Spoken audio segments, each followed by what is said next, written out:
Welcome aboard, friends. You're now tuned into Harry What Ifs. We're super excited to share today's story with you. What if Hermione was not Muggle-born but a pureblood princess and Harry's true soulmate? If you enjoy what we do here, the best way to support us is by liking, commenting, and subscribing. We read every comment. Ready? Let's go. Chapter 1, The Hidden Crown. Hermione Granger woke up with a jolt, her heart hammering in her chest. The dream again. The same one she'd been having all summer, running through unfamiliar hallways, paintings with moving eyes following her, and a crown just out of reach. She rubbed her eyes and glanced at her wristwatch. 5:47 a.m. Perfect timing, as usual. First day of 5th year, she mumbled to herself, swinging her legs over the side of her four-poster bed. Let's make it count. The Gryffindor girls' dormitory was still silent except for Lavender's gentle snoring. Hermione padded to the bathroom, avoiding the creaky floorboard third from the door, a trick she'd mastered years ago. As she splashed cold water on her face, she paused, leaning closer to the mirror. Something was different. Her typically bushy hair seemed less wild today, falling in more defined waves. And were her eyes always that shade of amber? Must be the early morning light playing tricks. She shrugged it off and quickly got dressed. OWLs this year meant she needed every extra minute for studying. The common room would be empty at this hour, perfect for reviewing her summer reading before breakfast. But as she reached for her wand on the nightstand, a sharp pain shot through her right hand. Ouch! What the? She looked down and froze. A ring. A bloody ring on her finger that definitely wasn't there when she went to bed. Silver, with an intricate crest bearing a lion and eagle surrounding what looked like, was that a crown? What is going on? She whispered, trying to pull it off. The ring wouldn't budge. Worse, it seemed to tighten slightly when she tugged, as if warning her to stop. A wave of dizziness hit her, and she grabbed the bedpost to steady herself. For a split second, the room around her changed, stone walls became marble, simple wooden furniture transformed into ornate pieces, then snapped back to normal. I need to see McGonagall, she decided, grabbing her wand and bag. Harry Potter was already in the common room, staring into the dying embers of last night's fire. He hadn't slept well, not since the graveyard, not since Cedric. The nightmares were getting old, but tonight was different. Instead of Voldemort, he'd dreamt of Hermione. She was wearing formal robes, standing in a grand hall he didn't recognize, looking regal. Harry? You're up early. He turned to see the real Hermione descending the stairs, and something inside him clicked into place, a feeling he couldn't name, like finding something he didn't know was missing. Couldn't sleep, he said, then noticed her worried expression. What's wrong? She hurried over, holding out her hand. This appeared while I was sleeping. I can't get it off. Harry examined the ring and felt an inexplicable surge of protectiveness. Does it hurt? No, but, she stopped suddenly, her eyes widening as she looked at him. Harry, your scar. He raised his hand to his forehead. Is it doing something? It's glowing. Just faintly, like it's. I don't know, responding to something. Harry felt it then, a warm pulse where his scar was, not painful like when Voldemort was near, but comforting. Instinctively, he reached for Hermione's ringed hand, and the moment their skin connected, a soft golden light briefly surrounded them before fading. They jumped apart, startled. Okay, that was weird, Harry said, his heart racing for reasons that had nothing to do with fear. We're going to McGonagall. Now. Hermione grabbed his wrist, and again that sensation of rightness flowed through him. Professor McGonagall was already dressed and working at her desk when they knocked. Her eyebrows shot up when she saw them. Potter, Miss Granger, it's barely 6 in the morning. What could possibly? She stopped abruptly, her eyes fixed on Hermione's hand. The color drained from her face. Oh my. Inside, quickly. She ushered them in and sealed the door with a complex wand movement neither had seen before. "Professor, this ring appeared on my finger while I was asleep, and I can't remove it," Hermione explained. "And when Harry and I touched hands, there was this light." "Miss Granger," McGonagall interrupted, her voice unusually gentle. "What do you know about your family history?" Hermione blinked. "My parents are dentists. Muggles." McGonagall took a deep breath. "I was afraid of this. Miss Granger." "Hermione, please sit down. You too, Potter." Harry felt a knot forming in his stomach. Good news rarely started with, "Please sit down." "That ring," McGonagall said, pointing to Hermione's hand, "is the signet of House Dagworth Granger, one of the oldest pure-blood families in Britain. They were thought to have died out in the last war." Hermione laughed nervously. "There must be a mistake. I'm Muggle-born." "My parents are not your birth parents," McGonagall said gently. "I suspected something when you first arrived here. Your magical aptitude was extraordinary, even for a gifted witch. But Albus insisted we respect the protections put in place." The room seemed to tilt around Hermione. "What are you saying?" "The Dagworth Grangers were not just any pure-blood family. They were wizarding royalty, descendants of Merlin himself. When you know who rose to power, they were among his first targets. We believed the entire family was wiped out." Harry found his voice. "But they weren't." "Apparently not." McGonagall looked at the ring again. "That ring only appears to the true heir upon their 16th birthday. It's old magic, powerful protection magic." "But I'm not 16 yet," Hermione protested. "My birthday's in 2 weeks." McGonagall's expression shifted. "Is it? Or is that what you've been told?" Hermione's hands began to tremble. Harry, without thinking, reached for her, and again that golden glow briefly surrounded them. McGonagall gasped. "The soul bond is activating too. This is moving faster than I expected." "Soul bond?" Harry and Hermione said in unison. "The House of Potter and the House of Dagworth Granger have been allies for centuries. There is an ancient magic between the families, true soulmates born in each generation. It's been dormant for decades with the Dagworth Grangers in hiding." Harry's head was spinning. "You're saying Hermione and I are destined," McGonagall finished. "Though I despise divination, in this case, the evidence is rather concrete." She nodded toward their still joined hands. Hermione pulled away, standing abruptly. "This is ridiculous. I can't be some pure-blood princess. And Harry and I can't be magically destined for each other. That's not how life works. Miss Granger, my whole life isn't a lie. My parents are Robert and Helen Granger. They're dentists who live in Crawley." Harry stood too, feeling an ache in his chest that somehow he knew wasn't his own emotion, it was Hermione's pain he was feeling. "Hermione," he said quietly, "you once told me that when you got your Hogwarts letter, it explained so much. Maybe this explains things too." She turned to him, tears threatening. "What things? Why you adapted to magic so quickly?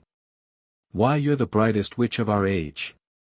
Why you've always seemed to—" He hesitated, then pushed on. "To belong here more than anywhere else." A single tear escaped down her cheek, and Harry felt an overwhelming urge to wipe it away. Before he could, McGonagall cleared her throat. "You need to see the headmaster. Immediately. And Miss Gr, Your Highness, I would advise discretion until we understand the full situation." Hermione's eyes flashed. "Don't call me that. I'm still just Hermione."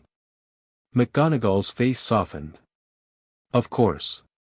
Come, both of you." By the time they reached Dumbledore's office, the castle was beginning to wake. The headmaster was already waiting, as if he'd expected them. "Minerva," he nodded, then looked at Harry and Hermione with that penetrating gaze. "I see the time has come earlier than we anticipated. You knew. Hermione's voice was dangerously quiet. You knew I wasn't Muggle-born. I suspected, Dumbledore replied calmly. When you arrived, your magical signature was distinctive. But the protections placed upon you were designed to remain until your 16th birthday. They appear to have weakened prematurely. Who am I? Hermione demanded. Who are my real parents? Dumbledore gestured for them to sit. Your father was Lord Hector Dagworth Granger, head of the ancient and noble house of Dagworth Granger. Your mother was Lady Celeste, formerly of House Folly. They were among the most powerful opponents of Lord Voldemort in the First War. Were? Harry asked, already knowing the answer. They were killed when Hermione was just over a year old. Not by Death Eaters, as was reported, but by agents within the Ministry who feared the influence of magical royalty. The Dagworth Grangers were advocates for unity between magical beings, considered quite radical by some. Hermione's hand flew to her mouth. That's why I care so much about house elves. Indeed. Your father proposed the first Magical Beings' Rights Act.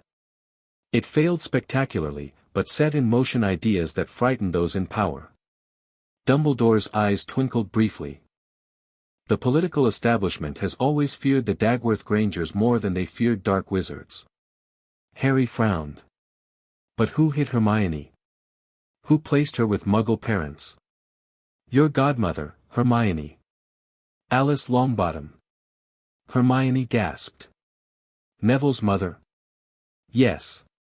Along with your father's most trusted advisor, a wizard named Elias Shacklebolt. Kingsley's uncle, McGonagall added.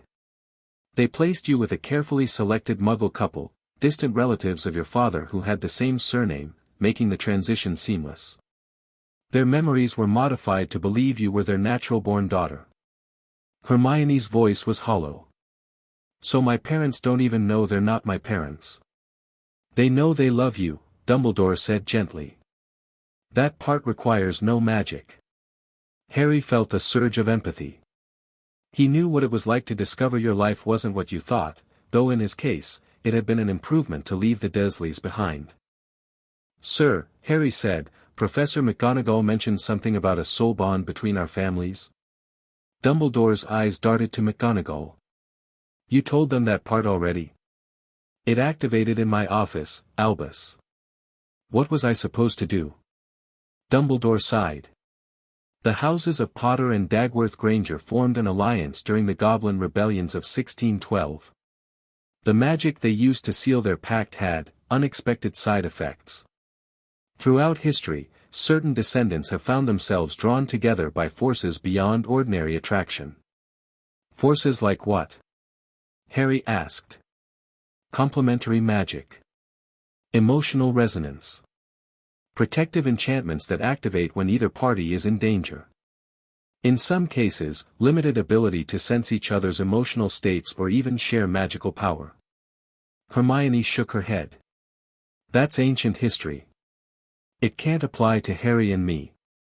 We've been friends for years with nothing magical between us. Nothing you noticed, Dumbledore corrected. How did you feel when Harry faced the Hungarian Horntail last year? Hermione paled. Physically ill. Like I couldn't breathe. And you, Harry, how did you survive in the Department of Mysteries when Dolohov attacked Miss Granger? Harry frowned. The Department of what? Dolohov hasn't attacked Hermione. Dumbledore looked startled, then composed himself. Forgive me. Sometimes I get confused between what is and what may be. McGonagall gave him a sharp look. Albus. In any case, he continued smoothly, the bond has been dormant while Miss Granger's true identity was concealed. Now that the protections are failing, it is awakening. Harry glanced at Hermione. Her face was a mask of forced composure, but he could somehow feel her internal panic. What happens now? He asked. Now, Dumbledore said gravely, we prepare for the storm. Once word gets out about Miss Granger's true identity, and it will, many factions will move to either control or eliminate her. Eliminate? Hermione repeated faintly. The Ministry has operated without the check on its power that the Dagworth Grangers represented for generations. Voldemort will see you as either a powerful ally to be turned or a threat to be removed. And various pureblood factions will have their own agendas. But I don't know anything about being, whatever I am. Hermione protested. I can't suddenly be wizarding royalty. You have always been who you are, Dumbledore said. The title merely gives it a name. A knock at the door interrupted them. Without waiting for a response, it swung open to reveal Professor Snape, looking even more dour than usual. Headmaster, we have a situation. Dolores Umbridge has just received an urgent owl from the minister. Something about, he stopped, seeing Harry and Hermione. His eyes narrowed, then widened almost imperceptibly as they fixed on Hermione's hand. So it's true, he said softly. The princess returns. Hermione looked like she might be sick. Don't call me that. Severus, Dumbledore said sharply, what does Umbridge want? Snape dragged his gaze away from Hermione. The minister is sending Aurors to escort Miss Granger to the ministry for questioning. Apparently, there's been a security breach of highest concern. How could they possibly know already? McGonagall demanded. The ring, Dumbledore said, looking troubled. Its magic would have triggered ministry monitoring charms. Charms put in place after the last of the Dagworth Grangers supposedly died. Harry moved closer to Hermione, the protective instinct overwhelming. They're not taking her anywhere. Snape's lip curled. Playing the night already, Potter. The bond works quickly. Enough, Dumbledore stood. Severus, delay Umbridge. Tell her Miss Granger is in the hospital wing with a severe case of vanishing sickness, highly contagious. Minerva, prepare the secure Floo connection to Grimmauld Place. Mr. Potter, Miss Granger, you will need to go into hiding temporarily while we assess the situation. Hiding? Hermione looked stricken. But classes start today.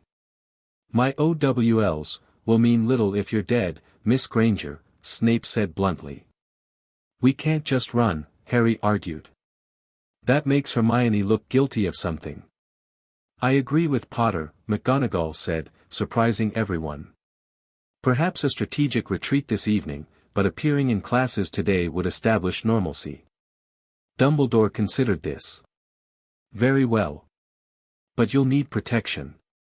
Harry, do not leave Miss Granger's side today. Severus, alert the Order members on staff. And Miss Granger, he looked at her seriously. Try to avoid using magic if possible. Your magical signature will have changed with the protections failing. It will be distinctive. Like a magical beacon, Snape added unhelpfully. Hermione nodded numbly. One more thing, Dumbledore said. Defense against the dark arts is your first class today, with Professor Umbridge. Be cautious. She's not just a ministry lackey, she's Cornelius Fudge's attack dog. Great, Harry muttered. This day just keeps getting better.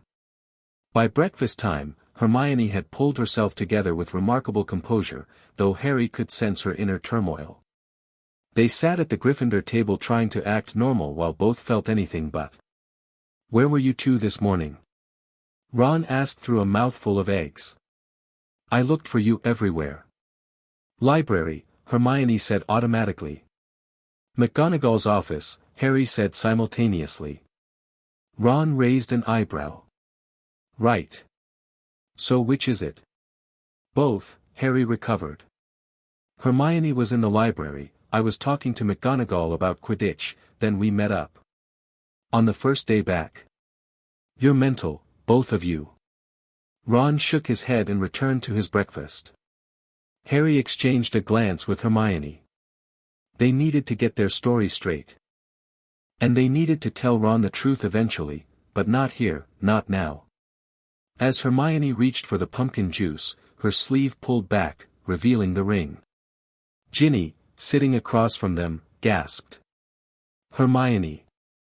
Is that an engagement ring, she practically shrieked. Every head in the vicinity turned. Hermione yanked her sleeve down. No. It's just an old family thing. On your right hand? Ginny persisted.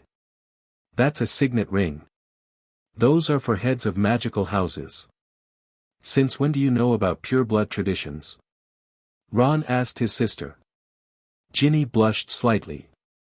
Some of us pay attention in history of magic. Further down the table, Harry noticed Neville staring at Hermione with a strange expression, not surprise, but recognition. Harry, Hermione whispered, noticing too. Neville knows. Before they could address it, hundreds of owls swooped into the great hall delivering the morning mail. A copy of the Daily Prophet landed in front of Hermione, who unfolded it then immediately dropped it as if burned. No, she whispered. That's not possible. Harry grabbed the paper, and his stomach dropped. Lost princess found at Hogwarts. Ministry investigating claims of Dagworth Granger heir. Beneath the headline was a photo of Hermione from the Yule Ball, magically altered to show her with the signet ring clearly visible. How? Harry hissed. This just happened hours ago. The buzz in the great hall grew louder as more students unfolded their papers. Heads turned toward Hermione, whispers spreading like wildfire. At the staff table, Umbridge was smiling that sickly sweet smile while scanning the room. When her eyes landed on Hermione, her smile widened. We need to go, Harry said, standing and pulling Hermione up. Now. Potter, Granger, came Angelina Johnson's voice as they tried to leave. What's this about you being secret royalty, Hermione? Is this some kind of joke? Not now, Angelina, Harry said, guiding Hermione toward the exit. They nearly made it when Draco Malfoy stepped into their path, flanked by Crabbe and Goyle. For once, he wasn't sneering. In fact, he looked almost respectful. Dagworth Granger, he said with a slight bow of his head to Hermione. My father sends his regards and wishes to extend an invitation to dine with our family at your earliest convenience. You knew, Hermione accused. You knew I wasn't Muggle-born. Malfoy's eyes darted around nervously. Not until this morning when my father's owl arrived. But if it's true, then things are different now. Get out of our way, Malfoy, Harry growled. I wasn't speaking to you, Potter, Malfoy snapped, then composed himself. Though I suppose the old alliances still stand. Harry felt Hermione tense beside him, but before either could respond, Professor Umbridge's voice rang out. Miss Granger. A word, if you please. Hermione straightened her shoulders, a calm mask falling over her features. Harry felt a surge of admiration. Of course, Professor, she said, her voice steady. Harry, I'll see you in defense class. I'm coming with you, he said immediately. Mr. Potter, Umbridge simpered, I don't recall inviting you to join us. It's fine, Harry, Hermione said, but he could feel her anxiety through their new connection. Actually, Professor, came Professor McGonagall's crisp voice as she approached, Miss Granger and Mr. Potter are needed for prefect duties. A scheduling conflict I need to resolve before classes begin. Umbridge's smile faltered. Surely that can wait, Minerva. I have orders directly from the minister, educational matters take precedence over ministry inquiries during class hours, McGonagall stated firmly. Ministerial Decree number 74, if I'm not mistaken. Come along, you two. She swept away, Harry and Hermione hurrying after her, leaving a fuming Umbridge behind. That won't hold her for long, McGonagall said once they were in the corridor. Head directly to your defense class and stay together. Albus is working on a more permanent solution. Professor, Hermione asked, how did the prophet get this information so quickly? Someone in this castle is feeding information to both the ministry and the press, McGonagall replied grimly. Be careful who you trust. Now go, quickly. Defense against the dark arts had always been Harry's favorite subject, but as they filed into Umbridge's classroom, he had a feeling that was about to change. The toad-like woman stood at the front, wearing a revolting pink cardigan and that fake smile that made his skin crawl. "Wands away," she announced as students began taking their seats. "You won't be needing those." Harry and Hermione exchanged concerned glances. Ron, who'd caught up with them, looked confused by everything: the newspaper, Hermione's ring, and now a defense class without wands. "Today we will be learning about defensive theory," Umbridge continued, waving her wand at the blackboard where text appeared. "Ministry-approved defensive theory." Hermione's hand shot up immediately. "Yes, Miss Granger, is it? Or should I say, Lady Dagworth Granger?" Umbridge's voice dripped with false sweetness. The class erupted in whispers again. Hermione's cheeks flushed, but she kept her composure. "Professor, I was wondering when we'll be practicing actual spells." "Practicing spells? Why would you need to practice spells, dear?" "Well, isn't the point of defense against the dark arts to defend ourselves against, dark arts?" Harry couldn't help interjecting. Umbridge's gaze snapped to him. "Hand up if you wish to speak in my classroom, Mr. Potter." Harry reluctantly raised his hand, which Umbridge pointedly ignored, calling on Dean Thomas instead. "Yes, Mr. Thomas. But how will we pass our OWLs without practicing?" Dean asked. "As long as you study the theory hard enough, there's no reason you shouldn't be able to perform the spells under examination conditions," Umbridge replied dismissively. Harry's hand remained in the air. Umbridge continued to ignore him until Hermione spoke up again. "Professor, surely the practical application of defensive magic is essential given the current climate." "Current climate?"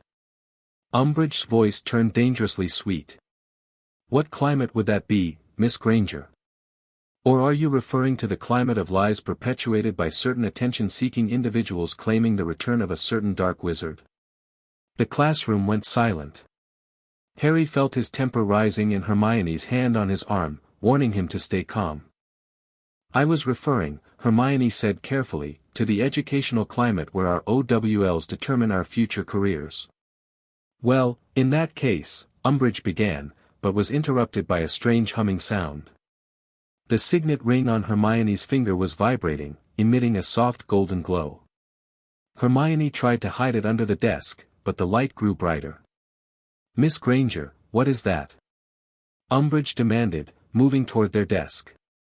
"I don't know, Professor," Hermione said truthfully. "It just started." The ring flashed brilliantly, and Umbridge was suddenly thrown backward as if repelled by an invisible force. She landed hard against her desk, knocking over bottles of pink ink. "How dare you attack a ministry official?" she shrieked, scrambling to her feet and drawing her wand. "I didn't." Hermione protested, looking horrified. "The ring, it acted on its own." "Liar.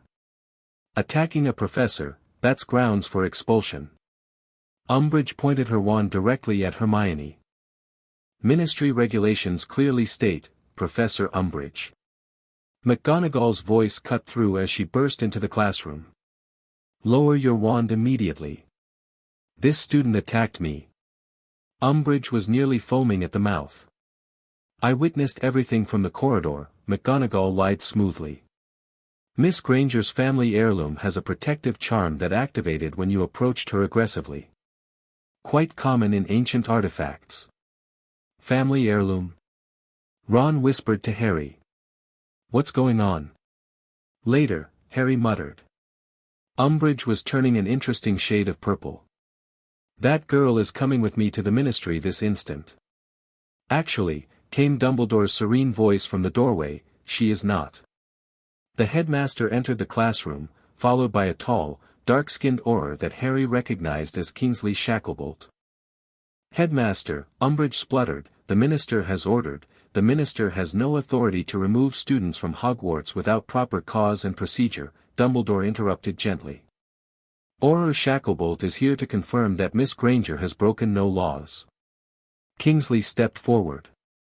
"We've received reports of unauthorized attempts to apprehend an underage witch. I'm here to investigate those claims. This is outrageous." Umbridge looked ready to explode. I am the senior undersecretary, and I, Dumbledore said, his voice suddenly hard as steel, am the chief warlock of the Wizengamot, supreme mugwump of the International Confederation of Wizards, and headmaster of Hogwarts School of Witchcraft and Wizardry. Miss Granger remains under my protection. The air seemed to crackle with power around Dumbledore, reminding everyone present why he was the only wizard Voldemort had ever feared. Umbridge's mouth opened and closed like a fish out of water. Perhaps, McGonagall suggested coolly, the class should be dismissed while we sort this matter out. An excellent idea, Dumbledore agreed. Students, you are excused. Miss Granger, Mr. Potter, please wait for me in my office. The class didn't need telling twice. They gathered their things and bolted, buzzing with excitement at the drama. Harry and Hermione moved to leave too, but Ron caught Hermione's arm. What the bloody hell is happening? He demanded. Why is everyone calling you Dagworth Granger? Why does Malfoy suddenly respect you? And what's with the ring? Hermione looked pained. Ron, I promise I'll explain everything later, but right now, later. Ron's face flushed. You told Harry whatever this is, but not me. Mr. Weasley, McGonagall interrupted, this is neither the time nor place. Please join your classmates outside. Ron shot them both a hurt look before stalking out. Harry felt torn. Ron was his best mate, but leaving Hermione's side felt physically impossible right now. Go, Kingsley told them quietly. Take the passage behind the tapestry on the 3rd floor. Avoid the main corridors. Harry nodded, taking Hermione's hand instinctively. The now familiar warm glow briefly surrounded their joined hands before fading. Umbridge's eyes widened at the sight. The Soulbond too? Minister Fudge must be informed immediately. This way, Harry murmured to Hermione, pulling her toward the door. They slipped out while the adults continued arguing behind them. The passage behind the tapestry was narrow and dusty, clearly unused for years. Harry led the way with his wand lit, Hermione close behind. How did you know about this passage? She asked. It's not on the Marauders map. Fred and George, Harry replied. They showed me some passages that weren't on the map. Said some secrets should stay secret, even from fellow mischief makers. They emerged on the 3rd floor, surprisingly close to the gargoyle guarding Dumbledore's office. Harry approached it, then realized he didn't know the password. Chocolate frogs, he tried. The gargoyle didn't move. Lemon drops. Fizzing whizbees. Toothflossing string mints, came Neville's voice from behind them. They spun around, startled. Neville stood there, looking nervous but determined. Neville! Hermione exclaimed. How did you? I know who you are, he said quietly. I've always known. The gargoyle sprang aside at the password. Neville gestured for them to enter. Dumbledore told me to find you. It's not safe in the corridors. They stepped onto the spiral staircase, which carried them upward. Neville followed, the gargoyle closing behind them. What do you mean, you've always known? Harry asked as they ascended. Neville took a deep breath. My mum was Hermione's godmother. Before she was. Before the attack, she made me promise to watch over Hermione if anything happened. I was just a baby, but magical oaths work even then. They reached the office door, which swung open by itself. Inside, to Harry's surprise, stood Sirius, his actual godfather, not his dog form, looking tense. About time, he exclaimed, pulling Harry into a quick hug before turning to Hermione. Princess, we need to move quickly. Don't call me princess, Hermione snapped. And what are you doing here? You're supposed to be in hiding. So are you, now, Sirius replied grimly. The ministry's issued a detention order. They're claiming you've stolen a priceless magical artifact and assaulted a ministry official. That's ridiculous. Harry protested. The ring came to her, and it was the ring that pushed Umbridge away. Since when has the Ministry cared about facts? Sirius asked bitterly. Especially with Fudge in Voldemort's pocket, whether he knows it or not. Neville had gone pale at the mention of Voldemort but stood his ground. What's the plan? Dumbledore's holding them off for now, Sirius explained, but we need to get Hermione somewhere safe until the initial furor dies down. Somewhere with proper protections for someone of her status. Grimmauld Place. Harry suggested. Too obvious, Sirius shook his head. They'll look there first. No, we're taking her to Dagworth Manor. Hermione's eyes widened. My family home? Your ancestral seat, Sirius corrected. One of them, anyway. It's been sealed since your parents' deaths, accessible only to those with Dagworth blood or those bound to a Dagworth, Harry finished, looking at his hand that had held Hermione's. Exactly. Sirius nodded. Neville can come too, as her godbrother. His mother's oath gives him access. Wait, Hermione protested. I can't just leave Hogwarts. What about classes? What about my education? Even in crisis, Hermione's priorities made Harry smile despite himself.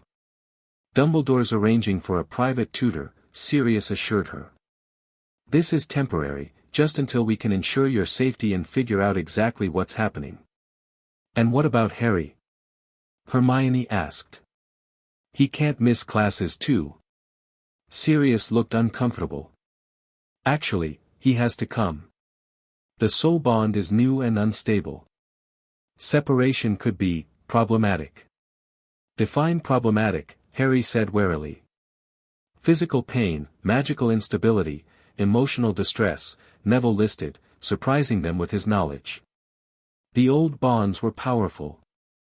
My gran told me stories. How are we getting there? Hermione asked, practical as always despite the surreal situation. Sirius pointed to an ornate silver hand mirror on Dumbledore's desk. Port key. Activates in 3 minutes. We need to be ready. But Ron, Harry started. Will be brought up to speed by Dumbledore, Sirius finished. I know it's not ideal, but we're working with limited time. My things, Hermione began. Dobby's already packed essentials for both of you, Sirius assured her. Everything else can be sent later. Harry felt overwhelmed by how quickly everything was moving. Just this morning, his biggest concern had been facing another year of whispers about his claims of Voldemort's return. Now he was about to flee Hogwarts with Hermione, who just discovered she was secretly wizarding royalty, and apparently his magical soulmate. This is mental, he muttered. Welcome to my world, Hermione replied with a weak smile. Apparently I've been living a lie for 15 years. 16, Sirius corrected. Your birthday was actually in July, not September. The records were altered as part of your protection. Great, even my birthday is a lie. The office door burst open, and Ron stood there, panting. I knew it. You're leaving without me. Ron. Hermione gasped. How did you, Fred and George, he said, stepping inside and closing the door. They've got the map now, saw you heading up here with Neville.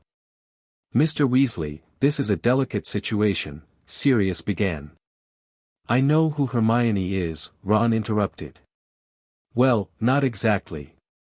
But I know she's not leaving without me knowing what's going on. Harry looked at his best friend's determined expression and felt a rush of gratitude. He should come too, Harry said firmly. We're going to need all the friends we can trust. Sirius looked like he wanted to argue but checked his watch instead. 30 seconds to portkey activation. If you're coming, Weasley, grab on now. Ron moved to the desk without hesitation, placing his finger on the mirror. Harry, Hermione, and Neville did the same. I hope you know what you're doing, Harry, Sirius muttered, joining them at the portkey. When have I ever? Harry replied with a grim smile. The last thing Harry saw before the portkey activated was Umbridge bursting into the office, wand raised, mouth open in a furious scream that was cut off as the familiar hook behind his navel yanked him away from Hogwarts and into the unknown. They landed hard on a marble floor, Ron and Neville sprawling while Harry managed to keep his footing. Hermione, surprisingly, landed with perfect grace, as if she'd been traveling by portkey her entire life. "How did you do that?" Ron groaned, picking himself up. "I don't know," Hermione looked confused. "It just felt natural." "Muscle memory," Sirius suggested, brushing off his robes. "Even with your memories altered, your body remembers being brought here as a child." They looked around, taking in their surroundings. They stood in a vast entrance hall with soaring ceilings and walls lined with portraits. The decor was elegant but not ostentatious, rich woods, marble floors, and tasteful artwork. "Welcome home, Your Highness," one of the portraits called, causing Hermione to jump. "They remember you," Sirius explained. "Magical portraits retain impressions of the family they serve." "This is overwhelming," Hermione whispered, turning slowly to take everything in. Harry moved to her side instinctively, and felt her anxiety lessen at his proximity. The connection between them was growing stronger by the hour. "So, is anyone going to tell me what's going on?" Ron demanded, looking around in awe despite his irritation. "Hermione's a princess now. And what was that glowy thing with your hands?"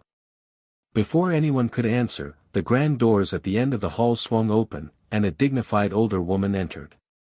She had steel-gray hair pulled into an elegant knot and wore deep blue robes. Her eyes, the exact same shade as Hermione's, widened at the sight of them. "Hermione," she breathed, hurrying forward with surprising speed. "My dear girl. You've come home at last." Hermione stiffened. "Who are you?" The woman stopped, her face showing a flash of pain before she composed herself. "I'm your grandmother, Eleanora Dagworth Granger. I've waited 15 years to see you again." Sirius bowed slightly. "Lady Eleanora. Thank you for receiving us on such short notice." "Black," she acknowledged with a nod. "I was alerted the moment the signet ring activated. I've been preparing ever since." "Preparing what, exactly?" Harry asked, feeling protective. "For war, young man," Eleanora replied gravely. "The re-emergence of the Dagworth Granger heir changes everything. Some will rally to our cause, others will seek to destroy us before we can reclaim our power. And you must be Harry Potter." Her eyes flicked to his scar, then to his hand near Hermione's. "The bond has already begun. Earlier than expected, but perhaps that's for the best." "Lady Eleanora," Neville stepped forward with a formal bow. "Neville Longbottom, son of Alice. I stand as godbrother to the princess." Eleanora's expression softened. "Frank and Alice's boy. You have your mother's eyes. She was my daughter's dearest friend, you know. And you," she turned to Ron, "a Weasley, if I'm not mistaken." Ron straightened his shoulders. "Ron Weasley, ma'am." "Good. The old alliances reform." She clapped her hands, and several house elves appeared, wearing not pillowcases but neat uniforms with the same crest Harry had seen on Hermione's ring. "Prepare rooms for our guests. And tell Elias we need him immediately." Hermione was looking at the house elves with a complex expression, partly her usual concern for their welfare, partly surprise at their dignified appearance. "They're paid," Eleanora said, noticing her gaze. "Your father instituted fair wages and conditions for all magical beings employed by our house decades ago. It caused quite the scandal at the time." Some of the tension left Hermione's shoulders. "I know this is a lot to process," Eleanora continued. "But time is of the essence. The minister will be looking for you, and he's not the only one. Lord Voldemort will have felt the awakening of your magic." "Felt it?" Harry asked sharply. "How?" "The Dagworth Granger line has a unique magical signature," Eleanora explained. Particularly strong in Hermione, who is a direct descendant of Morgana Le Fay through her mother's side. Morgana? Ron squeaked. Like, the most powerful dark witch in history. History is written by the victors, Mr. Weasley, Eleanor said dryly. Morgana was not dark, she was a champion of magical integration and cooperation. Merlin advocated separation and secrecy. This is too much, Hermione said faintly. Yesterday I was just a Muggle-born witch worried about OWLs. Today I'm apparently descended from Morgana and royalty and magically bound to Harry. Yes, Eleanor said simply. And by sunset, you'll need to decide whether to accept your birthright or continue hiding. Because either way, the world now knows Hermione Dagworth Granger has returned. What do you mean, accept my birthright? Hermione asked. Before Eleanor could answer, the doors opened again, and an elderly wizard entered, leaning on a staff. He was tall and thin, with dark skin and keen eyes that reminded Harry of Kingsley. Princess, he said, bowing deeply. I am Elias Shacklebolt, your father's advisor and regent of House Dagworth Granger during your minority. Elias, Sirius nodded in greeting. The situation is accelerating. The Ministry attempted to detain Hermione at Hogwarts. Fudge always was a fool, Elias sighed. He thinks he can prevent the restoration by simply making the princess disappear. He doesn't understand the old ways. Which are what, exactly? Harry asked, growing frustrated with the cryptic remarks. Elias and Eleanor exchanged glances. Perhaps we should continue this discussion over tea, Eleanor suggested. You've all had quite a shock, and there's much to explain. I don't want tea, Hermione said with sudden firmness. I want straight answers. What is happening to me? What is this bond with Harry? And what exactly is expected of me now? Her grandmother smiled, a hint of pride in her eyes. Direct, like your father. Very well. She turned to the house elves. We'll take tea in the Grand Library instead. And bring the pensieve. The Grand Library made Hogwarts Library look like a small reading room. Towering shelves stretched up 3 stories, with rolling ladders and small balconies providing access. Comfortable reading areas were scattered throughout, and at the center stood a large round table with an inlaid map of Britain. Hermione's eyes lit up despite herself. Oh my! Your father knew you'd love it, Eleanor said softly. Even as a baby, you were happiest here. They settled into a seating area near a massive fireplace. The house elves brought tea and sandwiches, which Ron immediately attacked, while another elf wheeled in what looked like a stone basin on a pedestal. A pensieve, Harry recognized. Yes, Elias confirmed. Some things are better shown than told. Eleanor withdrew a small crystal vial from her robes. This memory belongs to your father, Hermione. He recorded it the week you were born, in case. She swallowed hard. In case he couldn't tell you himself. Hermione stared at the vial, her hand trembling slightly as she reached for it. Harry felt her turmoil through their bond and instinctively placed his hand over hers. The now familiar golden glow appeared briefly. You don't have to do this now, he told her quietly. It can wait. No, it can't, she replied, her voice steadier than her emotions. I need to know. She took the vial and, with a questioning look at Elias, poured it into the pensieve. The silvery substance swirled, forming images they couldn't quite make out from a distance. We can all go, Elias said. Or just you, if you prefer privacy. Hermione looked at Harry. Come with me. He nodded immediately. I'd like Ron and Neville too, she added. If that's okay. Of course, Eleanor said. You'll need your friends in the days ahead.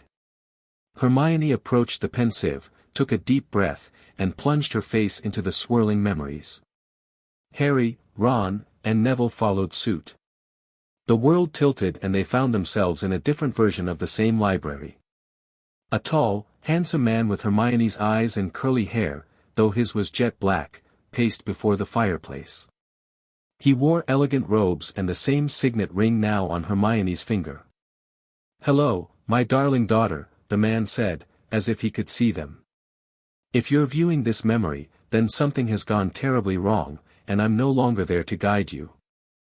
Hermione made a small sound, somewhere between a gasp and a sob. "My name is Hector Dagworth Granger, and was, your father. You were born 1 week ago, and you're currently sleeping in your mother's arms in the nursery upstairs. You're the most beautiful thing I've ever seen, and I've already had to chase off 3 house elves who want to spoil you rotten." He smiled sadly. "I'm recording this because we live in dangerous times. Lord Voldemort grows stronger daily, and our family stands firmly against him. But he's not the only threat. The Ministry fears us almost as much as they fear him, though for different reasons." He moved to the table with the map.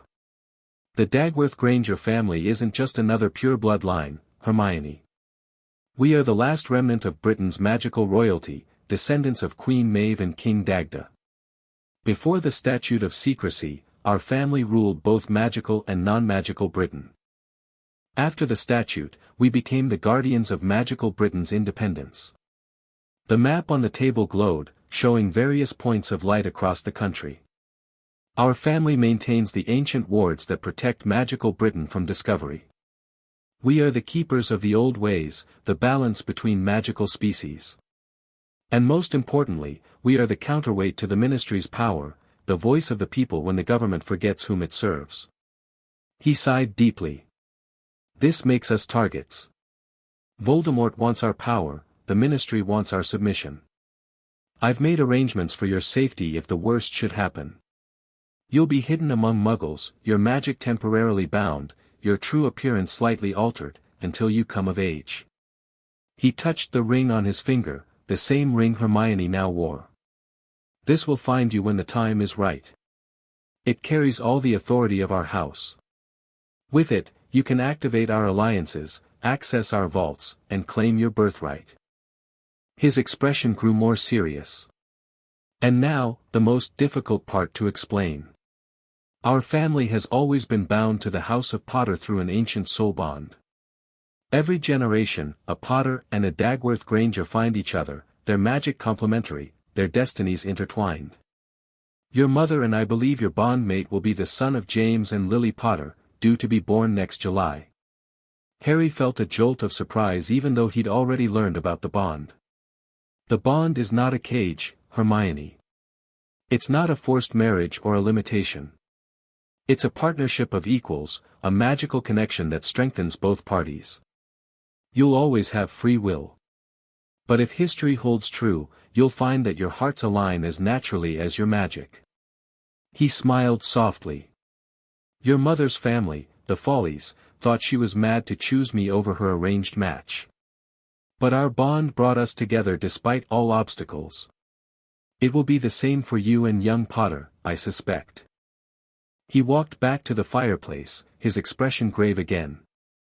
"Now, the most important part. When you claim your birthright, you'll face a choice. The full power of our line can only be accessed through a ritual on your 16th birthday. It's not dark magic, but it is old magic, powerful and demanding. With it, you can restore the balance that has been lost in our world."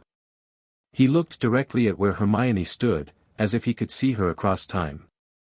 "But remember this, the crown is a burden as much as a privilege. Whatever you choose, know that I am proud of you. Whether you decide to claim your heritage or forge a different path, you are my daughter, and I love you unconditionally." He smiled one last time. "Now, I should go check on you and your mother. Last I saw, Celeste was singing you that ridiculous Muggle lullaby she's become fond of. Something about diamonds and rings." The memory began to fade, and they found themselves back in the present-day library, Hermione with tears streaming down her face. "That was my father," she whispered. "Yes," Eleonora said softly. "That was Hector. You look so much like him." "He seemed kind," Hermione said, wiping her eyes. "He was the best of men," Elias said firmly. Brilliant, compassionate, and uncompromising in his principles. The wizarding world is poorer for his loss. He mentioned a ritual, Harry said. What exactly does that entail? Eleonora and Elias exchanged glances. It's called the Ascension, Elias explained. Traditionally performed on the 16th birthday, it formally recognizes the heir as the head of house and unlocks the full magical potential of the bloodline. But since my birthday was actually in July, Hermione began. We can perform it tonight, at midnight, Eleonora confirmed. If you choose to. And if I don't? Hermione asked. Then you remain as you are, a very talented witch with a complicated heritage. The ring would eventually return to dormancy. The ancient wards would continue to weaken, and the political power of our house would remain unclaimed. But she'd be safer, wouldn't she? Ron interjected. If she doesn't claim this power, then Voldemort and the Ministry might leave her alone. Elias shook his head. I'm afraid that ship has sailed, Mr. Weasley. The activation of the ring and the soul bond has already announced her presence to the magical world. She's a target either way. The question is whether she'll have the power to defend herself. What about Harry? Neville asked suddenly. The memory mentioned the bond. What happens to him if Hermione completes this ritual? His own magical abilities would likely increase, Eleonora explained. The bond strengthens both parties. Historically, the Potter bonded to the Dagworth Granger becomes the shield, the magical protector and champion of the crown. Great, Harry muttered. Another title. Hermione gave him a sympathetic look. I'm sorry you've been dragged into this, Harry. None of this is fair to you. Fair? He laughed humorlessly. When has anything in our lives been fair? At least this time we're facing it together. She smiled weakly at that. There's one more thing you should know, Elias said gravely. The ritual requires the presence of the bonded pair. It cannot be performed without Harry. So I don't even get a choice in this? Harry asked, frustration rising. You have every choice, Eleonora corrected. The ritual requires your presence, not your participation. You could choose to block the bond, though I wouldn't recommend it. Why not? Because the magical backlash could kill you both, she said bluntly. Silence fell over the group. Ron looked horrified, Neville worried. Hermione's face was unreadable, but through their connection, Harry could feel her turmoil, fear, confusion, responsibility, and underneath it all, a growing sense of determination. I need time to think, she finally said, standing. Is there somewhere I can go to be alone? Of course, Eleonora said. Pipsy will show you to your chambers. They've been maintained for you all these years. A small house elf appeared with a curtsy. If Miss will follow Pipsy. Hermione nodded, then looked at Harry. I'll find you after. We should talk, privately. He understood. This affected them both, and they needed to make these decisions together. I'll be here. After she left, an awkward silence descended on the library. So, Ron finally said, Hermione's a princess, she and Harry are magically soulmates, and by midnight they have to decide whether to accept ancient powers that might help defeat Voldemort but will definitely put targets on their backs. Did I miss anything? Just the part where the Ministry wants to arrest her and you know who wants to either recruit or kill her, Neville added glumly. Right, Ron nodded. Tuesday as usual, then. Despite everything, Harry laughed. Trust Ron to cut through the drama with blunt humor. Mr. Potter, Eleonora said, while Hermione considers her options, perhaps you'd like to learn more about what this means for you. After all, every shield needs to understand what they're protecting. Harry nodded, glancing toward where Hermione had disappeared. He could feel her, a tangle of emotions at the edge of his consciousness. Whatever she decided, he knew one thing with absolute certainty, he'd stand by her side, as he always had. The fact that they were apparently destined to do so just made it official. Hours later, Harry found himself in a wing of the manor dedicated to training. The walls were lined with weapons, both magical and mundane, and practice dummies stood ready for spell work. Sirius was showing him some of the traditional shield fighting techniques, which Harry was picking up with surprising ease. "It's in your blood," Sirius explained as Harry perfectly executed a complex shielding charm he'd never seen before. Just like James could transform into a stag his first try, some magic is ancestral. "It still feels weird," Harry admitted, lowering his wand. "Like I'm suddenly someone different." "You're still Harry," Sirius assured him. "Just, more. The bond doesn't create feelings that weren't there, it just strengthens natural connections." Harry thought about that. His friendship with Hermione had always been different from his friendship with Ron. More steady, less complicated. She'd stood by him when others hadn't, believed in him without question. Was it really so surprising that there might be something more there? "What if we do this ritual and it changes everything?" he asked. "What if she resents being tied to me?" Sirius barked a laugh. "Have you met Hermione Granger? Do you really think she'd let any magic, no matter how ancient, force her to feel something she didn't want to feel?" That was a fair point. Hermione was the most strong-willed person he knew. Besides, Sirius added more gently, "I saw how you looked at her at the Yule Ball last year. This bond might just be giving you permission to acknowledge what's already there." Before Harry could respond to that uncomfortably accurate observation, he felt a tug through the bond. Hermione was looking for him. Without conscious thought, he turned toward the doorway just as she appeared there. She'd changed clothes, now wearing simple but elegant robes in deep blue that made her look both more mature and somehow more like herself than her Hogwarts uniform ever had.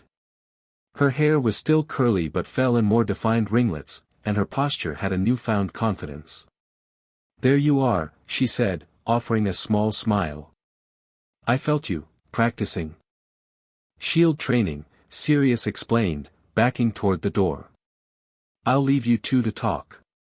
After he left, Harry and Hermione stood looking at each other awkwardly. "So," he finally said. "So," she echoed. "Have you decided?" She took a deep breath.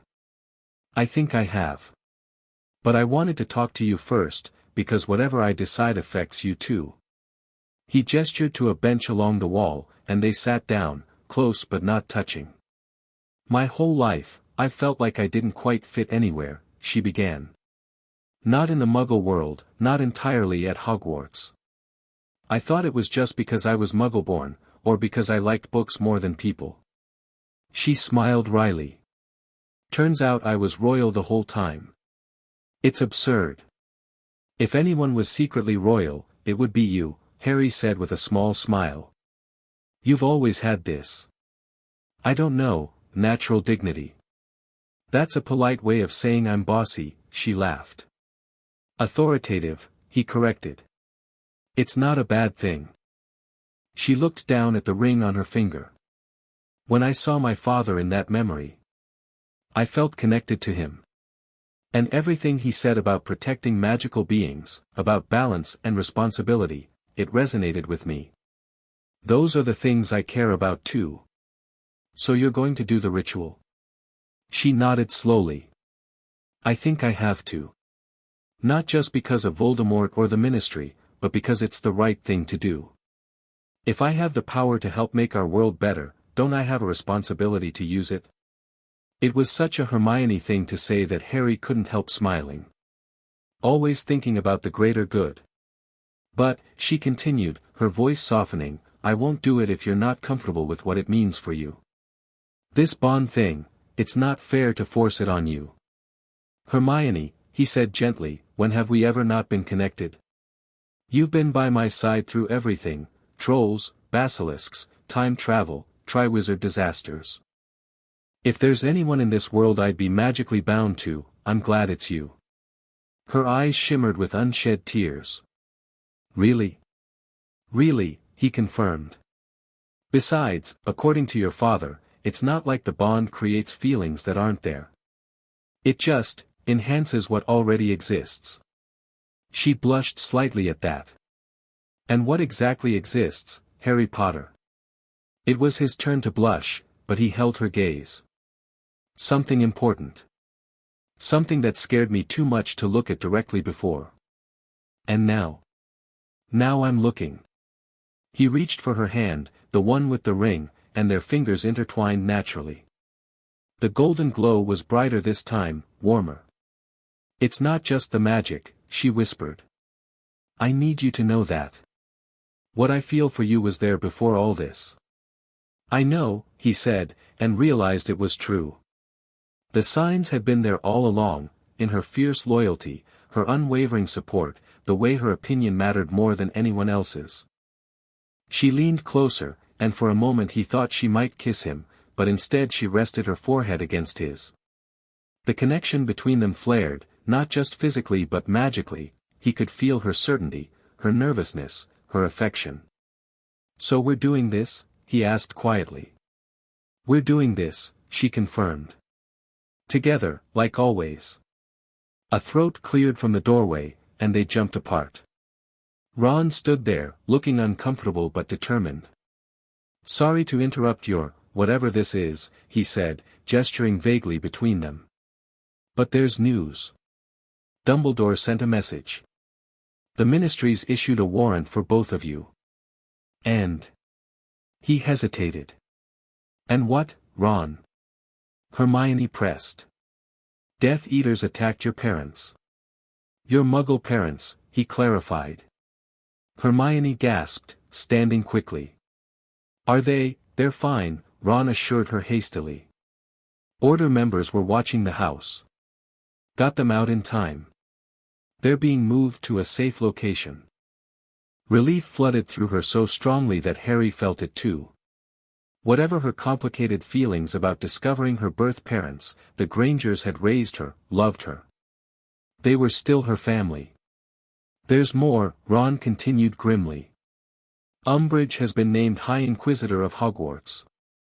She's using your escape as proof. Dumbledore is building an army against the Ministry. That's ridiculous, Harry said. Is it? Hermione asked thoughtfully. Maybe that's exactly what we need to do. Both boys looked at her in surprise. What? She said defensively. If I'm going to be a magical princess or whatever this is, I might as well use it to fight back, right? Harry felt a surge of pride, and yes, something deeper, as he looked at her. This was the Hermione he knew and admired, brilliant, determined, and ready to take on the world. Your grandmother says it's almost time, Ron told them. The ritual needs to happen at midnight. Hermione took a deep breath, then nodded. Tell them we're ready. As they followed Ron from the training room, Harry caught Hermione's hand and squeezed it gently. Whatever happens, we face it together. Like always, she agreed with a smile that somehow made the weight of destiny feel a little lighter. The ritual chamber was deep beneath the manor, accessed through a winding staircase that seemed to descend forever. Torches lit automatically as they passed, illuminating stone walls covered in ancient runes and symbols. Some of these markings predate Roman Britain, Hermione whispered, her academic curiosity momentarily overriding her nervousness. Of course you'd be giving a history lesson on the way to your magical coronation, Ron muttered, but with affection. At the bottom of the stairs, they entered a circular chamber with a domed ceiling enchanted to show the night sky, much like the Great Hall at Hogwarts. In the center stood a raised dais with a stone basin similar to the pensieve but larger and etched with the same crest as Hermione's ring.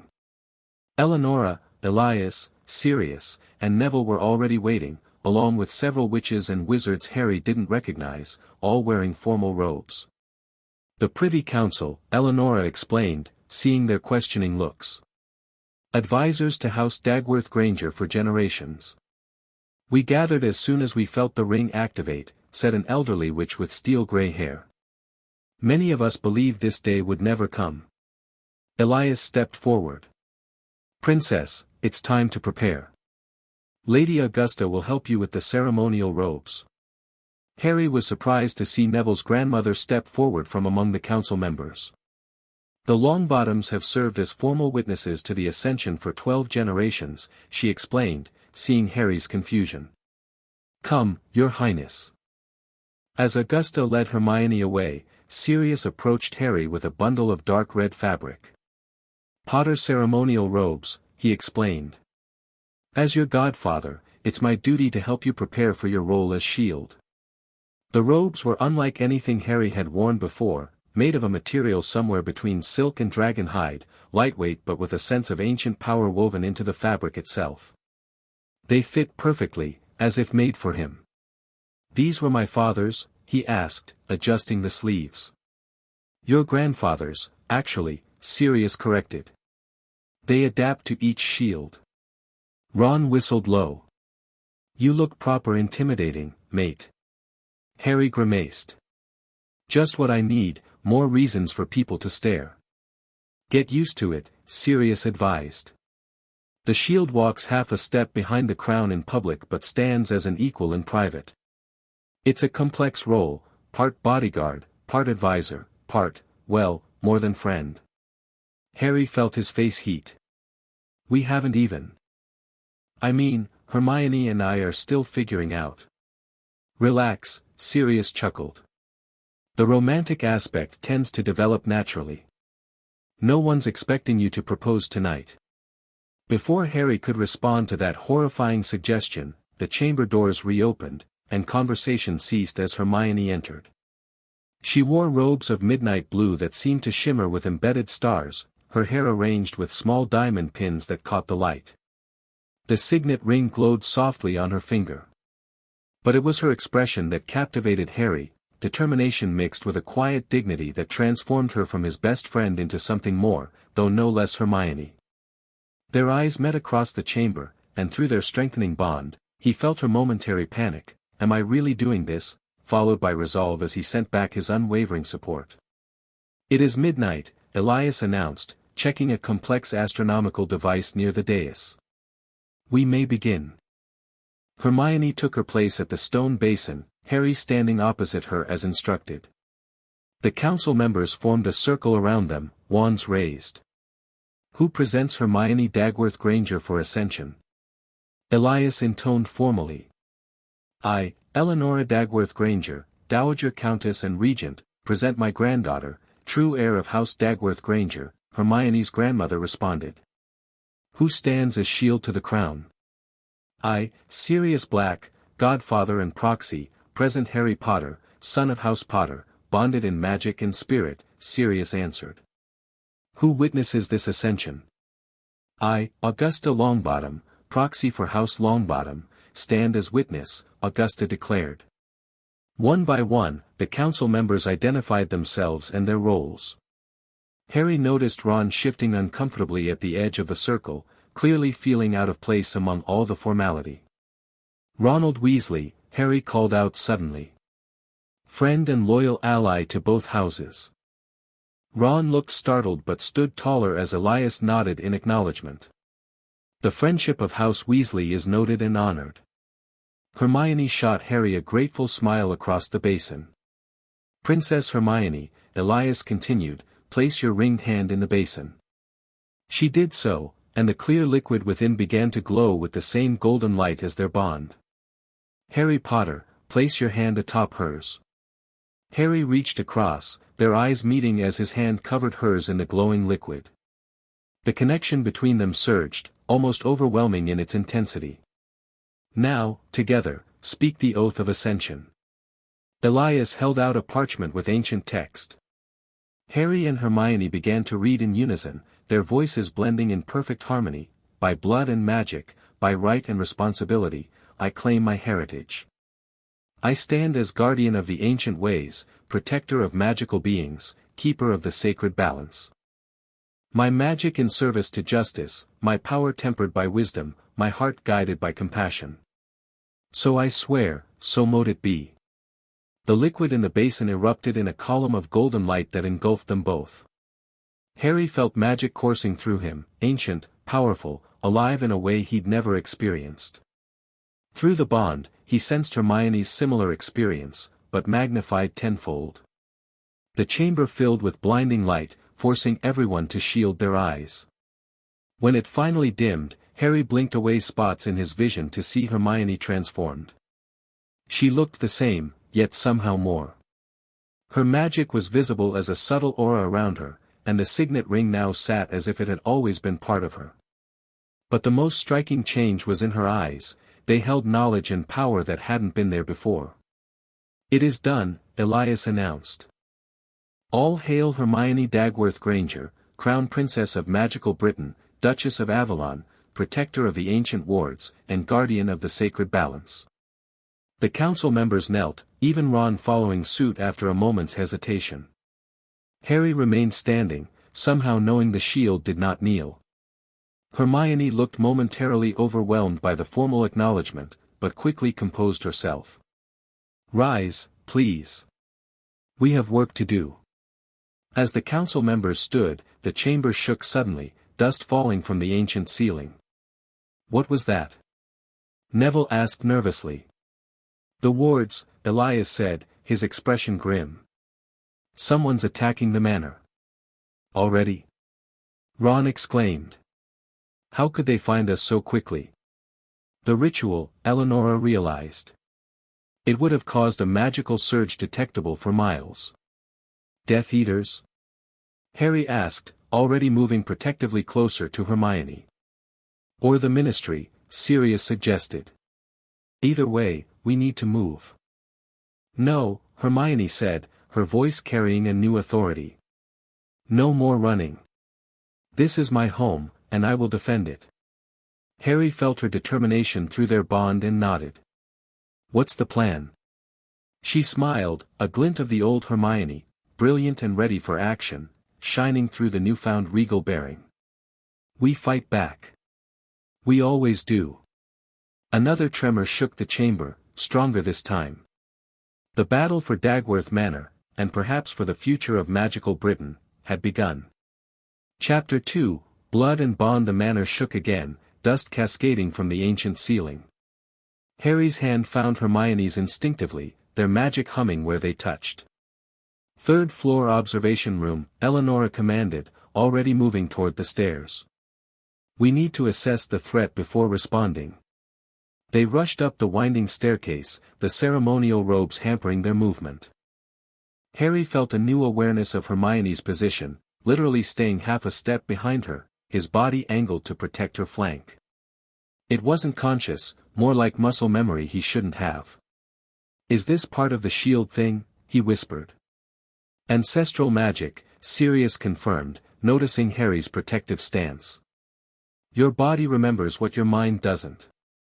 The observation room turned out to be a circular chamber with windows facing all directions, magically enhanced to show detailed views of the grounds.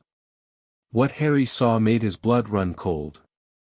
"Ministry forces at the main gate," Ron reported, peering through the eastern window. "Death Eaters in the forest to the west," Neville added nervously. "They're working together?" Harry asked incredulously. "Not intentionally," Elias said grimly. "But they share a common goal tonight, capturing the princess before she can consolidate her power." Hermione stepped forward, examining the tactical displays that had appeared on a large table in the center of the room. Harry felt a surge of confidence through their bond that didn't match her relatively limited combat experience. "The ancestral knowledge," she explained, catching his questioning look. "I can access defensive strategies from generations of Dagworth Grangers." "Wicked," Ron breathed. "The wards will hold for approximately 40 minutes, Eleonora assessed, checking a complicated dial on the wall. "We need to decide, stand and fight, or strategic withdrawal." "We can't abandon the manor," Hermione said firmly. "There's too much here, knowledge, artifacts, history that can't be replaced." "Lives are more important than books, Your Highness," Augusta Longbottom reminded her. "I'm not suggesting we sacrifice anyone," Hermione replied, her voice steady. "But this is more than just a house. The manor is a nexus of magical power, isn't it, grandmother?" Eleonora nodded, a hint of pride in her eyes. "One of 7 across Britain.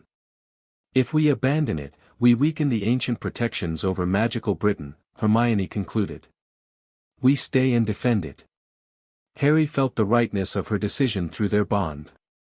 "We'll need reinforcements." "The Order," Sirius suggested. "And our allies," Elias added, moving to a large bronze device that resembled an elaborate candelabra. "The old families will answer the call." "Can we trust them?" Hermione asked.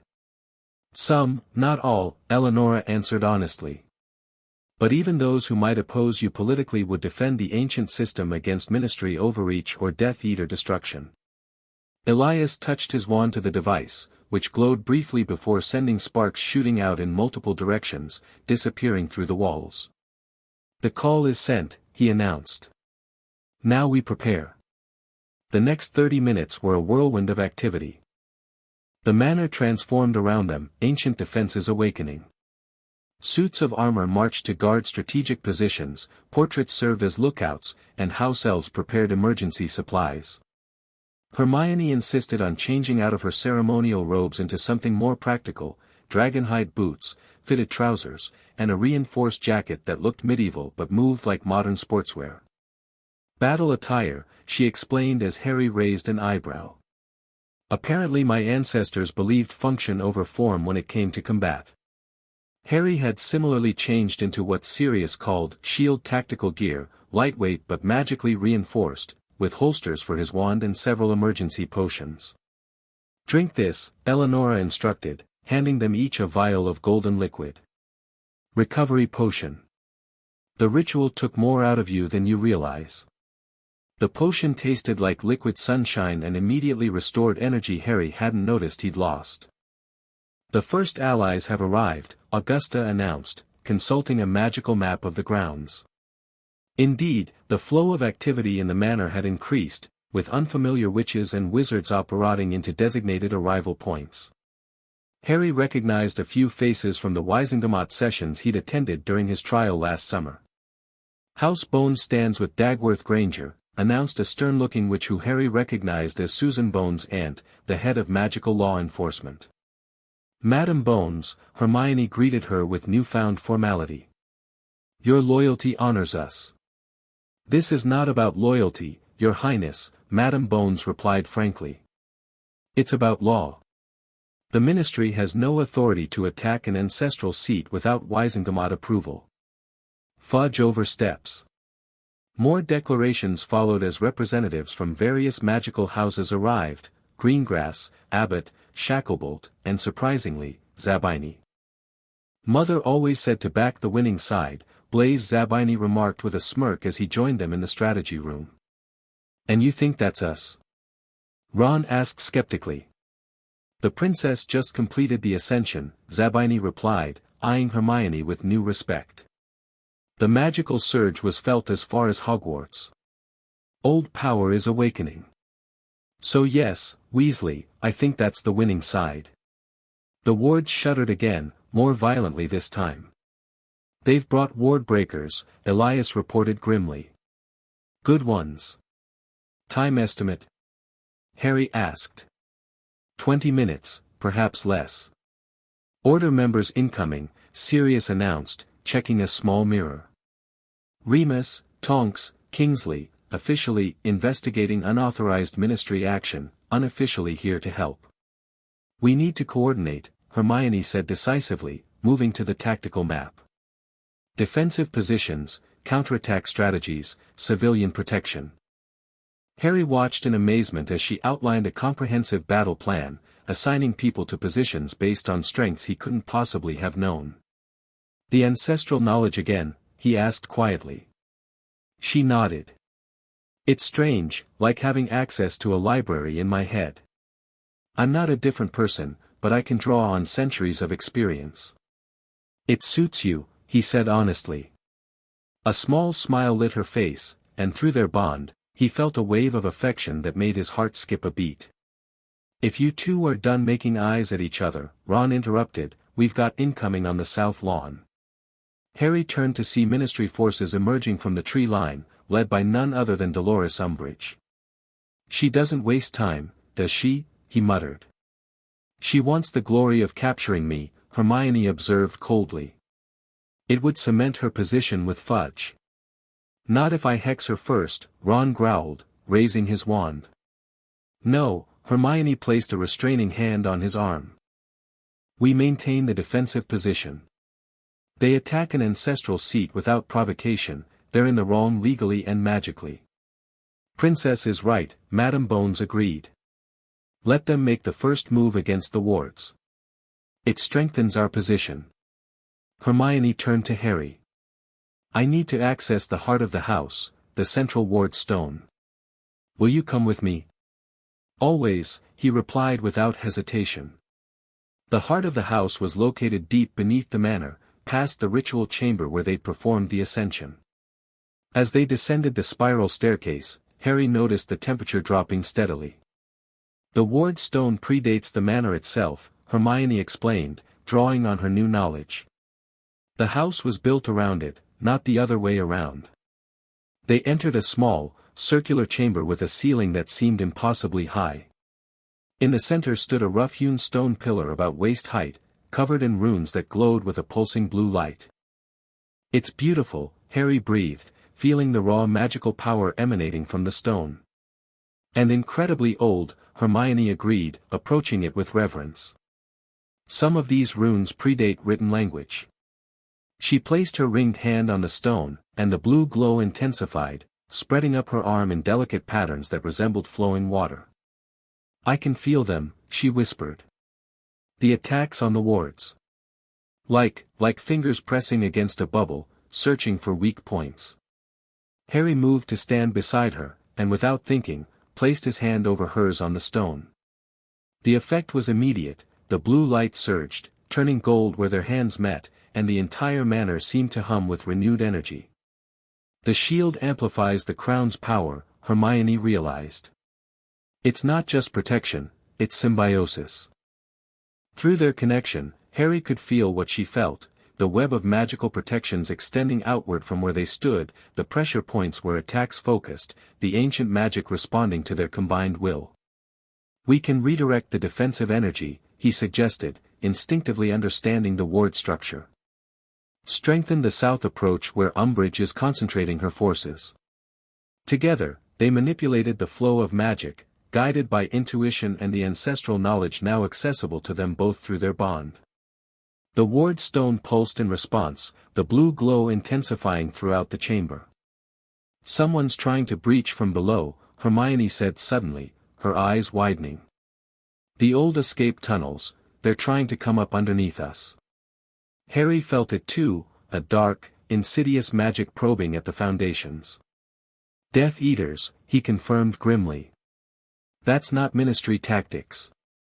We need to seal the tunnels, Hermione decided. But I don't know how, the knowledge isn't there.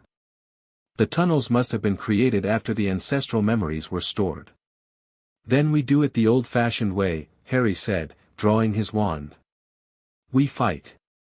They emerged from the heart chamber to find chaos had erupted above. The manor shook continuously now as the wards absorbed attack after attack. Shouts and the telltale crackle of spellfire echoed down the corridors. The wards are failing faster than anticipated, Elias reported as they rejoined the others in the main hall. And we've detected intruders in the east tunnel system. We know, Hermione said grimly. Death Eaters. They're trying to bypass the outer defenses. Clever, Sirius acknowledged. Most old houses have escape tunnels. They're usually the weak point in the ward structure. We need a team in the tunnels, Harry said. Sirius, you know underground fighting better than most. Sirius nodded grimly. Years in Azkaban taught me a thing or two about closed spaces. Who's with me? I am, Ron stepped forward immediately. Me too, Neville added, his voice steadier than Harry had ever heard it. Take Zabini and Kingsley as well, Hermione instructed. You'll need magical variety, shielding, offensive, containment. Sirius looked impressed at her tactical assessment. Well spotted. We'll hold the tunnels. As they departed, a new tremor shook the manor, different from the ward attacks, more focused, more violent. The front gates have fallen, Eleonora announced, checking a monitoring charm. Ministry forces are on the grounds. And Death Eaters have breached the west perimeter, Augusta added. They're attempting to appear unconnected to each other. Plausible deniability, Madam Bones spat. Fudge is a fool, but he's not stupid enough to openly ally with Death Eaters. We need to split our forces, Hermione decided. Grandmother, take the council members and defend the library, the knowledge there is irreplaceable. Madam Bones, coordinate the allied families against the ministry forces. Try for containment, not casualties, they're misguided, not evil. And the Death Eaters? Harry asked. Hermione's eyes hardened. No such restraint needed there. Harry and I will lead that defense. Harry felt a spike of protectiveness.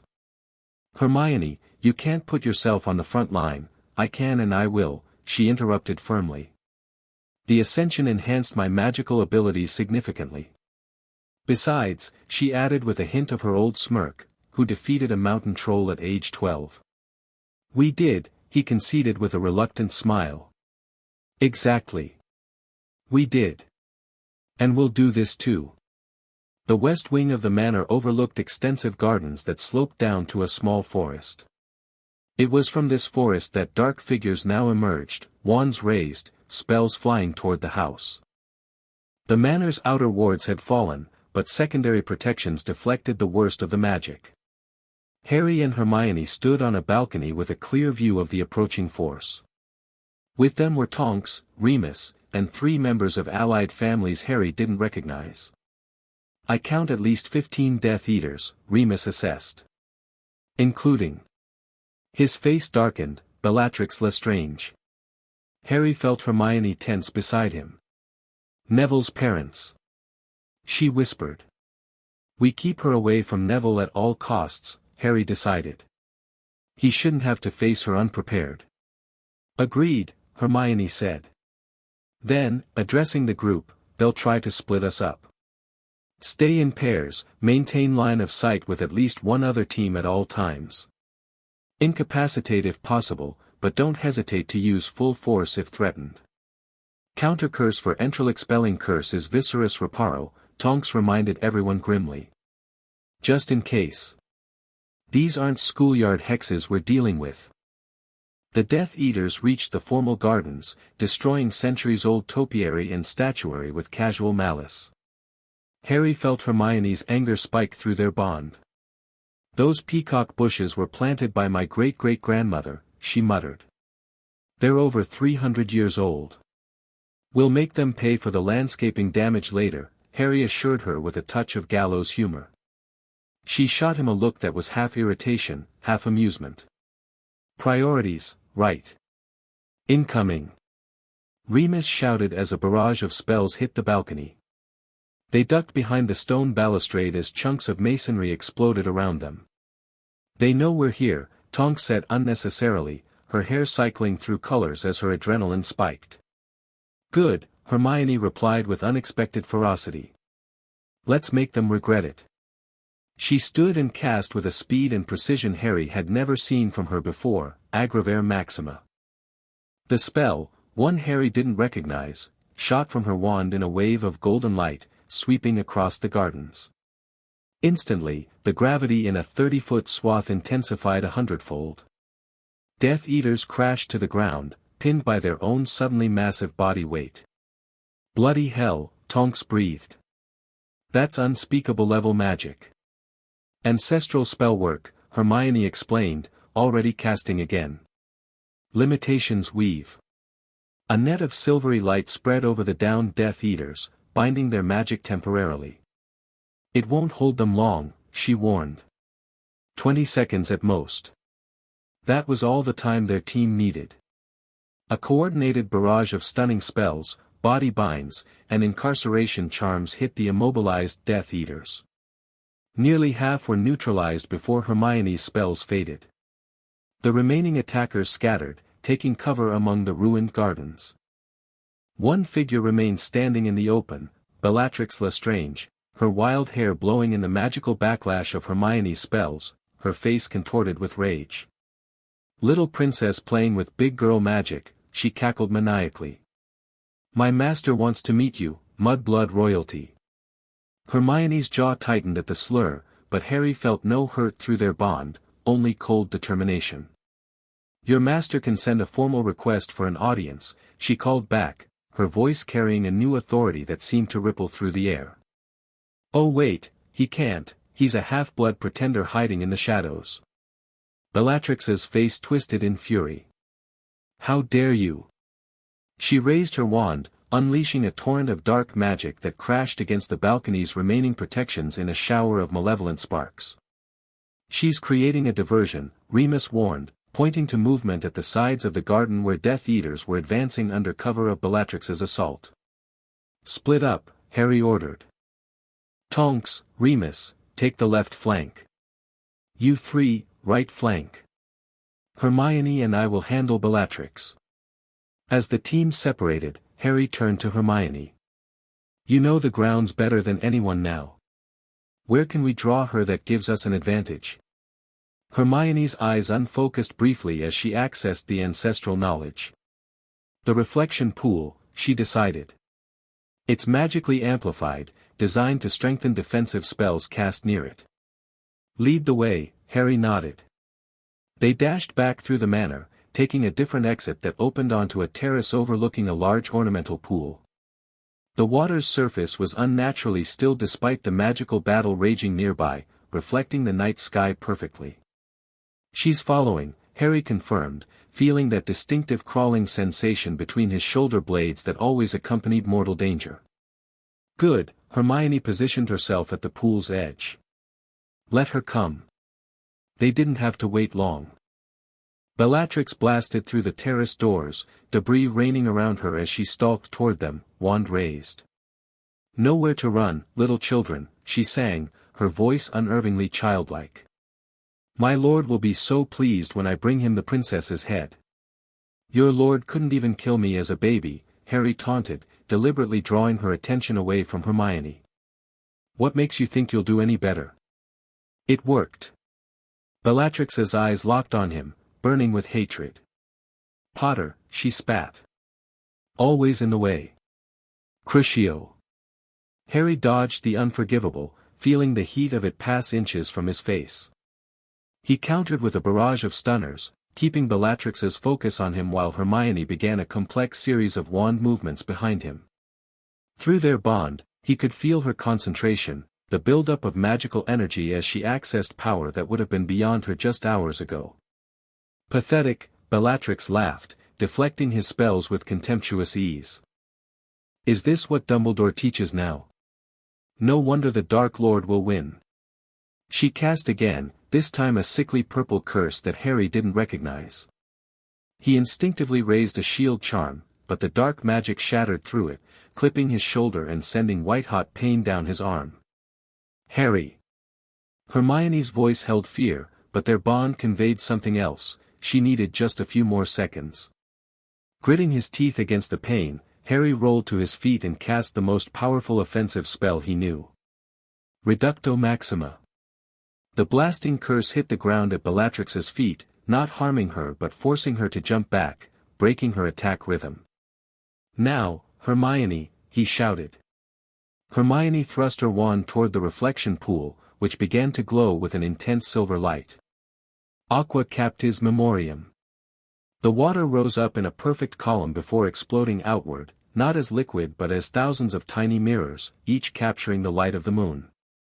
They surrounded Bellatrix in a swirling vortex. What is this magic? Bellatrix shrieked, casting wildly, but her spells only reflected back at her from the mirrors, forcing her to dodge her own curses. Family magic, Hermione answered calmly, directing the mirrors to contract their circle. The reflection pool remembers everyone who's ever gazed into it, including Tom Riddle when he visited this house in 1943, seeking allies. Bellatrix's eyes widened. How do you know that name? I know many things now, Hermione replied, her voice taking on that otherworldly quality again. Including how to bind you with your master's own reflected magic. With a final wand movement, the mirrors closed in completely, forming a solid cocoon around the Death Eater. Bellatrix's muffled screams could be heard for a moment before the construct hardened, becoming opaque. Harry stared in amazement. Is she contained? Hermione assured him, swaying slightly from the magical exertion. The mirrors trap her in a loop of her own recent spellcasting. She's effectively dueling herself until we release her.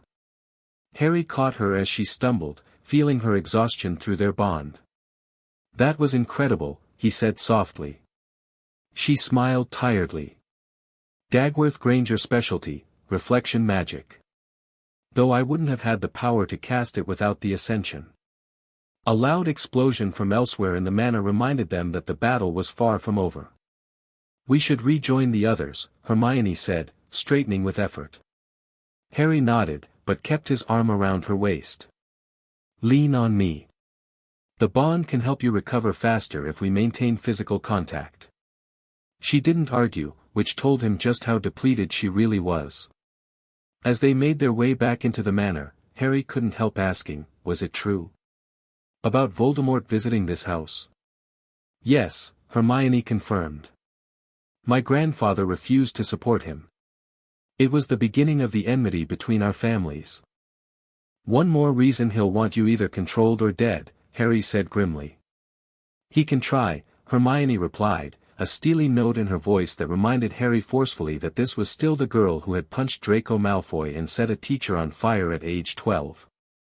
Crown or no crown, Hermione Granger was not someone to underestimate. They found the main battle had moved to the Grand Entrance Hall, where Ministry forces and Death Eaters had apparently abandoned all pretense of separate agendas and were now fighting alongside each other against the Manor's defenders. Fudge must be desperate, Hermione observed, watching a Ministry Auror working in tandem with a masked Death Eater. This alliance won't play well in tomorrow's profit. If we survive to see it, Harry muttered, pulling her behind a pillar as a stray curse blasted past. The scene was chaos, spellfire crisscrossing the once elegant hall, chunks of marble raining down from damaged columns, screams and shouts echoing off the high ceiling. Harry spotted Ron and Sirius back-to-back near the main staircase, holding their own against 3 attackers. We need to end this before the manor takes too much damage, Hermione decided. Ideas? She bit her lip, thinking. The manor itself can help us. It's semi-sentient after centuries of magical habitation. Like Hogwarts? Similar principle. If I can access the master controls from the heart chamber again. A scream cut through the battle noise, Neville, cornered by 2 Death Eaters near the east corridor.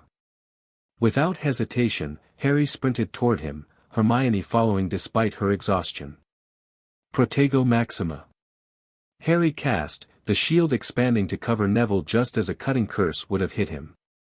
Thanks, Neville gasped, blood trickling from a gash on his forehead.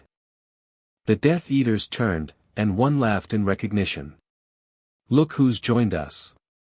Potter and the Princess. Incarcerus. Hermione cast, ropes shooting from her wand to entangle the nearest attacker. The second Death Eater slashed his wand in a complex pattern. Osseo Dispersimus. The bone-shattering curse headed straight for Hermione. Harry moved without thinking, shoving her aside and raising his wand for a shield that he knew wouldn't form in time. Suddenly Neville was there, transfiguring a nearby piece of debris into a marble slab that intercepted the curse, exploding in a cloud of dust. Nice one, Neville. Harry exclaimed, genuinely impressed. Neville looked surprised at his own quick thinking. Gran's been tutoring me all summer. Remind me to thank her, Hermione said, launching a counterattack that sent the Death Eater flying backward into a wall with bone-crunching force. She turned to Harry, her expression fierce. Don't ever put yourself in harm's way for me again. It's literally my job now, he pointed out. I don't care, she said stubbornly. We protect each other equally or not at all. Through their bond, he felt her genuine distress at the thought of him being hurt on her behalf. It touched him deeply. Partners, he agreed, taking her hand briefly. But let's argue about the finer points of magical destiny later, shall we? The battle surged around them, and they fought their way toward the center of the hall where Elias and Eleonora were directing the manor's defenses. Hermione's grandmother looked every inch the battle witch, her elegant robes singed but her wand work precise and devastating. "The wards are failing completely," she reported grimly as they reached her.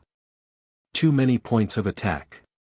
I need to reach the heart chamber again," Hermione explained her plan. Elias nodded. "We'll create a diversion. Lady Eleonora, if you would." Hermione's grandmother smiled thinly, raising her wand in an elegant arc. "Atmospheric disruption has always been a specialty of mine." She cast wordlessly, and the air in the entrance hall began to shimmer. Harry felt his ears pop as the pressure changed dramatically. A swirling wind picked up, centering on Lady Eleonora's position and growing stronger by the second. "Indoor tornado," Ron gasped as he fought his way to their position. "Wicked. Go now," Elias urged as the magical windstorm intensified, papers and debris flying in a controlled chaos that disoriented their attackers. "We'll hold them here." Harry, Hermione, and Neville slipped away toward the hidden entrance that led to the lower levels. Ron hesitated, torn between following his friends and continuing the fight. "Come on," Harry called to him. "We need you." That decided it. Ron ducked a stray spell and hurried after them. The descent to the heart chamber seemed longer this time, the spiral staircase stretching endlessly downward. Hermione led the way, her wand illuminating ancient stone walls that pulsed with fading magical energy. "The manor is weakening," she explained, brushing her fingers along the wall. "It's been too long without a Dagworth Granger in residence, and the attack is draining the stored power." "So what's the plan?"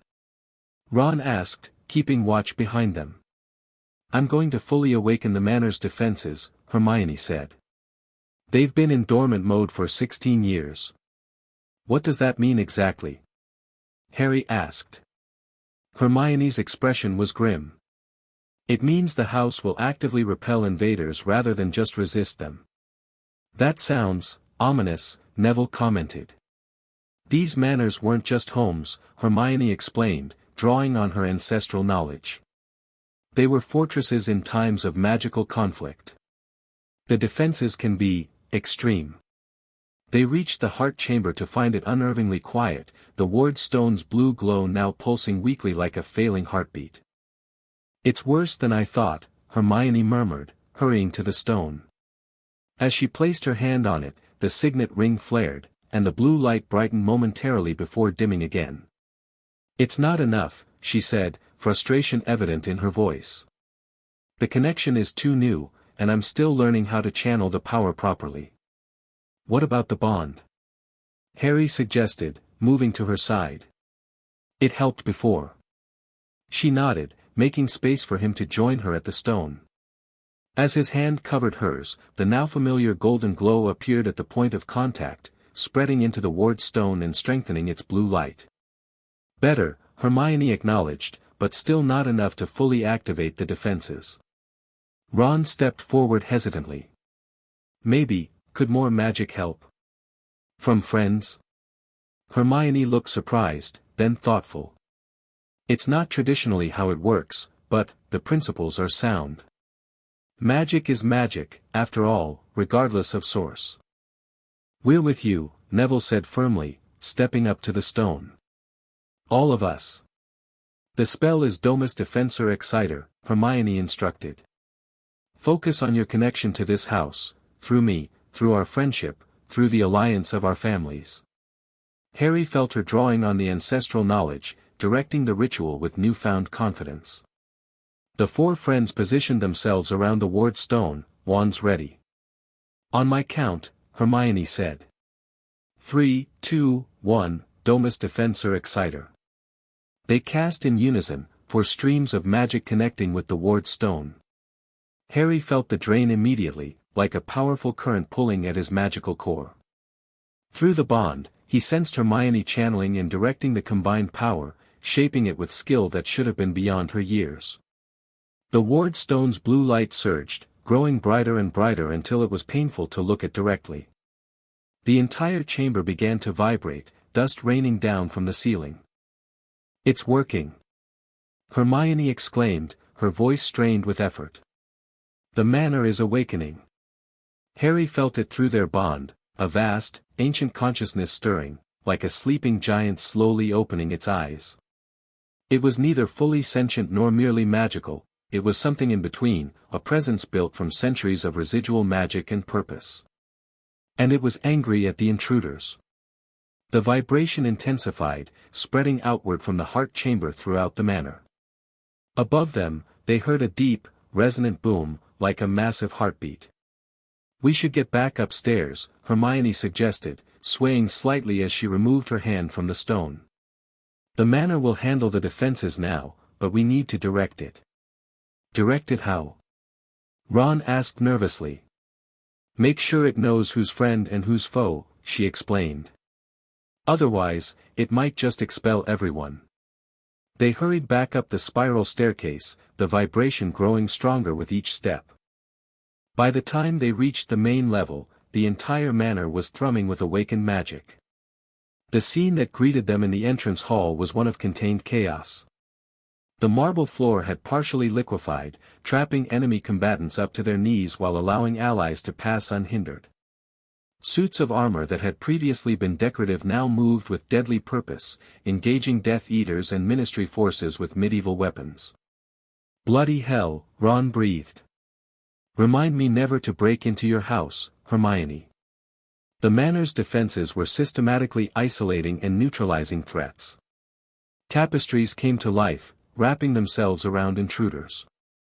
Chandeliers descended from the ceiling, their crystal components separating to form swirling vortexes that herded enemies into containment areas. Your Highness, Elias approached, looking battered but triumphant. You've awakened the full defenses. Well done. Will it hold? Hermione asked. More than hold, he assured her. The manor is reclaiming itself. The battle is effectively over. Indeed, the remaining attackers were being rounded up by the house's animated defenses. Ministry Aurors found themselves disarmed and corralled into the East Wing, while Death Eaters were more aggressively contained in magical prisons conjured from the very structure of the house. Bellatrix escaped, Sirius reported, joining them with a grim expression. Your mirror prison was impressive, but she had help breaking out. Voldemort? Harry guessed. No, thankfully. Looks like Malfoy and Dolohov. They retreated once the house fully awakened. Hermione frowned. And Umbridge? Captured, Sirius said with evident satisfaction. Currently stuck to the ceiling of the grand ballroom, courtesy of the parquet floor deciding to rearrange itself. Despite the seriousness of the situation, they all shared a brief smile at that image. Casualties? Hermione asked, her expression sobering. Minor injuries on our side, nothing life-threatening, Elias reported. 2 Death Eaters dead, they resisted too aggressively, and the manor's defenses responded in kind. Everyone else is contained. What happens now? Harry asked. Now, Eleonora said, joining them with regal composure despite her battle-worn appearance, we deal with the political fallout.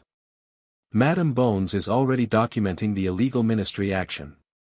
By morning, Fudge will be facing serious questions from the Wisengamot. Hermione nodded, but Harry felt her exhaustion through their bond. The ritual, the battle, and awakening the manor's defenses had drained her considerably. But first, he interjected firmly, you need rest. Harry's right, Eleonora agreed, giving her granddaughter an assessing look. The first day after Ascension is always the hardest. Your body is still adjusting to the influx of magic and ancestral knowledge. There's too much to do, Hermione protested weakly. And it will still be there after you've rested, Harry insisted, his tone brooking no argument. Even magical princesses need sleep. She gave him a look that promised future discussion, but didn't argue further, a testament to how truly exhausted she must be. Fine, she conceded. A few hours. Then we need to plan our next steps. Hermione's chambers turned out to be an elegant suite in the East Wing, preserved exactly as she'd left them as a toddler, though the house elves had clearly updated the space for a teenager rather than a child. "It's strange," she said softly as they entered the sitting room, "I have no conscious memories of this place, but it feels familiar." Harry nodded, understanding. Since the Ascension, he'd experienced similar moments, recognizing rooms he'd never seen, knowing which corridors led where without being told. The ancestral knowledge affected them both, though Hermione's connection was stronger. "You should get some sleep," he said, gesturing to the bedroom door. "I'll keep watch outside." "Don't be ridiculous," she replied, too tired to be diplomatic. "The manor is the safest place in Britain right now. Besides..." She hesitated, then plunged on, "I don't think we should separate too far. The bond is still stabilizing." It was true.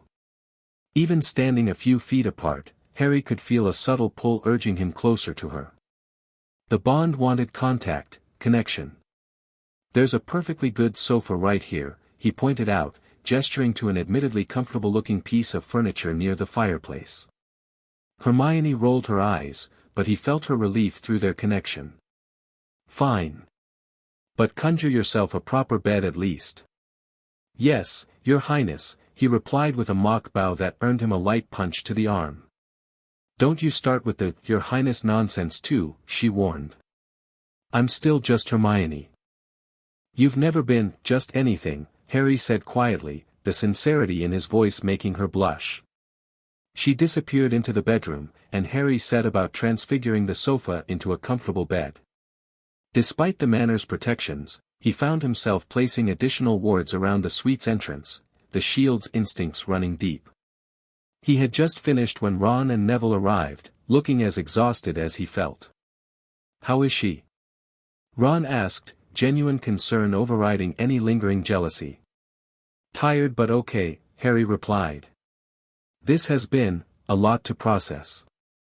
"You're telling me," Ron agreed. "Yesterday my best friends were a famous orphan and a bookworm. Now they're magical royalty and soulmates." His tone was light, but Harry caught the undercurrent of uncertainty. "We're still us, Ron," he assured his friend. "This doesn't change who we are, just add some complications." "Some?" Ron snorted. "Mate, you've got Death Eaters and the Ministry hunting you. I'd call that more than some complications. How different is that from our normal school year?" Harry pointed out with a wry smile. That earned a chuckle from both Ron and Neville. "He's got a point," Neville agreed. "Though I have to say, this is extreme even by your standards, Harry." The bedroom door opened, and Hermione emerged, changed into simple pajamas, her hair braided loosely for sleep.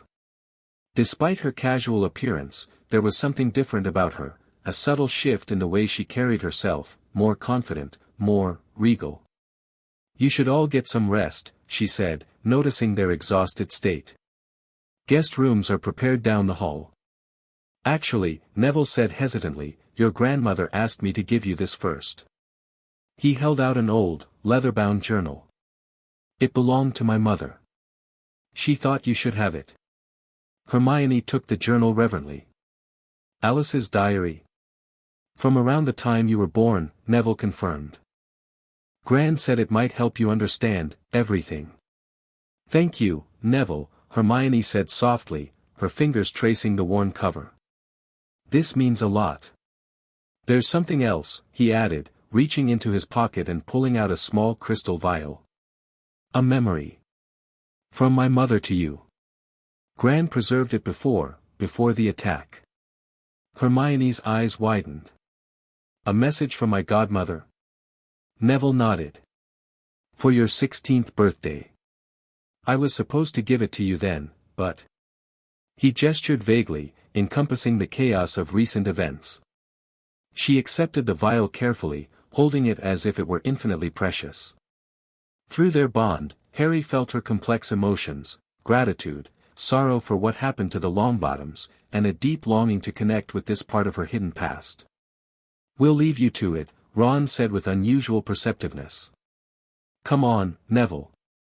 After they left, Hermione stood looking at the vial and journal, seemingly torn. "You don't have to do this now," Harry said gently. "It'll keep until morning." "No," she decided. "I've lost 16 years of my true history. I don't want to wait any longer." She looked up at him. "Will you watch with me? The memory, I mean. Are you sure? It might be personal." "You're my shield," she said simply. "And more importantly, you're my Harry. There are no secrets between us anymore. My Harry." The simple phrase sent a warm current through their bond that had nothing to do with magic and everything to do with the unspoken feelings growing between them. "Then we'll need a pensieve," he said. Hermione smiled. "Apparently, this suite comes equipped with one. Ancestral knowledge has its perks." She crossed to an ornate cabinet that Harry had assumed held books or trinkets. Opening it revealed a small but serviceable pensieve, its silver surface shimmering in the dim light. "Ready?" she asked, uncorking the vial with slightly trembling fingers.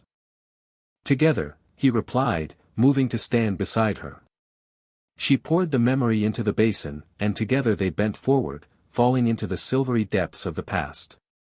They landed in a sunny nursery, bright and cheerful with animated murals of magical creatures gambling across the walls. A young woman with a round, kind face and Neville's eyes sat in a rocking chair, holding a tiny baby wrapped in a soft blanket. "Alice Longbottom," Hermione whispered, recognition in her voice though she couldn't possibly remember the woman. "And that's you," Harry realized, nodding toward the baby. The infant Hermione couldn't have been more than a few weeks old, with a tuft of brown curls and wide, curious eyes taking in everything around her. "Hello, my precious goddaughter," Alice said softly, smiling down at the baby. "I'm recording this memory for you to see on your 16th birthday. By then, you'll be a beautiful young woman, probably as brilliant as your mother and as kind as your father." She adjusted the blanket, revealing a tiny hand that immediately grabbed her finger with surprising strength. "Strong, too," Alice laughed. "That's good. You'll need that strength, Hermione. Being born into the house of Dagworth Granger comes with great responsibility." Her expression grew more serious. "I don't know what the world will be like when you see this. I hope the war is long over, that you know who is defeated, that our families are still close. I hope Neville and you have grown up together as we planned, thick as thieves like your father and I were." Harry felt a pang of sadness, knowing how differently things had turned out. "But if things haven't gone as we hoped," Alice continued, "if something has happened to prevent that happy future, then there are things you need to know." She shifted the baby to her shoulder, pacing the nursery as she spoke. "Your mother and father have taken precautions. There are plans in place to protect you if the worst should happen. You might have been raised away from all this, maybe even unaware of your heritage until now." Hermione made a small sound, and Harry instinctively took her hand, feeling her emotions through their bond, wonder, sorrow, a sense of lost opportunity. "If that's the case," Alice went on, "please know it was done with the greatest love. Celeste and Hector would do anything to keep you safe. Anything." Alice moved to a window, showing the baby the view of what Harry now recognized as Dagworth Manor's grounds. "This is your legacy, little one. Not just a grand house and a title, but a responsibility to magical Britain. The Dagworth Grangers have always stood for balance, between tradition and progress, between different magical beings, between wizarding and Muggle worlds." She smiled sadly. "It's not an easy path. There will be those who oppose you simply for what you represent. But you won't be alone." Alice turned, as if addressing the 16-year-old Hermione directly. "You'll have your shield, for one. The Potter boy, if prophecy holds true. The bond between your houses is ancient and powerful. Trust in it, but remember, it's a partnership of equals, not a chain." She touched the baby's cheek gently. "And you'll have friends, allies. The old alliances may have weakened, but they can be rebuilt. House Longbottom stands with Dagworth Granger, always. Neville will honor that pledge, as I do." Her expression grew more determined. If you're seeing this, it means you've come into your heritage, ready or not. The world may not be what we hoped, but remember this, you were born for this moment. Not because of destiny or blood, but because of who you are at your core. Alice kissed the baby's forehead softly. You are Hermione Dagworth Granger, daughter of Hector and Celeste, goddaughter of Alice Longbottom. You are brilliant and brave and beloved. And whatever path you choose, to embrace your heritage or forge a new way, you will always, always make us proud. The memory began to fade, Alice's image blurring as she held the baby close, humming a gentle lullaby that lingered even as the scene dissolved around them. They emerged from the pensive in silence, Hermione's eyes bright with unshed tears. Without a word, Harry pulled her into his arms, holding her as the emotions she'd been controlling all day finally broke free. They loved me, she whispered against his shoulder. They all loved me so much. Of course they did, he said softly, stroking her hair. How could they not? They stood that way for long moments, the bond between them humming with shared emotion, grief for what was lost, gratitude for what had been found, and something deeper growing between them with each passing hour.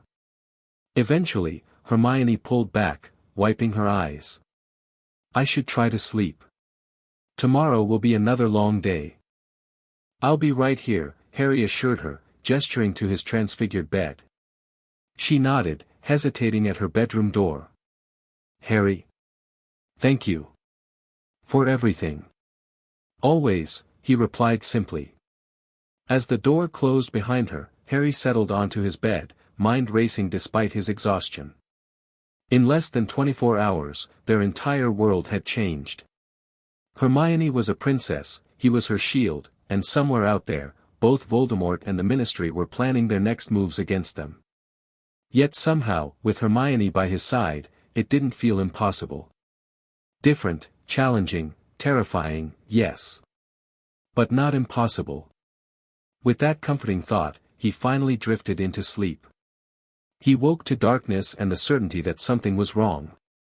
The bond thrummed with distress, pulling him instantly to full alertness.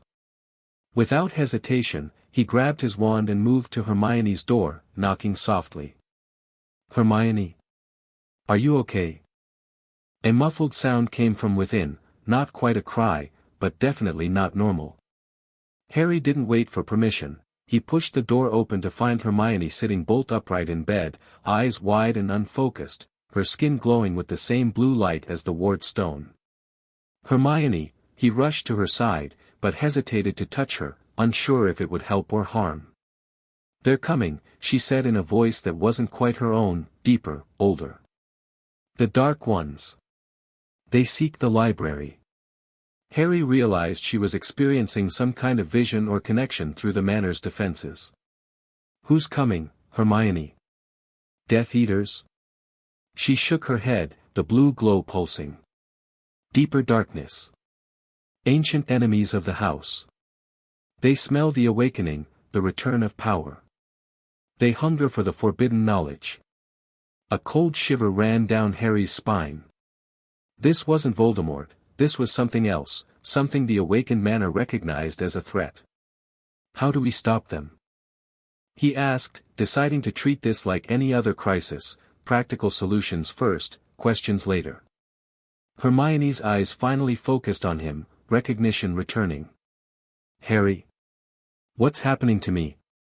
I think the manor is using you as a conduit, he explained, relieved to see her coming back to herself as the blue glow faded.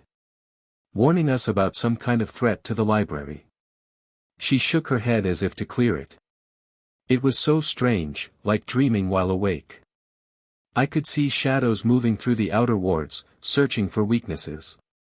We should wake the others, Harry decided, helping her out of bed. If there's another attack coming, no, Hermione interrupted, looking more focused now. This isn't like the Death Eaters or the Ministry.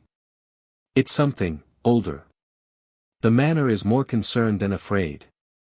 She closed her eyes, concentrating. The library. We need to secure the library. Without further explanation, she grabbed a dressing gown and hurried from the room, Harry close behind. They moved through the darkened manor, which seemed to guide their path by subtly illuminating the correct corridors while leaving others in darkness. The grand library was quiet and seemingly undisturbed when they entered. Hermione moved directly to a section at the far end, hidden partially behind a massive celestial globe. "Help me move this," she instructed, putting her shoulder against the globe. Together, they rolled it aside, revealing an ornate door Harry hadn't noticed before. It had no visible handle or keyhole, just an inlaid pattern matching Hermione's signet ring. "The restricted collection," she explained, pressing her ring to the door. "Not like Hogwarts' restricted section, these books are far more dangerous. Knowledge that could destabilize magical Britain if misused." The door recognized the ring, swinging open silently to reveal a smaller room lined with glass-fronted cases. Inside were books, scrolls, and artifacts, each secured behind individual magical barriers. "This is what they want," Hermione said with certainty. "Some of these contain rituals and spells that haven't been performed in centuries. Dangerous magic." "Who are they?" Harry asked, the pragmatist as always. Hermione frowned, accessing the ancestral knowledge. "The memory isn't clear. The manor knows them as the Seekers, some kind of magical collectors or cultists who pursue forbidden knowledge. They've tried to breach Dagworth Manor before, generations ago. And they somehow know you've awakened the house," Harry guessed, making the collection accessible again. "Exactly," she nodded, moving to an ancient-looking control panel built into one of the shelves. "We need to activate the secondary protections. The general manor defenses won't be specific enough for this threat." Harry watched as she worked with the unfamiliar mechanisms, her fingers moving with the confidence of someone who'd done this 100 times, though he knew she was acting on instinct and ancestral memory. "There," she said finally, as a golden mesh of light spread across the cases. "That should," a tremor ran through the manor, different from the battle earlier, more focused, like a precise surgical strike rather than a frontal assault. "They're here," Hermione whispered, her ring glowing in response to the threat. "They're probing for access points." Harry drew his wand. "Where? How do we fight them?" "Not with conventional magic," she warned. "The Seekers use older methods, blood magic, ritual casting, sympathetic connections." Another tremor, stronger this time, and one of the cases near the back of the room rattled ominously. "They're targeting specific knowledge," Hermione realized, moving quickly to the case. "This one, the Codex Umbra." Harry peered at the ancient tome inside the case. Even through the protective glass, he could feel the dark power emanating from it, not evil, necessarily, but primordial, raw. "What does it do?" "It contains rituals for accessing the spaces between realities," Hermione explained, reinforcing the case's protections with additional spells. "Shadow realms, parallel dimensions. Incredibly dangerous knowledge, the kind that drives researchers mad." The manor shook again, and this time Harry felt it through their bond, a sickening sensation like hooks trying to catch and pull at the edges of the manor's defenses. "We need help," he decided, raising his wand. "Expecto Patronum." His stag Patronus formed, more solid and substantial than he'd ever seen it before. "Find Sirius, Eleonora, and Elias," he instructed it. "Tell them, intruders targeting the restricted collection. The Seekers have returned." The stag bounded away, passing through the library walls like a ghost. "Smart," Hermione acknowledged. "But we need to buy time until they arrive." She closed her eyes, placing both hands flat on the nearest bookshelf. "I'm going to try something. The manor responds to me as its mistress. If I can merge my consciousness with its defenses temporarily." "Is that safe?" Harry asked, alarmed. "Probably not," she admitted.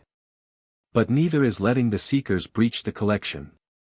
Before he could argue further, the blue glow returned, spreading from her hands throughout the library. Harry felt the bond between them stretch as part of Hermione's consciousness extended outward, merging with the ancient magic of the house. Through their connection, he caught glimpses of what she was seeing, the manor from multiple perspectives at once, like looking through 100 eyes simultaneously. He saw shadowy figures at the boundaries of the property, their forms indistinct and wavering, more like holes in reality than solid beings. The Seekers, Hermione's voice echoed strangely, as if coming from everywhere at once. They're not entirely human anymore. Centuries of exposure to forbidden magic has changed them. Harry felt useless, unable to fight an enemy he could barely comprehend. Then he remembered what Alice had said in the memory: he was Hermione's shield. Not just a protector but a partner. Acting on instinct, he moved behind Hermione and placed his hands on her shoulders. "Let me help. Use me as an anchor." The moment they connected, the bond flared brilliantly. Harry felt a rush of power flowing between them, his magical core lending strength to Hermione's extended consciousness.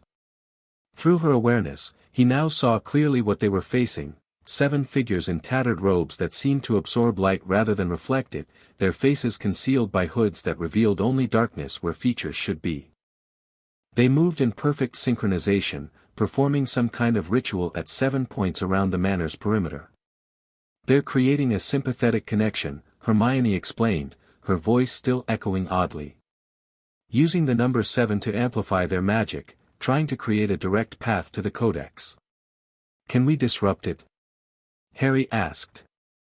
"Yes, but I need more power. The manor's defenses are still depleted from earlier." Without hesitation, Harry embraced her from behind, maximizing their physical contact. "Take whatever you need." Through their bond, he felt her hesitate, concerned for him, then accept his offer. The drain was immediate and intense, like having his magical core tapped directly. But there was also an exhilarating sense of connection, of their magic intertwining in ways that transcended normal spellcasting. Using their combined power, Hermione directed the manor's defenses with surgical precision.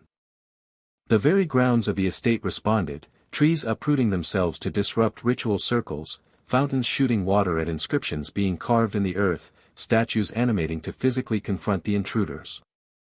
The Seekers fought back with magic unlike anything Harry had seen before, shadow-like tendrils that corroded whatever they touched, whispered incantations that made reality itself seem to waver, symbols that burned in midair and sent out pulses of disruptive energy. "They're strong," Hermione acknowledged, her grip on the bookshelves tightening. "Centuries of collecting forbidden knowledge has given them power. But they're not connected like we are," Harry reminded her, strengthening his embrace. "They don't have what we have." He felt her confidence surge through their bond, along with something warmer, deeper, an emotion neither of them was ready to name but both increasingly acknowledged. Drawing on that connection, Hermione executed a final, decisive counter. The entire manor seemed to inhale, a moment of perfect stillness, and then exhale a wave of protective magic that swept outward from the core. Harry felt it pass through them, recognizing them as allies before continuing outward. Through Hermione's expanded awareness, they watched the wave hit the Seekers. The shadowy figures contorted in what might have been pain or rage, their ritual disrupted completely. One by one, they faded from view, not defeated permanently but certainly repelled. As the immediate threat receded, Hermione sagged in Harry's arms, the blue glow fading as her consciousness returned fully to her body. He supported her weight easily, guiding her to a nearby chair. "That was..." she began, then stopped, seemingly at a loss for words. "Incredible," Harry finished. "Terrifying, but incredible." She looked up at him, her expression a mix of exhaustion and wonder. "I felt you with me the whole time. Your magic, your strength. The bond is growing stronger." Before Harry could respond, the library doors burst open as Sirius, Eleonora, and Elias rushed in, wands drawn. "We received your message," Sirius explained, looking around for signs of battle. "Where are the intruders?" "Gone, for now," Hermione said wearily. "The Seekers. They were after the Codex Umbra." Eleonora paled visibly. "The Seekers? Are you certain?" "I saw them through the manor's defenses," Hermione confirmed. 7 figures, shadow magic, sympathetic ritual casting. This is worse than I feared, Elias muttered, exchanging a worried glance with Eleonora. The Seekers haven't attempted to breach a magical stronghold in over a century. Who exactly are they? Harry asked, still keeping a protective hand on Hermione's shoulder. A cabal of knowledge hunters who believe all magic should be accessible, regardless of its danger, Eleonora explained. They began as scholars in the 15th century, but their pursuit of forbidden knowledge twisted them. Now they're something other. Not quite human anymore. They're drawn to concentrations of ancient magic, Elias added. The Ascension ritual, followed by the awakening of the manor's full defenses, must have attracted their attention. Another enemy to worry about, Harry sighed. As if Voldemort and the Ministry weren't enough. Different kind of threat, Sirius noted. The Seekers don't want political power or domination, they want knowledge, specific knowledge. The Codex Umbra, Hermione confirmed. They were targeting it specifically. That's troubling, Eleonora said gravely. The Codex contains rituals that could theoretically tear holes between dimensions. In the wrong hands. Catastrophe, Elias finished. We must increase the collection's security immediately. As the adults discussed additional protective measures, Harry felt Hermione trembling slightly under his hand. The mental and magical exertion had taken a serious toll. She needs rest, he said firmly, interrupting the tactical planning. Now. Eleonora looked like she might argue, then noticed her granddaughter's exhausted state. Of course. The Seekers won't return tonight, their ritual failure will have depleted them significantly. We'll strengthen the outer wards, Elias promised. And place additional guards on the library. Harry helped Hermione to her feet, supporting her as they made their way back through the manor. The house seemed to help, lighting their path and even adjusting the layout slightly to shorten the distance to her chambers. I'm fine, she protested weakly as he guided her to her bed. Just tired. You merged your consciousness with an ancient magical building and fought off shadow wizards, Harry pointed out dryly. I think you're allowed to be exhausted. A small smile touched her lips. When you put it that way. She sat heavily on the edge of the bed, making no move to lie down. Harry could feel her mind still racing despite her physical exhaustion. What is it? He asked gently. It's just, so much, so quickly, she admitted. Yesterday I was worried about OWLs and whether I'd made enough badges for SPW. Now I'm responsible for an ancestral manor, fighting off cultists, and apparently have access to knowledge that could tear holes in reality. Don't forget the part where you're magically bound to your best friend, Harry added with a wry smile, trying to lighten the mood. It worked. She laughed softly, then looked up at him with sudden seriousness. Are you okay with it? With all of this? You didn't ask for any of it either. The question touched him. Even overwhelmed with her own situation, Hermione still worried about him. I'm still processing, he admitted honestly. But strangely, it feels right. The shield part, the bond. Like I've found my place, in a way I never did before. Does that make sense? Perfect sense, she whispered. Then, after a moment's hesitation, will you stay? Just until I fall asleep. The bond, it's more settled when you're near. Harry nodded, settling into a chair beside her bed. I'll be right here. She lay down, eyes already closing with exhaustion. Just before sleep claimed her, she murmured, Harry. I'm glad it's you. My shield. I can't imagine it being anyone else. He watched her drift off, a profound sense of rightness settling over him. Neither can I, he whispered to her sleeping form. Neither can I. Morning came too soon, sunlight streaming through windows that apparently adjusted their opacity based on the occupant's sleep cycle, another fascinating feature of the magical manor. Harry woke still in the chair beside Hermione's bed, a blanket draped over him that he didn't remember retrieving. Hermione was already awake, sitting cross-legged on the bed with Alice Longbottom's journal open in her lap. "Good morning," she said, looking much recovered from the previous night's ordeal. "The house elves brought breakfast." She gestured to a tray on the bedside table laden with enough food for both of them. "How long have you been up?" Harry asked, stretching to work out the kinks from sleeping in a chair. "About an hour," she replied. "I've been reading Alice's journal. It's enlightening." "Good things?" he asked, helping himself to toast and eggs. "Mostly. She writes about my parents, about the First War against Voldemort, about the political situation." She turned a page thoughtfully. "Did you know my father was working on a comprehensive magical beings' rights bill when he was killed? It would have revolutionized the status of house elves, goblins, centaurs, all magical beings." "So SPW is in your blood," Harry teased gently. She smiled. "Apparently so. It's strange, reading about things I'm passionate about and realizing they may be partially ancestral inclinations." "Does that bother you? The idea that some of your personality might be inherited?" She considered the question seriously. "I thought it would. I've always been proud of forming my own opinions, making my own choices. But after connecting with the manor last night, accessing that ancestral knowledge." She shook her head in wonder. "It doesn't feel like I'm being controlled or influenced.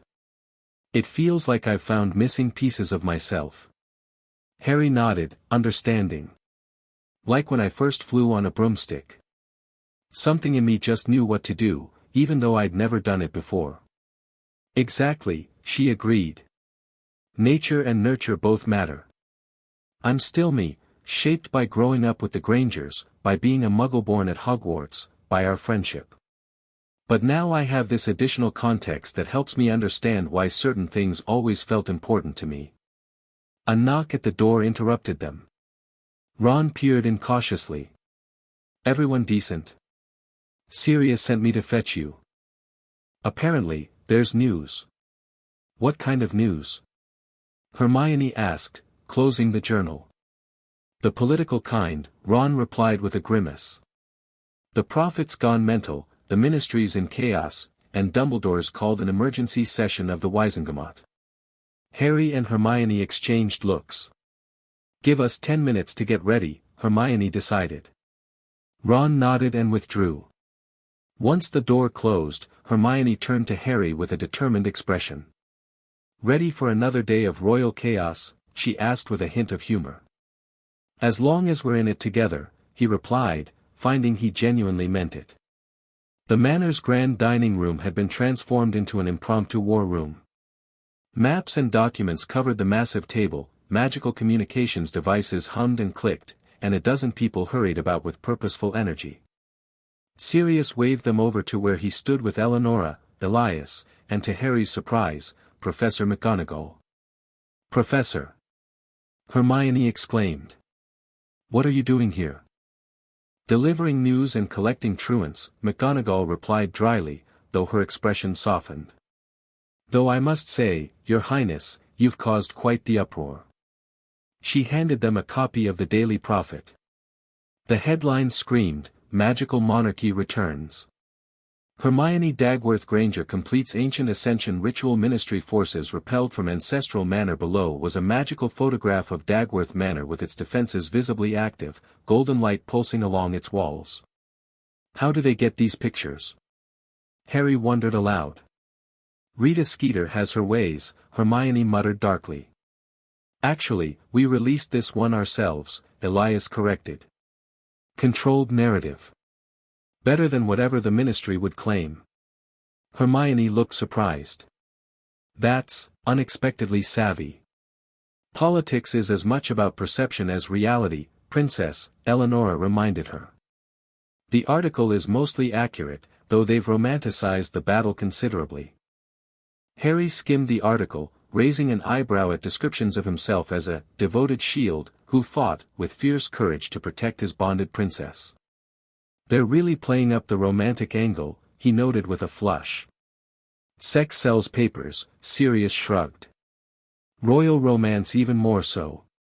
What's the actual situation? Hermione asked, tactfully changing the subject. Complicated, McGonagall answered. Fudge is frantically trying to justify the Ministry's attack on an ancestral house. Umbridge has been suspended pending investigation, though I suspect that's more about finding a scapegoat than actual justice. And Hogwarts? Hermione asked. In turmoil, McGonagall admitted.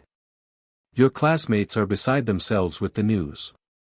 Mr. Weasley's sister and Miss Lovegood have been quite vociferous in your defense, organizing a student response to Ministry interference. Ginny and Luna. Ron looked surprised. What are they doing? Creating quite the headache for the interim defense teacher, McGonagall replied with what might have been a small smile.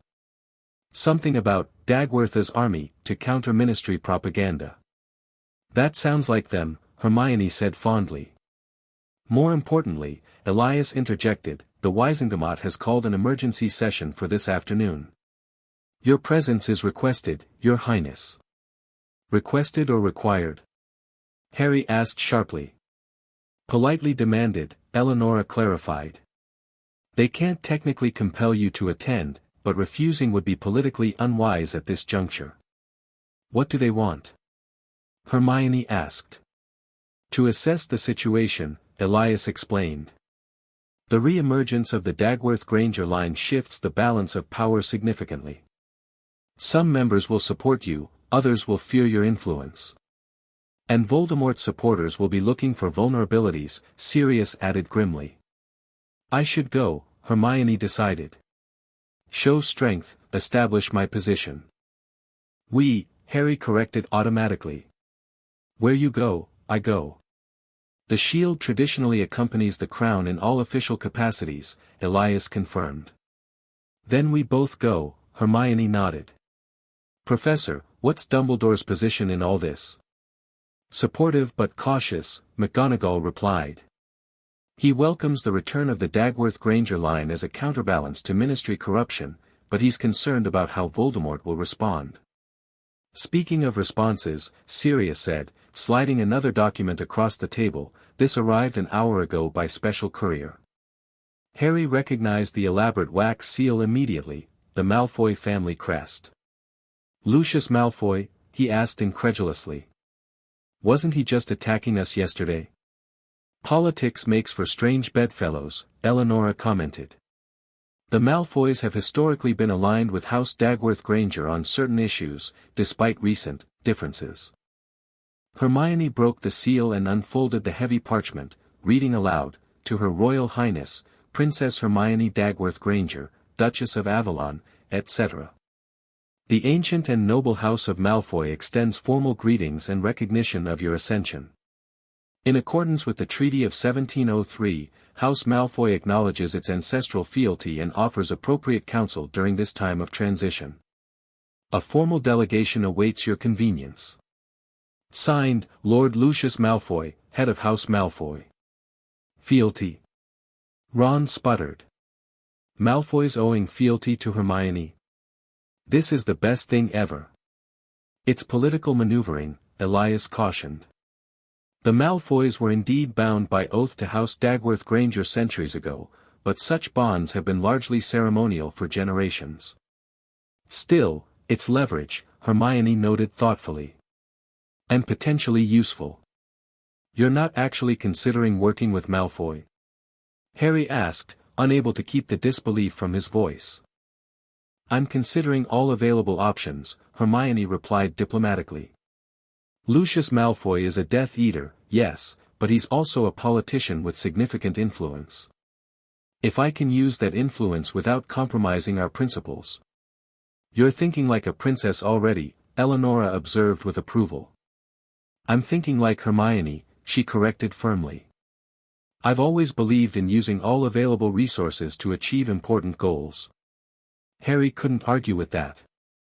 It was classic Hermione, pragmatic, strategic, and focused on the bigger picture. So what's the plan for the Wizengamot? He asked, accepting her decision for now.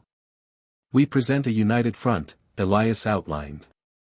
Princess Hermione with her shield, supported by allied houses.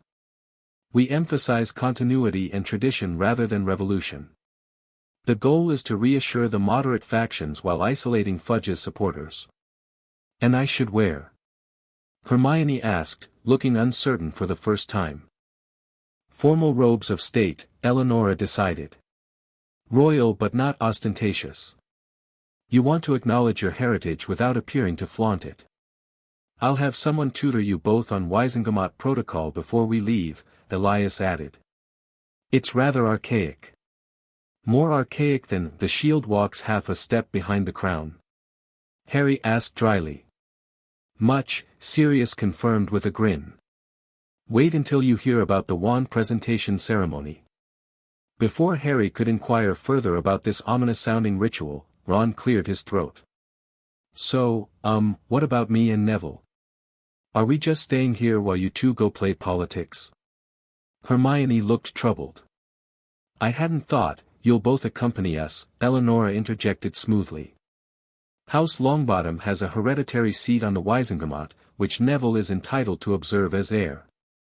And the Weasleys, while not currently seated, have historical standing as witnesses. Ron looked surprised but pleased to be included. Besides, Sirius added with a wink, if things go sideways, we might need some Gryffindor backup. Things won't go sideways, Elias said firmly. This is a political arena, not a battlefield. With all due respect, Harry replied, thinking of his own Wizengamot hearing the previous summer, sometimes they're the same thing. The next few hours passed in a whirlwind of preparation. Harry and Hermione received a crash course in Wizengamot protocol from a stern wizard who made Professor McGonagall seem positively relaxed in comparison. They practiced formal entrances, proper address for various dignitaries, and the complex etiquette of magical politics. Harry found himself struggling with the minutiae until Sirius pulled him aside for a different kind of lesson. Forget all that ceremonial nonsense for a moment, his godfather advised. The most important thing you need to understand is the power dynamics. Who stands where, who speaks when, it all signals allegiance and influence. He conjured a miniature model of the Wizengamot chamber, with tiny figures representing the various factions. Traditional pureblood families here, he indicated the right side. Progressive elements here, he pointed left. Ministry loyalists center-right, independent scholars center-left. Dumbledore presides from the chief warlock's seat, but Fudge will try to dominate proceedings from the minister's box. Harry studied the layout carefully. And where will Hermione sit? That's the interesting part, Sirius grinned. The Dagworth Granger seat has been empty for 16 years, but it's not just any seat. He pointed to an elevated position separate from the regular Wizengamot benches. The Royal Observer position. Technically outside the Wizengamot proper, but with speaking privileges that supersede even the Chief Warlock. That won't make us any friends, Harry noted. It's not about friendship, Sirius replied seriously. It's about re-establishing the proper checks and balances in magical government. The Dagworth Grangers were meant to be the voice of the people when the Ministry and the Wizengamot became too insular or corrupt. And now that's Hermione's job, Harry mused, feeling a renewed sense of the responsibility she'd inherited. And yours, Sirius reminded him. The shield isn't just protection, it's counsel, support, a voice of reason when the weight of tradition becomes too heavy. Harry nodded, understanding his role more clearly. Thanks, Sirius. This helps more than 3 hours of learning which way to bow to a senior undersecretary. James would have hated all this protocol too, Sirius said with a fond smile. But he would have done it, for the right reasons. Just like you're doing. Meanwhile, Hermione was sequestered with her grandmother and several witches Harry didn't recognize, being fitted for her formal robes and briefed on the political landscape. Through their bond, he sensed her determination and focus, with undercurrents of nervousness she was working hard to suppress. When they finally reunited just before departure, Harry nearly stopped breathing. Hermione wore formal robes of deep blue velvet trimmed with silver, cut to emphasize her transition from girl to young woman. Her hair was partially up, with strategic curls framing her face, and a delicate silver circlet, not quite a crown, but certainly regal, rested on her head. Too much? She asked anxiously, noticing his expression. No, he managed. You look, like yourself, but more. It was a clumsy compliment, but she seemed to understand, smiling with relief. That's what I was hoping for. I don't want to seem like I'm playing dress-up. No chance of that, he assured her. Harry himself wore formal shield attire, charcoal grey robes with crimson accents, the Potter crest subtly embroidered over his heart, and a silver pin denoting his official capacity. He felt slightly ridiculous but knew appearance mattered in the arena they were entering. Ready to face the lions? He asked as their departure time approached. Lions I can handle, she replied wryly. It's the snakes I'm worried about. The Ministry of Magic was abuzz with activity when they arrived via secure flow connection. Word of their coming had clearly spread, as the atrium was packed with onlookers, reporters, and what appeared to be plainclothes security. The moment they stepped from the fireplace, flashbulbs exploded from all directions. Harry instinctively moved to shield Hermione, but she placed a restraining hand on his arm. No, she murmured. Let them see us. Confidence, remember. She was right, of course. They needed to project strength, not defensiveness. Harry adjusted his position to the formal half-step behind her right shoulder, close enough to protect but clearly presenting her as the primary figure. Their entourage emerged from adjacent fireplaces, Eleonora and Elias, serious, under official protection as the wrongfully accused had finally been acknowledged, Neville and Augusta Longbottom, Ron with his father Arthur, who had hurried to join them, and several allies from other houses. Make way for Her Royal Highness, called a ministry official who appeared to be their assigned escort. Clear a path to the Wisengamot chambers. The crowd parted reluctantly, many craning for a better view of the newly revealed princess and her shield. Harry heard snippets of conversation as they passed. Doesn't look much like royalty to me. The Potter boy, always in the middle of trouble. Says the old families are already pledging allegiance. Fudge is furious, says it's all an elaborate hoax. Hermione maintained perfect composure, her expression serene despite the chaos around them. Through their bond, Harry felt her nervousness but also her determination. This was too important for self-consciousness. They reached the elevators and descended to the Wisengamot level. As they approached the imposing doors of the chamber, Elias stepped forward for a final briefing. Remember, Your Highness, you speak only when formally recognized, except in matters directly concerning your house or person, in which case ancient privilege applies. Hermione nodded. And the shield? Traditionally silent unless asked to speak by the crown or if detecting imminent threat to magical society, Elias replied. Though interpretations of imminent threat have varied historically. Harry stored that useful loophole away for potential use. The session has already begun, the ministry escort informed them. Chief Warlock Dumbledore is presiding. Good, Eleonora murmured. At least Fudge hasn't managed to oust him yet. The massive doors swung open, and a hush fell over the crowded chamber as they entered. Harry had been in this room once before, for his own hearing, but it looked different now, more formal, with all members in traditional plum-colored robes, the full complement of magical recording devices active. At the center of the raised dais, Dumbledore sat in the Chief Warlock's chair, resplendent in ceremonial robes. He looked up as they entered, his eyes twinkling with what Harry thought might be approval behind his half-moon spectacles. The Wisengamot recognizes the arrival of Her Royal Highness, Princess Hermione Dagworth Granger, announced the court scribe. And her shield, Harry James Potter. Dumbledore rose, prompting the entire assembly to stand as well, some eagerly, others reluctantly, and a few, Harry noted Fudge among them, with barely concealed hostility. Your Royal Highness, Dumbledore's voice carried effortlessly through the chamber. The Wisengamot welcomes your return to these hallowed chambers, where your ancestors have observed and advised for centuries. Thank you, Chief Warlock, Hermione replied, her voice clear and steady. House Dagworth Granger is honored to resume its traditional role in service to magical Britain. The formal greeting complete, a court official guided them to the royal observer's position, an elevated alcove with a perfect view of the proceedings, furnished with 2 ornate chairs and a small table. Harry noticed with satisfaction that while Hermione's chair was slightly more elaborate, his was positioned at the same height, reinforcing their partnership rather than subordination. As they took their seats, the rest of their party dispersed to their respective positions, the Longbottoms to their family seat, Sirius to the recently reinstated Black family position, the others to visitor galleries. Ron gave them an encouraging thumbs up as he followed his father to the public seating area. "Now that we are all assembled," Dumbledore continued, "we shall address the matter before us, the return of the Dagworth Granger line and its implications for our society."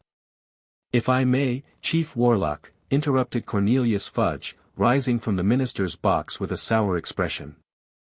"There are serious questions regarding the legitimacy of these claims." Murmurs ran through the chamber at this direct challenge.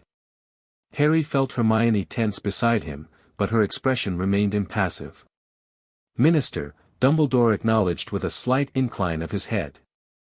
"The floor is yours." Fudge straightened his lime-green bowler hat nervously. "Members of the Wisengamot, we find ourselves faced with an extraordinary situation. A student previously known to us all as a Muggleborn which suddenly claims royal heritage, brandishing a ring and performing obscure rituals. I ask you, where has she been these past 16 years? Why reveal herself now? And what evidence beyond a mere ring supports these grandiose claims?" More murmurs, some apparently agreeing with these reasonable-sounding questions. "Furthermore," Fudge continued, gaining confidence, "we have reports of illegal magic, unauthorized combat against ministry officials, and harboring a known fugitive." He glanced meaningfully toward Sirius. "These are not the actions of legitimate authority but of revolutionary elements seeking to destabilize our government." Hermione leaned toward Harry, whispering, "He's trying to make this about law enforcement, not legitimacy." "Clever." Harry nodded, impressed by her political insight. She was adapting to this world faster than he'd expected, though perhaps that was the ancestral knowledge at work.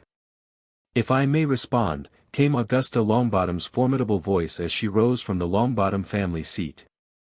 "As a witness to the events in question." "The chair recognizes Madame Augusta Longbottom," Dumbledore nodded. "Thank you, Chief Warlock." Augusta stood ramrod straight, her vulture hat adding to her imposing presence. "I was present at Princess Hermione's Ascension ritual, as is the ancient rite of House Longbottom. I can personally attest that the ritual was completed successfully and recognized by ancestral magic. The signet ring accepted her, the Dagworth manor acknowledged her, and the ancient wards responded to her command." She fixed Fudge with a steely glare. "As for where she has been these past 16 years, hidden for her protection after the assassination of her parents, as many in this chamber well know." Shocked gasps filled the room at this direct accusation. Harry noticed several older members shifting uncomfortably in their seats. "That is a slanderous claim." Fudge spluttered. "Is it?" Augusta challenged. "Shall we examine ministry records from that period? Shall we question certain officials under Veritaserum about operations conducted without Wisengamot approval?" "That's enough, Madame Longbottom," Dumbledore interjected smoothly, though Harry thought he detected approval behind the formal rebuke. "We are here to establish facts, not assign blame for past events." "My apologies, Chief Warlock," Augusta replied, not sounding remotely sorry. "I merely wish to establish that Princess Hermione's claim is legitimate and can be verified through multiple magical means." "Indeed," Dumbledore agreed. "And I believe we have an expert witness who can speak to the magical validity of the Ascension." The chair recognizes unspeakable Croaker. A wizard in nondescript grey robes rose from the center seats. With a jolt, Harry realized this was one of the Department of Mysteries researchers he'd glimpsed during his hearing. "Thank you, Chief Warlock," Croaker said in a dry, academic voice. "The Department of Mysteries has recorded a significant magical event consistent with the Dagworth Granger Ascension ritual as documented in our archives. The magical signature matches historical records of previous ascensions dating back to 1207. He produced a complicated-looking instrument that projected a three-dimensional display of swirling magical patterns. As you can see, the thaumaturgical resonance is unmistakable. Furthermore, our monitoring of the ancient wards across Britain shows a 27% increase in stability since the ritual's completion. What does that mean in practical terms? Asked an elderly which Harry didn't recognize. It means, Madam Marchbanks, that the protective enchantments that have kept magical Britain hidden from Muggles for centuries are significantly stronger than they were 3 days ago, Croker explained. A benefit we can directly attribute to the restoration of the Dagworth Granger line. This caused a stir of mostly positive reaction. Harry felt a small surge of triumph through the bond. Hermione recognized this testimony as a turning point. Fudge, however, wasn't finished. Magical signatures can be fabricated, he insisted. And even if the girl has some Dagworth Granger blood, that doesn't automatically grant her political authority. The Ministry has governed magical Britain effectively for centuries without royal interference. Effectively? The new voice came from Madame Bones, who stood from her seat with a contemptuous expression. Minister, under your leadership, we've seen the escape of Sirius Black, now proven innocent, the infiltration of Hogwarts by a disguised Death Eater, the resurrection of you-know-who which you continue to deny, and now an illegal assault on an ancestral home. Is this your definition of effective governance? The chamber erupted in shouted arguments and accusations. Harry leaned toward Hermione. Should you say something? She shook her head slightly. Not yet. Let them fight amongst themselves a bit longer. It reveals the factions. Harry marveled at her restraint and strategic thinking. The old Hermione would have jumped in with facts and logical arguments immediately. This new, royal Hermione understood the value of timing. Dumbledore finally restored order with a resonating bang from his wand. We will maintain decorum in these chambers, he said sternly. This is not a forum for political squabbles but a serious inquiry into matters affecting the very foundation of our society. Once quiet returned, he turned toward their alcove. Perhaps it is time we heard from Her Royal Highness directly. Princess Hermione, would you address the Wizengamot? This was the moment they'd prepared for. Hermione rose gracefully, Harry standing half a beat later and positioning himself slightly behind her right shoulder, the traditional stance of the shield during formal addresses. Honored members of the Wizengamot, Hermione began, her voice clear and confident. I stand before you today as surprised by recent events as many of you must be. 3 days ago, I believed myself to be simply Hermione Granger, a Muggleborn witch in her 5th year at Hogwarts. This candid opening caught many off guard, they'd clearly expected a more pompous approach. The revelation of my true heritage came suddenly and unexpectedly, she continued. But the magical evidence is undeniable, as unspeakable Croker has confirmed. I am indeed Hermione Dagworth Granger, daughter of Hector and Celeste, rightful heir to House Dagworth Granger. She paused, her gaze sweeping the chamber. I did not seek this position or its power. But now that it has found me, I recognize both the privilege and the responsibility it represents. Harry felt a swell of pride at her poise and eloquence. To address Minister Fudge's concerns directly, I have no intention of destabilizing the government. The historical role of House Dagworth Granger has never been to rule over magical Britain but to serve as its guardian and advocate. To maintain balance between tradition and progress, between different magical peoples, between power and responsibility. She gestured to Harry beside her. The ancient bond between our houses, Dagworth Granger and Potter, symbolizes this commitment to balance. The crown and the shield, wisdom and courage, reflection and action. Harry stood a little straighter, feeling the weight of her words. I am 16 years old, Hermione acknowledged with disarming honesty. I have much to learn about my heritage and responsibilities. But I also bring a fresh perspective to ancient traditions. I have lived in both the Muggle and magical worlds. I have experienced Hogwarts as a supposed Muggleborn, facing both prejudice and opportunity. These experiences will inform my approach to the role I now assume. She looked directly at Fudge. Minister, I extend an open hand of cooperation. The Ministry and the Crown have different responsibilities but share common goals, the safety, prosperity, and unity of magical Britain. I suggest we focus on these shared aims rather than power struggles that benefit no one. The strategic brilliance of this approach was immediately apparent. By publicly offering cooperation, she placed Fudge in an impossible position: accept and acknowledge her legitimacy, or refuse and appear petty and obstructionist. Fudge looked utterly wrong-footed, his mouth opening and closing without sound as he tried to formulate a response. Into this silence, Lucius Malfoy rose smoothly from his seat. "If I may, Chief Warlock." "The chair recognizes Lord Malfoy," Dumbledore said, his expression carefully neutral. "Thank you." Malfoy's aristocratic drawl carried through the chamber. "I feel compelled to remind my colleagues of the Treaty of 1703, in which many of our houses, including my own, formally recognized the special status of House Dagworth Granger. These ancient pacts remain magically binding." He turned to face Hermione directly, executing a formal half-bow that sent shockwaves through the assembly. "Your Royal Highness, House Malfoy acknowledges its historical allegiance and stands ready to honor its commitments." The political calculation was obvious, Malfoy positioning himself as a traditionalist supporter of established magical order rather than a revolutionary Death Eater. But the effect was electric nonetheless. Several other pureblood representatives followed suit, rising to acknowledge similar ancient pacts. Through their bond, Harry felt Hermione's mixture of satisfaction and wariness. This public support from traditionally conservative factions was politically valuable but came with strings attached. "The chair thanks Lord Malfoy for this historical context," Dumbledore said smoothly. "Indeed, the legal status of House Dagworth Granger is well established in our oldest laws and treaties." He turned to address the entire chamber.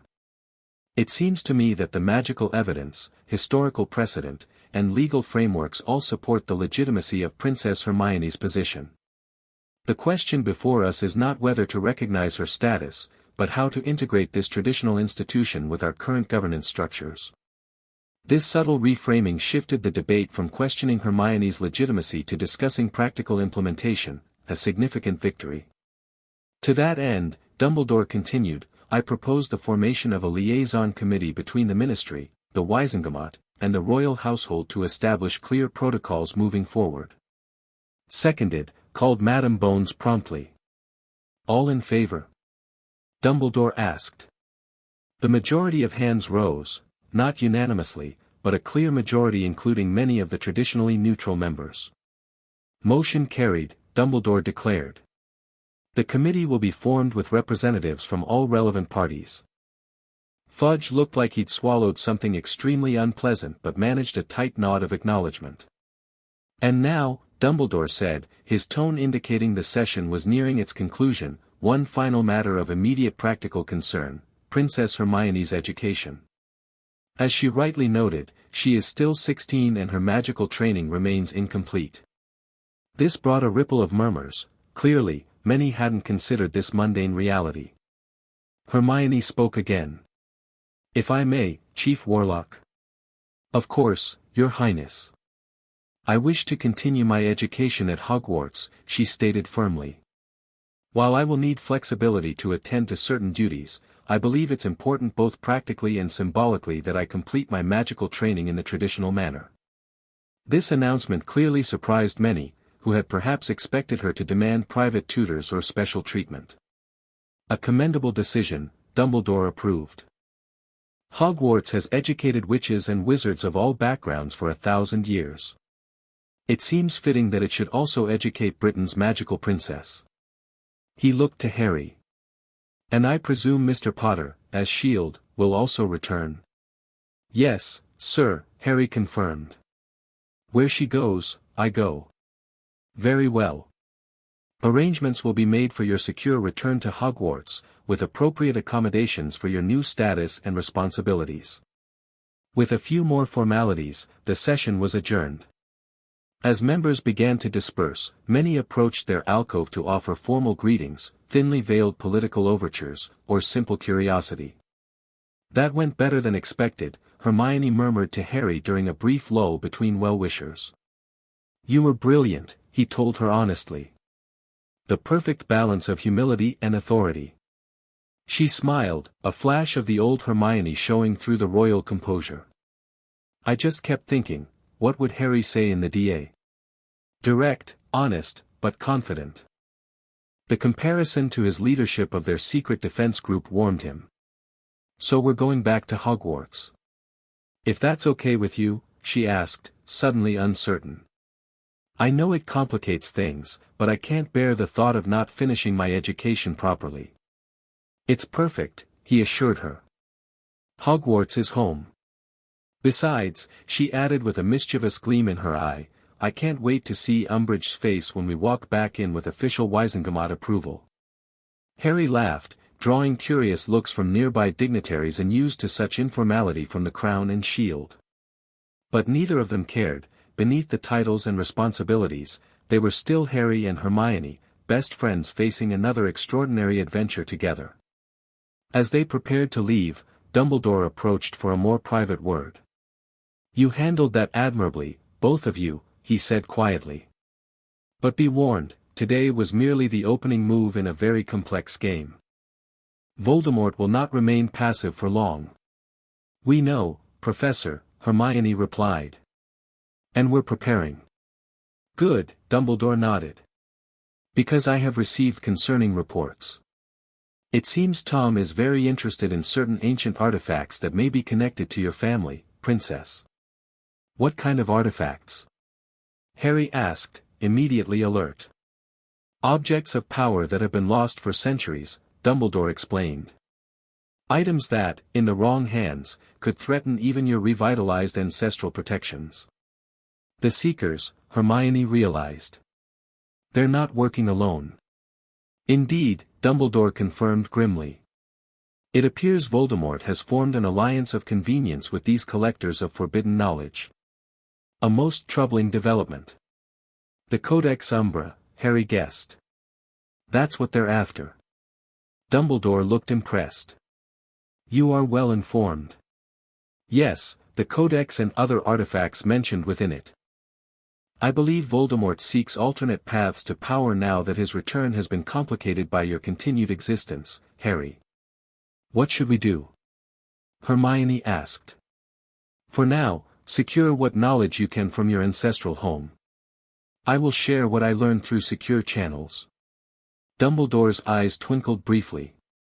"I believe Sirius has a pair of enchanted mirrors that might prove useful."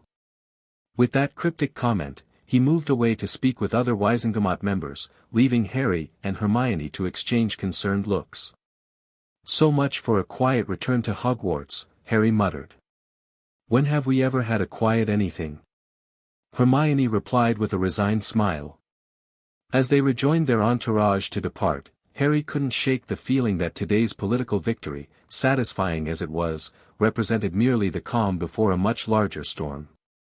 Voldemort, the Seekers, Ministry politics, ancient artifacts, the threads were converging into a dangerous pattern. But looking at Hermione beside him, her head high and her eyes determined, he felt a surge of confidence. Whatever came next, they would face it together, Crown and Shield, Princess and Protector, Hermione and Harry. The bond between them hummed with shared resolve. They'd come this far in just a few days, they could handle whatever came next. As they stepped into the Ministry atrium, reporters surged forward with shouted questions. Harry moved instinctively to his protective position, and Hermione addressed them with newfound royal composure. The headlines tomorrow would declare a new era in magical Britain. What they couldn't know was that the true battle, for knowledge, power, and the future of their world, was just beginning. Chapter 3, Crowns and Scars. The Hogwarts Express rattled along the countryside, racing toward Scotland through sheets of autumn rain. Harry pressed his forehead against the cool glass, watching droplets chase each other down the window while students hurried past their compartment, desperate for a glimpse of the newly revealed princess and her shield. That's the 14th person in 10 minutes, Ron grumbled, biting the head off a chocolate frog. You'd think they'd never seen you two before. They haven't, Neville pointed out, feeding his Mimbulus Mimbletonia what appeared to be tiny pebbles. Not like this, anyway. Harry glanced at Hermione, who sat reading a heavy tome from the Dagworth Granger library, seemingly oblivious to the commotion outside. But through their bond, he felt her discomfort with the attention, her determination to appear unaffected, and underneath it all, a deep anxiety about returning to Hogwarts. We could have just used a port key, Harry suggested quietly.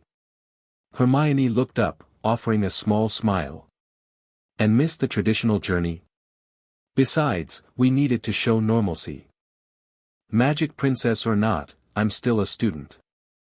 A student with her own security team, Ron said, jerking his thumb toward the corridor where two discreetly positioned Aurors stood guard. Not Fudge's people, but one specifically selected by Madame Bones, who had emerged as a powerful ally in the ministry. 3 weeks had passed since the Wisengamot session. 3 weeks of intensive preparation at Dagworth Manor, political briefings, security arrangements, and crash courses in everything from royal protocol to advanced defensive magic. Through it all, Harry and Hermione had grown closer, their bond strengthening daily, though both were still cautious about defining exactly what they were to each other beyond the magical connection. The compartment door slid open, revealing Luna Lovegood in spectacularly odd earrings that appeared to be miniature turnips. "Hello," she said dreamily. "May I join you? The other compartments are full of nargles and gossip, mostly about you two." "Come in, Luna," Hermione welcomed her warmly. Their friendship had deepened through letters over the past weeks, with Luna proving an unexpected source of insight into pureblood traditions thanks to her father's historical research. Luna settled beside Neville, immediately noticing his plant. "Oh, he's looking much healthier. The calcium supplements are working." "Those are calcium pebbles?" Ron asked, eyeing the plant warily. "I thought he was feeding it gravel." Luna suggested it, Neville explained, flushing slightly. "She knows a lot about rare magical plants. Daddy wrote an article about Mimbletonia sap as a potential cure for Raxpert infestations," Luna said matter-of-factly. "We've had fascinating correspondence with herbologists in Peru." Harry caught Hermione's eye, both suppressing smiles. Whatever Raxperts were, Luna's advice had clearly helped Neville's plant, which looked considerably less sickly than Harry remembered. "How are things at Hogwarts?" Hermione asked, marking her place in the book. "Your letters mentioned some changes." Luna's typically dreamy expression sharpened into something more focused. "Umbridge is gone, but the ministry's influence remains. 2 educational consultants arrived last week. They observe classes and take notes." "Spies," Ron translated. "Essentially," Luna agreed. "They're particularly interested in Professor Dumbledore's movements. He's rarely at the castle now." Harry frowned. "The Order?" Luna shrugged. "Perhaps. Or he might be searching for Crumplehorn Snorkax. Daddy says they're particularly active this time of year." Before Harry could decide how to respond to that, the compartment door slid open again. Ginny Weasley stood there, looking slightly breathless. "Finally found you," she said, squeezing in beside Ron. "I've been checking compartments for an hour." "We're not exactly hiding," Harry pointed out. "No, but your security detail is redirecting people," Ginny replied. "Took me ages to convince them I actually know you." "Sorry about that," Hermione said. "It's all a bit excessive." "Is it though?" Ginny asked seriously. "After what happened this summer." She had a point. The attack on Dagworth Manor had been followed by 2 additional attempts to breach its defenses, plus a narrowly foiled assassination plot during a public appearance at Gringotts.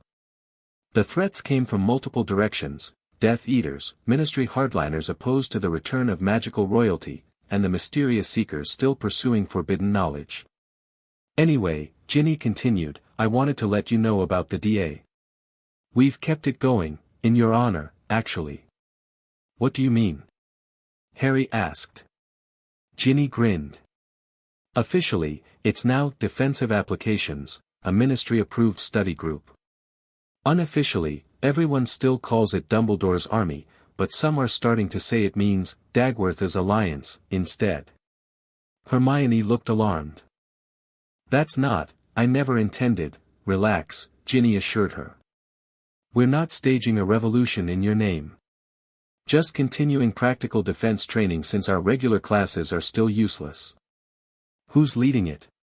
Harry asked, curious despite himself. Rotating leadership, Ginny explained. Different people teach what they're best at. I handle jinxes, Luna works on countering unusual magic, Neville's been brilliant with shield charms. Neville flushed at the praise but nodded. Gran's been training me all summer. Says a Longbottom needs to be ready to stand with a Dagworth Granger.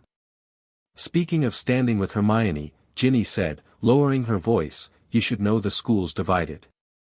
Most of Gryffindor supports you, obviously. Ravenclaw's split, half think it's fascinating from an academic perspective, half resent that the smartest witch in school is now also magical royalty. And Hufflepuff? Hermione asked. Generally positive, Luna chimed in.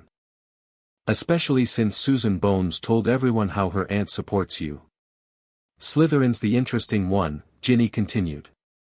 They're fracturing into factions. Traditional purebloods like Malfoy are publicly acknowledging your status because of ancient allegiances.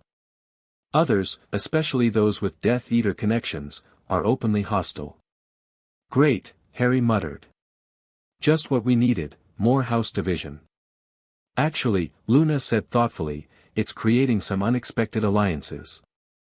Daphne Greengrass and Tracy Davis have been attending DA meetings. They say their families have historical ties to House Dagworth Granger. Hermione nodded. They do. House Greengrass was allied with my family during the Goblin Rebellions. Harry was still amazed at how easily such historical knowledge now came to her through the ancestral memories unlocked during the Ascension. The point is, Ginny concluded, you're not walking into a neutral environment. Everyone's taken sides already. Fantastic, Ron groaned. Can't wait to see what new flavor of chaos we're in for this year. Oh, and Hermione, Luna added as an afterthought, the prefect badge looks quite nice with a tiara, in case you were wondering. Hermione choked on the water she'd been drinking. I am not wearing a tiara to prefect duties. Just suggesting options, Luna said serenely. Royal responsibilities needn't clash with school ones. Harry couldn't help laughing at Hermione's horrified expression, earning himself a light kick under the table and a flash of mock indignation through their bond.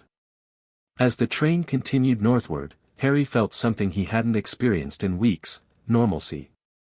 Despite the guards outside, despite the politics and danger, sitting here with friends felt right. Whatever awaited them at Hogwarts, this part, the people who mattered, hadn't changed. Hogwarts Castle loomed against the evening sky, windows gleaming with warm light that reflected off the rain-slicked grounds. As their carriage approached the gates, Harry noticed significantly increased security, not just Filch with his secrecy sensor but a contingent of Aurors checking each arrival. Expecting trouble? Ron asked one of their security detail. Standing orders, the Auror replied tersely. Princess's safety is top priority. Hermione winced at the title. Please, just call me Hermione at school. The Auror looked uncomfortable. We have protocols, Your Highness. Harry felt her frustration through their bond. They discussed this repeatedly during preparation, her desire to maintain as much normalcy as possible at Hogwarts versus the reality of her new status. It was an impossible balance to strike perfectly. As they reached the castle entrance, Professor McGonagall awaited them, her expression as stern as ever though Harry detected a hint of warmth when her gaze fell on Hermione. Welcome back, she greeted them. The headmaster wishes to see you both before the feast. They followed her through familiar corridors now lined with portraits that bowed or curtsied as Hermione passed. It was disconcerting, this physical reminder of how Hogwarts itself acknowledged her status. Ignore them, McGonagall advised, noticing Hermione's discomfort. They're bound by magical tradition to recognize the Dagworth Granger line. It doesn't mean you need to acknowledge every painting in the castle. There are hundreds, Hermione agreed faintly. Precisely. Now, the headmaster has arranged special accommodations for you both. Given the unusual circumstances. Special accommodations? Harry repeated warily. Nothing ostentatious, McGonagall assured them as they reached the gargoyle guarding Dumbledore's office. Wizengamot accord. The gargoyle sprang aside, revealing the spiral staircase. As they ascended, Harry felt Hermione's tension through their bond, not fear exactly, but apprehension about what these changes would entail. Dumbledore stood beside Fawkes's perch when they entered, stroking the phoenix's brilliant plumage. "Ah, welcome back to Hogwarts," he greeted them warmly. "I trust your journey was uneventful." "Just the usual staring and whispering," Harry replied dryly. "An unfortunate constant in your Hogwarts experience, I'm afraid." Dumbledore's eyes twinkled momentarily before growing more serious. "Please, sit. We have matters to discuss before you rejoin your classmates." Once settled, Dumbledore regarded them thoughtfully. "First, the practical arrangements. Given your new status, Princess, and the unique requirements of the soul bond, standard dormitory accommodations are no longer suitable." "Sir, I don't want special treatment," Hermione began. "It is not special treatment but necessary security," Dumbledore countered gently. "The ancient families would consider it an insult to house the Dagworth Granger heir in standard quarters, while your political opponents might see it as an opportunity for mischief." "What are you proposing instead?" Harry asked. "A suite in the East Tower," Dumbledore explained. "Historically reserved for visiting dignitaries. It includes separate bedchambers with a shared common area, study space, and enhanced security features." "Separate bedchambers?" Hermione clarified, a slight blush coloring her cheeks.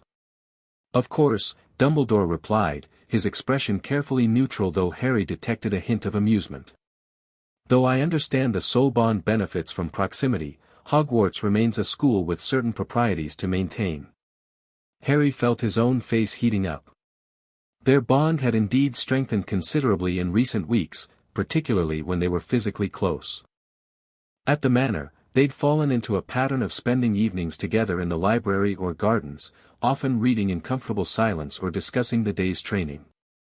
They'd shared a few tentative kisses, experimental at first, then increasingly less so, but had tacitly agreed to take things slowly, both still adjusting to their new reality. "The accommodations will maintain appropriate decorum while acknowledging the bond's requirements," McGonagall added briskly. "And should eliminate the health issues caused by prolonged separation." Those health issues had become apparent during training exercises that deliberately placed them in different locations. After about 6 hours apart, both experienced increasing discomfort, headaches, restlessness, and eventually physical pain. The bond was still new, still settling, and demanded proximity. "What about classes?" Hermione asked, ever practical. "Will I still attend regular lessons?" "With certain adjustments," Dumbledore confirmed. "You will follow your normal schedule where possible, with additional private instruction in areas specific to your heritage. Lady Eleonora has arranged for tutors in magical politics, advanced warding, and other relevant subjects." "And Harry?" "Mr. Potter will share these additional lessons where appropriate for his role as shield. The historical record suggests certain magical disciplines are particularly beneficial for those in his position." Harry couldn't help asking, "Such as?" "Combat magic, naturally," Dumbledore replied. "But also empathic resonance, magical amplification techniques, and something the ancient texts call soul walking, though I confess the precise nature of this practice remains somewhat obscure." "Soul walking?" Harry repeated dubiously. "A shield's ability to partially extend their consciousness through the bond in times of danger," McGonagall explained. "Allegedly allows for coordinated defense even when physically separated." That sounded both useful and slightly terrifying. Harry filed it away as something to research later. Now, to less pleasant matters, Dumbledore continued, his expression growing grave. I must warn you that Hogwarts is not the sanctuary it once was. The Ministry maintains a presence here, ostensibly as educational support, but in reality to monitor my activities and, now, yours. The consultants Luna mentioned, Hermione realized. Indeed. While less overtly hostile than Dolores Umbridge, they report directly to Cornelius Fudge, who remains deeply unsettled by your emergence, Princess. He still thinks I'm planning to usurp Ministry authority, Hermione sighed. His fear clouds his judgment, Dumbledore agreed. But the Ministry represents only one concern. I have confirmed that Voldemort has indeed allied himself with the Seekers, at least temporarily. Their combined knowledge and resources present a significant threat. Have they identified specific targets beyond the Codex Umbra? Hermione asked. Several, Dumbledore confirmed. Including artifacts believed to be hidden within Hogwarts itself. Harry straightened. Here. What kind of artifacts? Magical items associated with the Founders, Dumbledore explained. Particularly those linked to dimensional magic, Ravenclaw's diadem, for instance, which legend claims could open the wearer's mind to realms beyond our own. But the diadem's been lost for centuries, Hermione protested. As was the Codex Umbra, until your family's return brought it back into play, Dumbledore reminded her. The re-emergence of dormant magic has ripple effects, Princess. Items once hidden may become findable again. Harry felt a familiar sense of foreboding. So we're not just students returning to school. We're guarding against Voldemort, Death Eaters, Ministry interference, and now Shadow Wizard treasure hunters looking for lost artifacts. Succinct as always, Harry, Dumbledore said with a slight smile. But you are not alone in this vigilance. The Order maintains a presence here, and I have taken certain additional precautions. He reached into his desk and withdrew a small wooden box. These are for you both. Inside lay 2 delicate silver chains, each bearing a small pendant shaped like a phoenix in flight. Emergency portkeys? Harry guessed. Among other things, Dumbledore confirmed. They will alert the Order if you're in danger, serve as secure communication devices, and yes, function as emergency portkeys to a safe location if activated with the proper phrase. Which is? Hermione asked, examining her pendant. Sanctuary, Dumbledore replied. But use it only in the direst circumstances. The magical signature would be detectable by sophisticated tracking spells. They each put on their pendants, Harry feeling the slight magical tingle as it settled against his skin. One final matter before you join the feast, Dumbledore said. Your public behavior at Hogwarts will be scrutinized intensely. While I would never presume to dictate your actions, I must advise caution, particularly regarding the more visible aspects of your bond. Harry frowned. Meaning? McGonagall answered with characteristic directness. The golden glow that accompanies physical contact between you two has already become legendary. Using it unnecessarily would be provocative. It's not something we can control, Hermione protested. Perhaps not entirely, Dumbledore conceded. But discretion would be advisable where possible. The bond represents significant magical power, power that others may covet or fear. Harry nodded reluctantly. He'd noticed how people reacted to the golden glow, with awe, envy, or in some cases, alarm. It was a visible reminder of their unique connection, one that set them apart even more than Hermione's royal status. We'll be careful, he promised. Excellent, Dumbledore stood, signaling the end of their meeting. Now, I believe your classmates await. Professor McGonagall will show you to your quarters after the feast. As they descended the spiral staircase, Harry felt Hermione's complex emotions through their bond, excitement at returning to Hogwarts warring with anxiety about the challenges ahead, all underlaid with determination to handle whatever came next. He reached for her hand, giving it a reassuring squeeze. The now familiar golden glow flared briefly between their fingers before they consciously suppressed it, their first exercise in the discretion Dumbledore had advised. "Ready?" he asked quietly. She took a deep breath, her chin lifting with that stubborn determination he'd always admired. "Ready." The great hall fell silent the moment they entered, hundreds of eyes turning to stare at the newly revealed princess and her shield. Harry fought the urge to pull Hermione behind him, reminding himself that this wasn't danger, just the unfortunately familiar experience of being the center of attention at Hogwarts. They made their way to the Gryffindor table, where Ron had saved them seats. Whispers erupted in their wake, students craning for a better view or nudging their neighbors and pointing. "So much for a low-key entrance," Harry muttered as they sat down. "What did you expect?" Ron asked around a mouthful of bread. "You two disappear for weeks, then return as magical royalty with an Auror escort. People are going to stare." Hermione ignored the attention with practiced dignity, though Harry felt her discomfort through their bond. She'd grown accustomed to formal situations over the past weeks, meetings with allied families, official ministry functions, even a diplomatic visit to the Goblin Liaison Office, but this was different. These were her peers, her classmates, the people she'd hoped would still treat her as just Hermione. From the staff table, Dumbledore rose, and the hall gradually quieted. "Before we continue our excellent feast," he announced, "I would like to officially welcome back two students who have been temporarily absent. Miss Granger and Mr. Potter have returned to complete their education alongside their new responsibilities." Harry noticed the headmaster's deliberate use of Miss Granger, rather than Hermione's formal title, a subtle attempt to normalize their presence. While at Hogwarts, Dumbledore continued, they remain students first and foremost, subject to the same rules and expectations as their peers.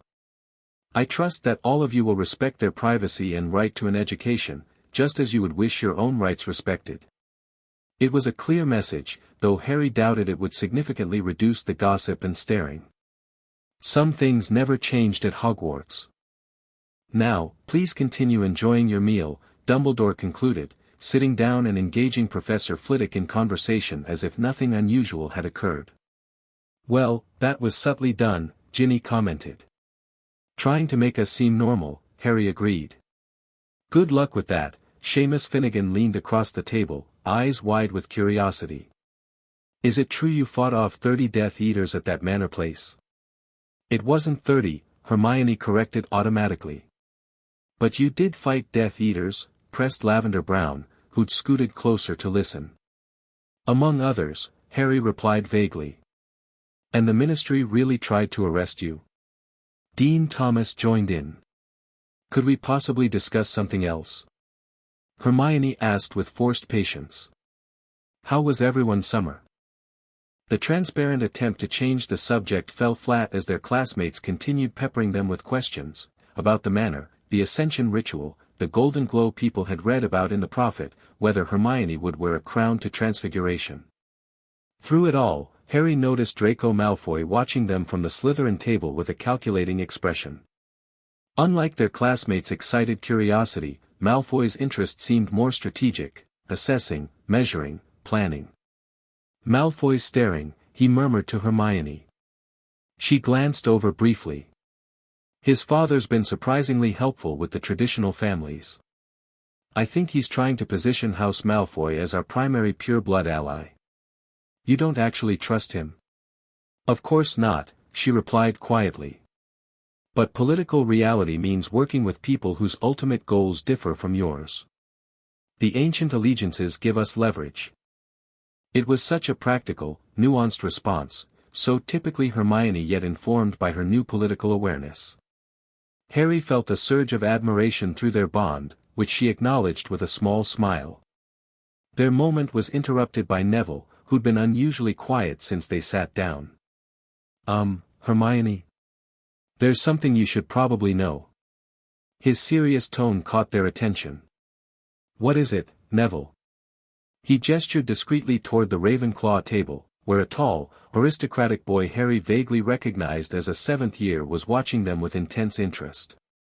"That's Julian Fawley," Neville explained softly. He's been telling anyone who'll listen that he's your cousin, through your mother's side. Hermione stiffened. Folly. He's right, actually. My mother was born Celeste Folly before she married my father. So he really is your cousin? Ron asked, surprised. Second cousin, I think, Hermione replied, accessing her ancestral knowledge. The Follies are an old pureblood family with connections to several royal lines. They weren't at the manor during the Ascension. Because they weren't invited, Neville added. According to Gran, the Follies had a falling out with your father years ago. Something about inheritance claims. Harry studied the Ravenclaw more carefully. Julian Folly had the polished appearance of pureblood wealth and privilege, not unlike Malfoy but without the perpetual sneer. His attention to Hermione seemed more proprietary than curious, as if he were assessing a valuable family heirloom. Should we be concerned? Harry asked quietly. Hermione considered this. Not immediately. But I should probably speak with him at some point, acknowledge the connection. Family politics can get complicated. More complicated than fighting Death Eaters? Ron asked skeptically. Much, Neville and Hermione replied simultaneously, then exchanged knowing looks. As the feast concluded, McGonagall approached their table. If you'll follow me, I'll show you to your quarters. They bid goodnight to their friends and followed their head of house through the castle, taking an unfamiliar route that led to the East Tower. Unlike the Gryffindor Tower with its cozy circular design, this section of the castle felt more formal, wider corridors, higher ceilings, artwork of a distinctly more valuable nature. These areas are typically closed to students, McGonagall explained as they climbed a sweeping marble staircase. Historically used for diplomatic visitors or scholars requiring private research space. They reached a portrait of a dignified witch in ancient-looking robes, who straightened with surprise when she saw them. Is it truly? The portrait asked McGonagall.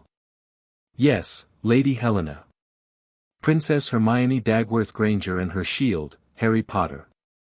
They will be occupying the diplomatic suite this term. The portrait executed a formal curtsy. Your Royal Highness. My own great-grandmother hosted members of your family in this very suite during the Warlock Conventions of 1389. It is an honor to serve again. Thank you, Hermione replied politely. Though we're really just students while we're here. Lady Helena smiled knowingly. As you say, Your Highness. You will need to set a password for your quarters. Hermione glanced at Harry, who shrugged. Your call. After a moment's thought, she said clearly, sanctuary. Not the same as the portkey phrase? Harry questioned quietly. Similar but different, she replied. Less likely to accidentally trigger the portkey while also being meaningful to us. McGonagall nodded approval as the portrait swung open, revealing their new quarters.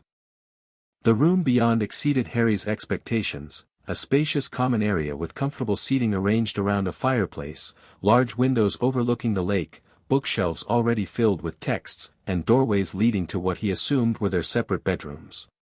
This is substantial, Hermione managed, clearly torn between not wanting special treatment and being impressed by the space. The suite adapts to its occupants' needs, McGonagall explained. You'll find your belongings have already been unpacked.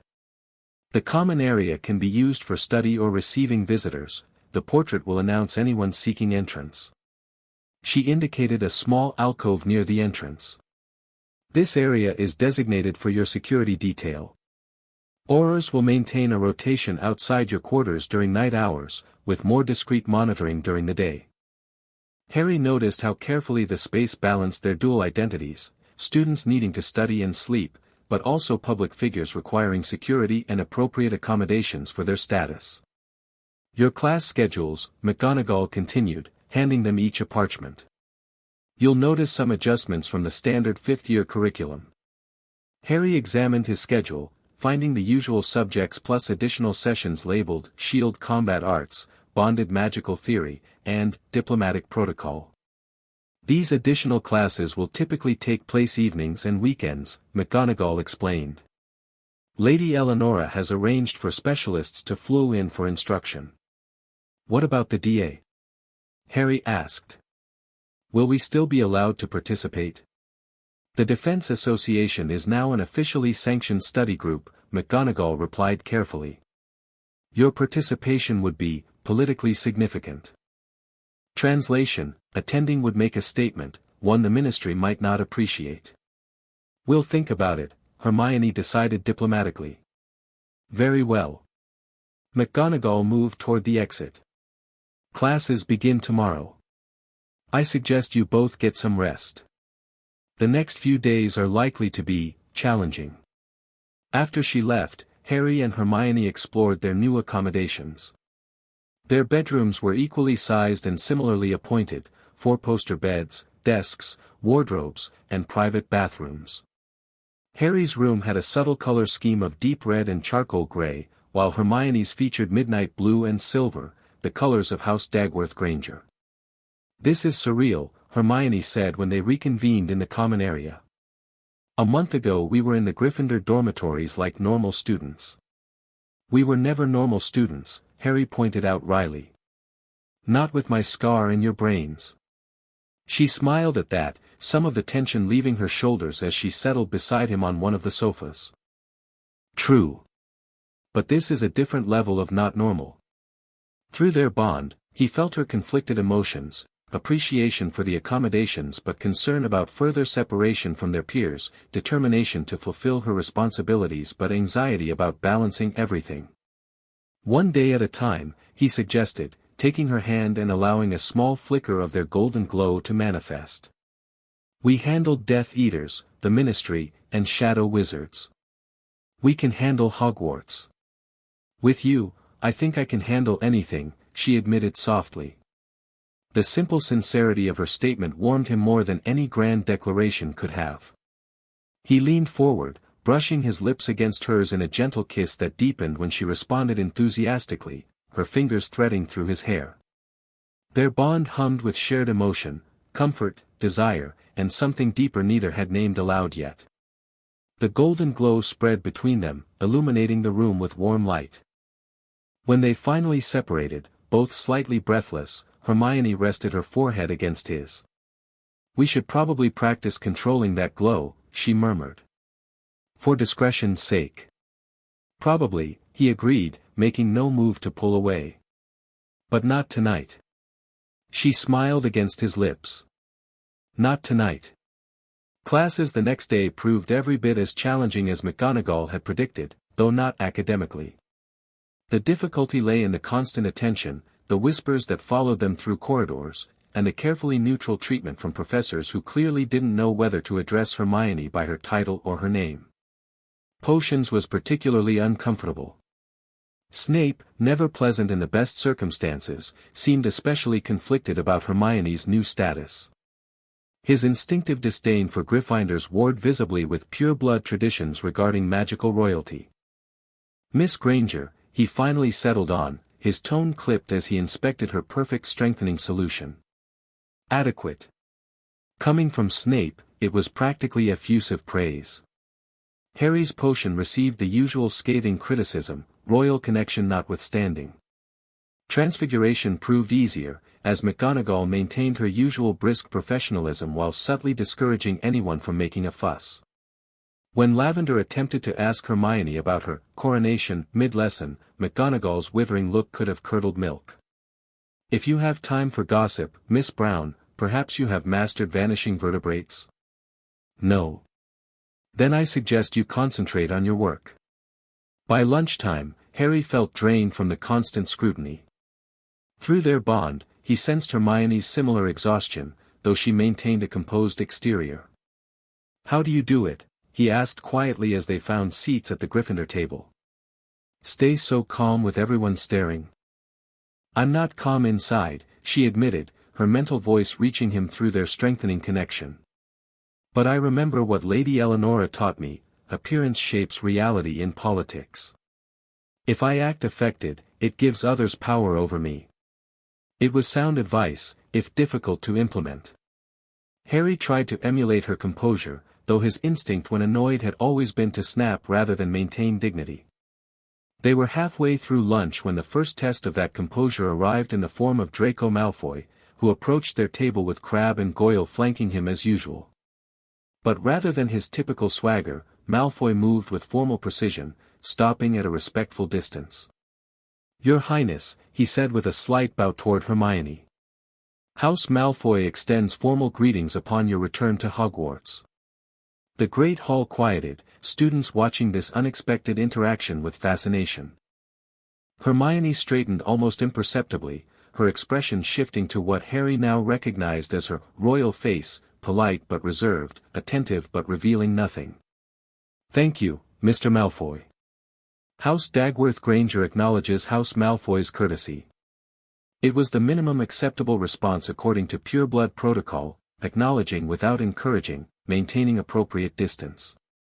Malfoy continued smoothly, "My father has instructed me to offer any assistance you might require during your transition back to academic life." Translation: Lucius Malfoy wanted his son positioned as Hermione's ally at Hogwarts. "Your offer is noted," Hermione replied carefully. "Though I find myself well supported at present." A diplomatic rejection. Harry noticed Ron trying to suppress a grin beside him.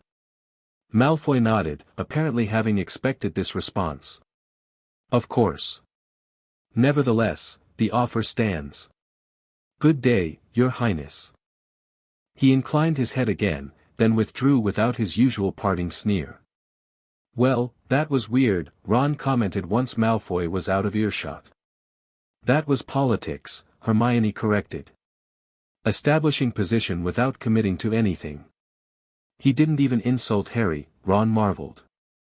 "Must be killing him inside." "The shield is traditionally exempt from direct confrontation," Hermione explained. "Insulting you would be like insulting my wand, an attack on my chosen instrument rather than facing me directly." Harry raised an eyebrow. "Your instrument?" She blushed slightly. "Traditional terminology, not my words. But you get the idea. The old families consider it dishonorable to target a shield rather than addressing the crown directly." "Convenient protection," Ron observed. "It's not about protection," Harry corrected, surprising himself with knowledge he hadn't realized he possessed. "It's about focus.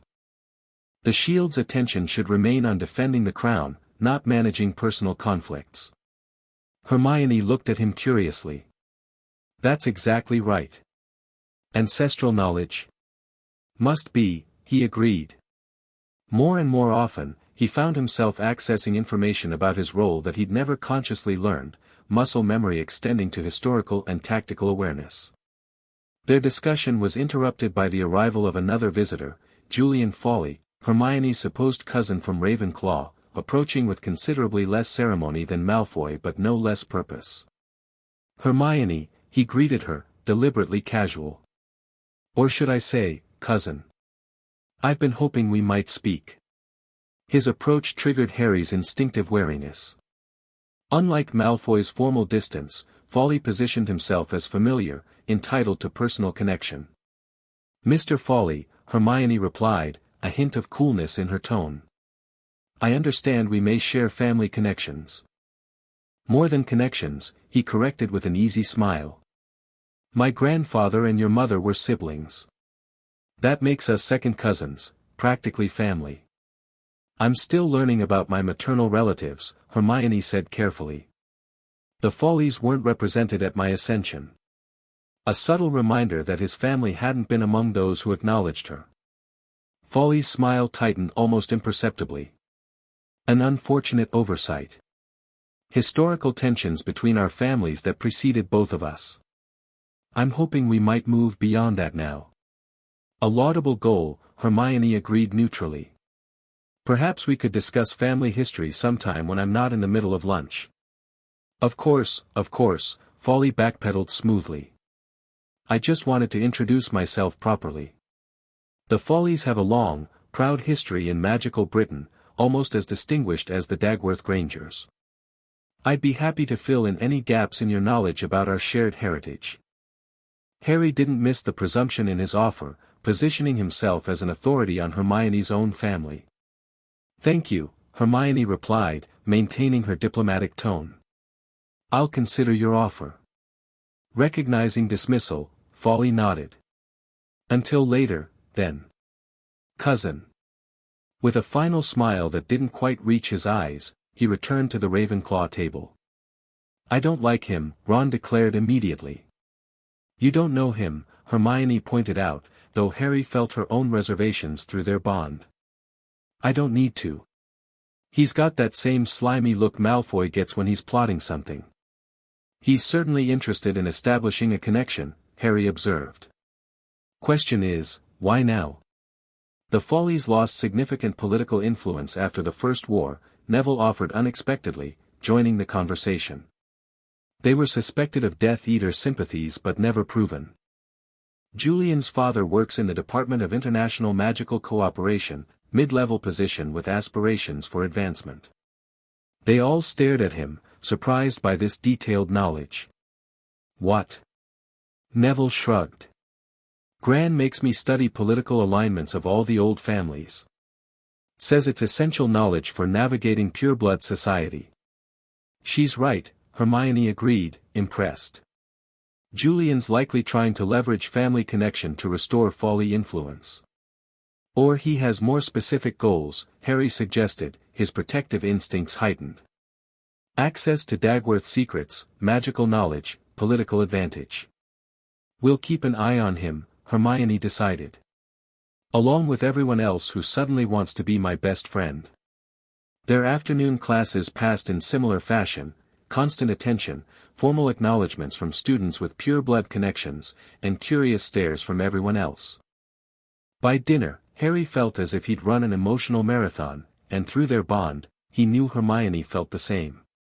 "Let's skip dinner in the Great Hall," he suggested as they left their last class. "We could ask the house elves to bring something to our quarters." The idea of escaping the constant scrutiny was tempting, but Hermione shook her head reluctantly. "We can't hide away. It would look like weakness or arrogance, neither of which we can afford right now." She was right, but it didn't make the prospect of another meal under hundreds of watchful eyes any more appealing. As they headed toward the Great Hall, however, an unexpected interruption arrived in the form of Luna Lovegood, who appeared suddenly from behind a suit of armor. "Oh good, I found you," she said dreamily. "You'll want to come with me right away. There's an emergency meeting." "What kind of emergency?" Harry asked, immediately alert. "The DA kind," Luna replied. "Very urgent. Follow me." Without waiting for response, she turned and headed toward the 7th floor. Harry and Hermione exchanged glances, then followed, their Auror escorts trailing at a discreet distance. The room of requirement appeared as they approached, its door materializing from the stone wall. Luna entered without hesitation, Harry and Hermione close behind. Inside, they found not an emergency but what appeared to be a welcome-back celebration. The room had configured itself as a comfortable lounge with food-laden tables, decorations in Gryffindor colors, and a banner reading, "Welcome back Harry and Hermione," in glittering letters. About 20 students from various houses were present, the core DA members plus a few additions. "Surprise!" Ginny announced, grinning at their shocked expressions. "We figured you could use a break from being stared at in the Great Hall." "But Luna said there was an emergency," Hermione protested. "There is," Luna replied serenely. "An emergency need for you to relax with friends who don't care about your title." Harry felt a rush of gratitude so powerful it must have transmitted through the bond, because Hermione squeezed his hand in silent agreement. After a day of formality and politics, the simple thoughtfulness of their friends was overwhelming. "The Aurors," Hermione began. "Can wait outside," Ron finished, having arrived separately to avoid suspicion. "Room's been checked, it's secure, and you're surrounded by the DA. Take a break from being royal for one evening." It was exactly what they needed, an evening of normalcy with people who treated them like Harry and Hermione, not the crown and shield. They ate, laughed, exchanged summer stories, carefully editing the more sensitive details of their own experiences, and for a few precious hours, felt like regular teenagers again. Dean Thomas and Seamus Finnegan regaled them with tales from the Quidditch World Cup qualifiers they'd attended. Ginny demonstrated a new jinx she'd perfected that made a person's shoelaces tie themselves together. Neville proudly showed off his improved wand work, evidence of his grandmother's intensive summer training. Even the Slytherin contingent, Daphne Greengrass and Tracy Davis, seemed genuinely interested in conversation rather than political positioning. They sat somewhat apart initially, but gradually integrated into the group discussions, particularly when the topic turned to defense training. "We've kept the DA running," Ginny explained. "Different format, we rotate leadership based on strengths. It's actually quite effective," Daphne added unexpectedly. "Everyone brings different perspectives. My family specializes in protective enchantments, so I've been teaching those." "Ancient house magic?" Hermione asked, genuinely interested. Daphne nodded. "Nothing as powerful as Dagworth Granger techniques, but useful for personal protection. We've organized into specialty groups," Luna explained, passing Harry a plate of desserts. "Combat, defense, healing, counter curses. It's very collaborative." "Sounds more comprehensive than what I was teaching," Harry acknowledged. "You got us started," Neville said firmly. "Gave us confidence. We just built on that foundation." The conversation flowed naturally to current defense needs, with several members expressing concern about increasing Death Eater activity reported in the Prophet. Without formal planning, the gathering evolved into a strategy session, with Harry and Hermione sharing insights from their recent training while others contributed ideas and questions. "The Death Eaters are recruiting heavily," Daphne revealed, her voice lowered despite the room's privacy. "My father's received approaches. Declined, of course," she added hastily, "but the pressure is mounting on neutral families." "Same with the Devises," Tracy confirmed. "They want the old houses to declare allegiance." "To Voldemort?" Harry asked directly, noting the inevitable flinches at the name. "Not always explicitly," Daphne explained. "They frame it as supporting traditional magical values or pure-blood interests. It's only later the real agenda becomes clear." "Clever recruitment strategy," Hermione observed. "Appeal to conservative values rather than openly advocating violence." "Exactly," Daphne agreed. "And it's working with some families who wouldn't support outright Death Eater activities but can justify protecting magical tradition." "We need a counter-narrative," Hermione realized, her political mind engaged. "Something that respects tradition while rejecting supremacist ideology." "Isn't that where you come in?" Ginny asked directly. "The Dagworth Grangers historically stood for magical unity, right? Old power without the blood purism." Hermione looked startled, then thoughtful. "Yes, but I can't be seen overtly organizing political resistance as a student." "You wouldn't need to," Luna said dreamily.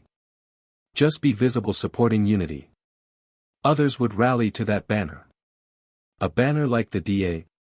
Harry suggested, seeing the potential. The room quieted as everyone considered the implications. What had begun as a simple study group could become something more significant, a youth movement representing magical unity against Voldemort's divisive ideology. If the DA expanded, Ginny said slowly, became more than just defense training but a symbol of house cooperation, with the tacit support of the Dagworth Granger heir. It would send a powerful message, Daphne finished. Especially if more Slytherins joined. Show that resistance to you-know-who crosses house lines.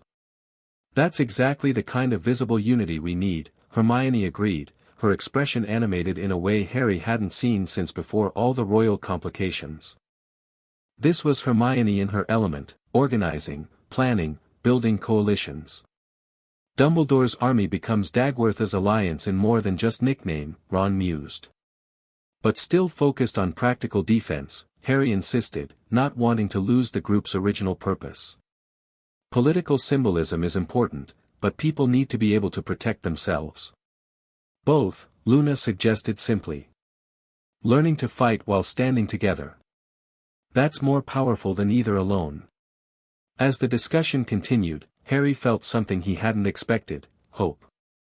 With everything that had happened, all the complications and dangers they faced, here was something productive they could actually do. Not as crown and shield, but as Harry and Hermione, working with friends to build resistance against Voldemort. The evening ended reluctantly, with plans to hold the first official DA meeting the following week. As they prepared to leave in small groups to avoid attracting attention, Daphne approached Hermione privately. "Your Highness," she said formally, then hesitated. "Hermione. There's something you should know about Julian Fawley." Hermione's attention sharpened.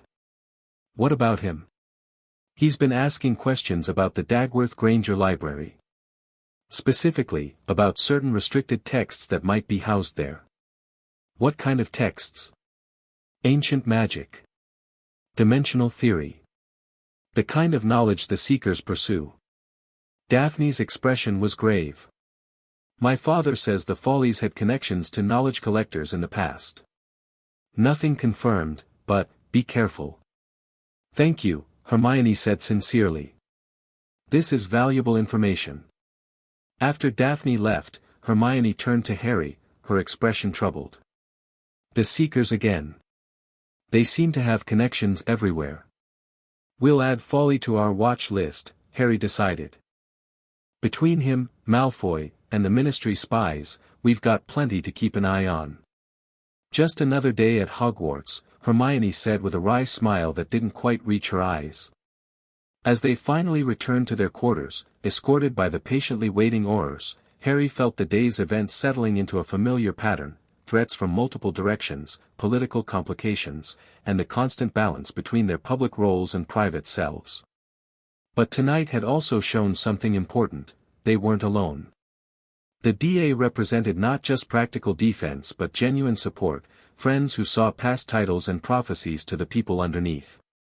In the complex game they now played, that might prove their most valuable asset of all. The next few weeks established a new rhythm to their Hogwarts life. Mornings and afternoons were filled with regular classes, evenings with their specialized training, and weekends with DA meetings that grew steadily in both attendance and significance. Word had spread beyond Hogwarts about the reformed group. The Prophet ran a small article titled, "Unity at Hogwarts, Students Cross House Lines in Defense Association," featuring a quote from Daphne Greengrass about the importance of magical cooperation in uncertain times. Though the article carefully avoided mentioning Hermione's involvement, the implied connection was clear enough.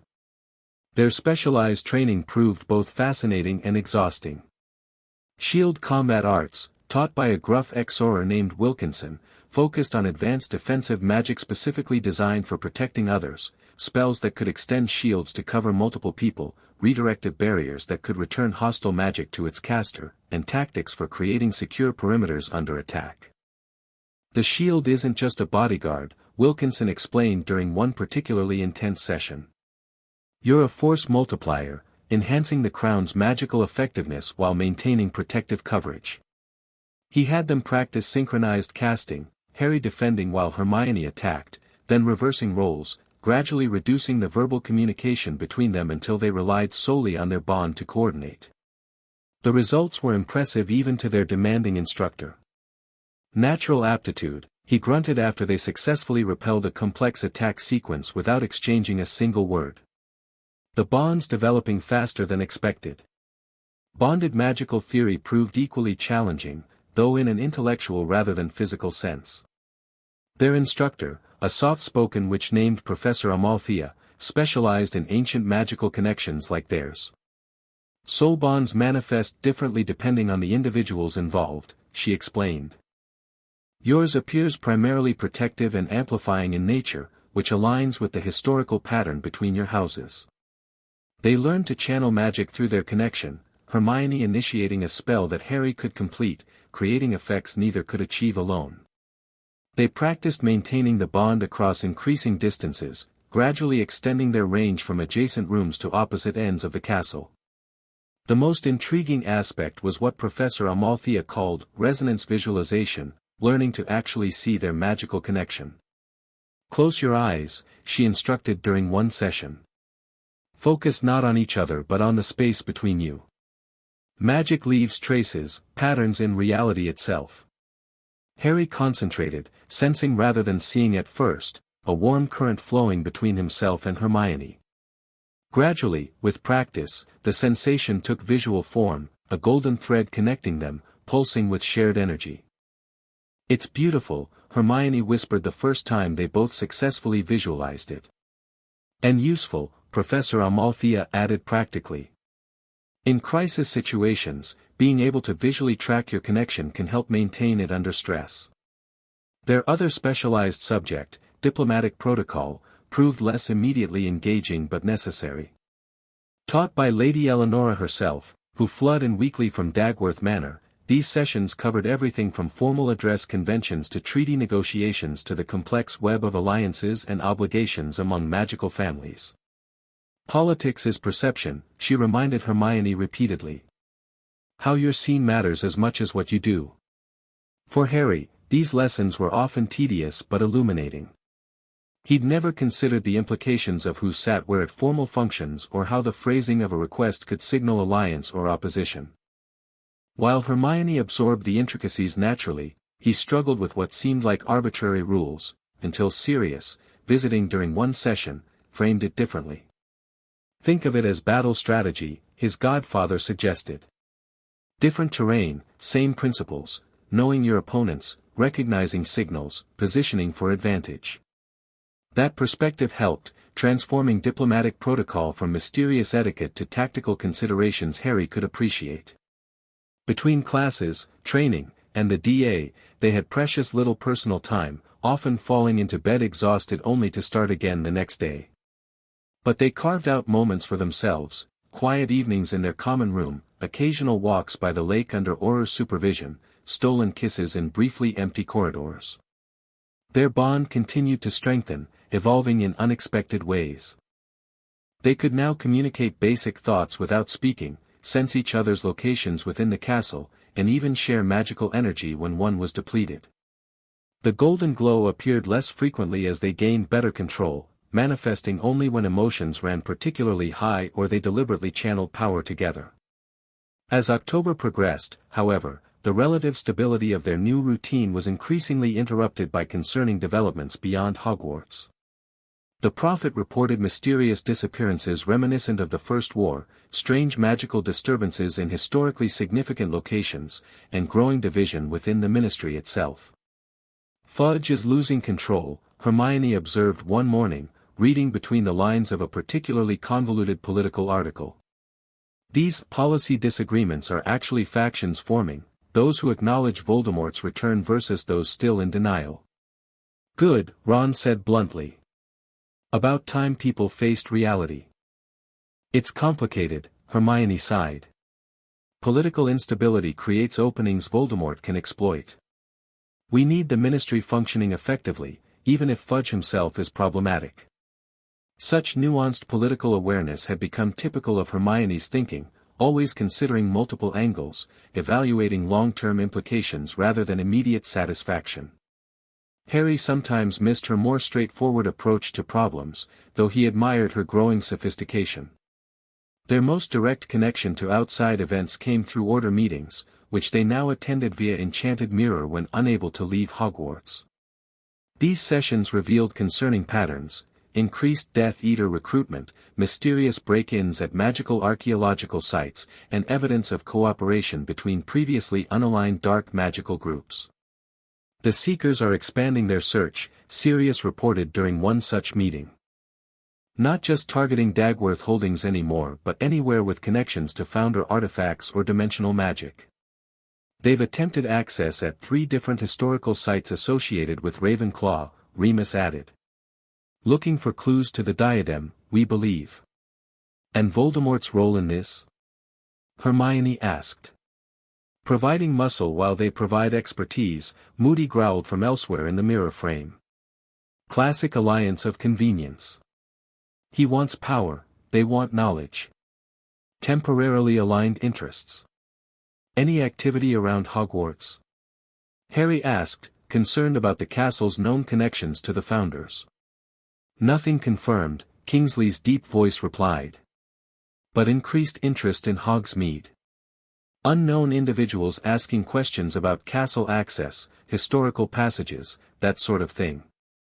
The first Hogsmeade weekend is approaching, Hermione noted with concern. Should we cancel student visits? Unnecessary at this stage, Dumbledore decided, his face appearing in the mirror. But increased vigilance would be prudent. Perhaps a stronger aura presence during village visits.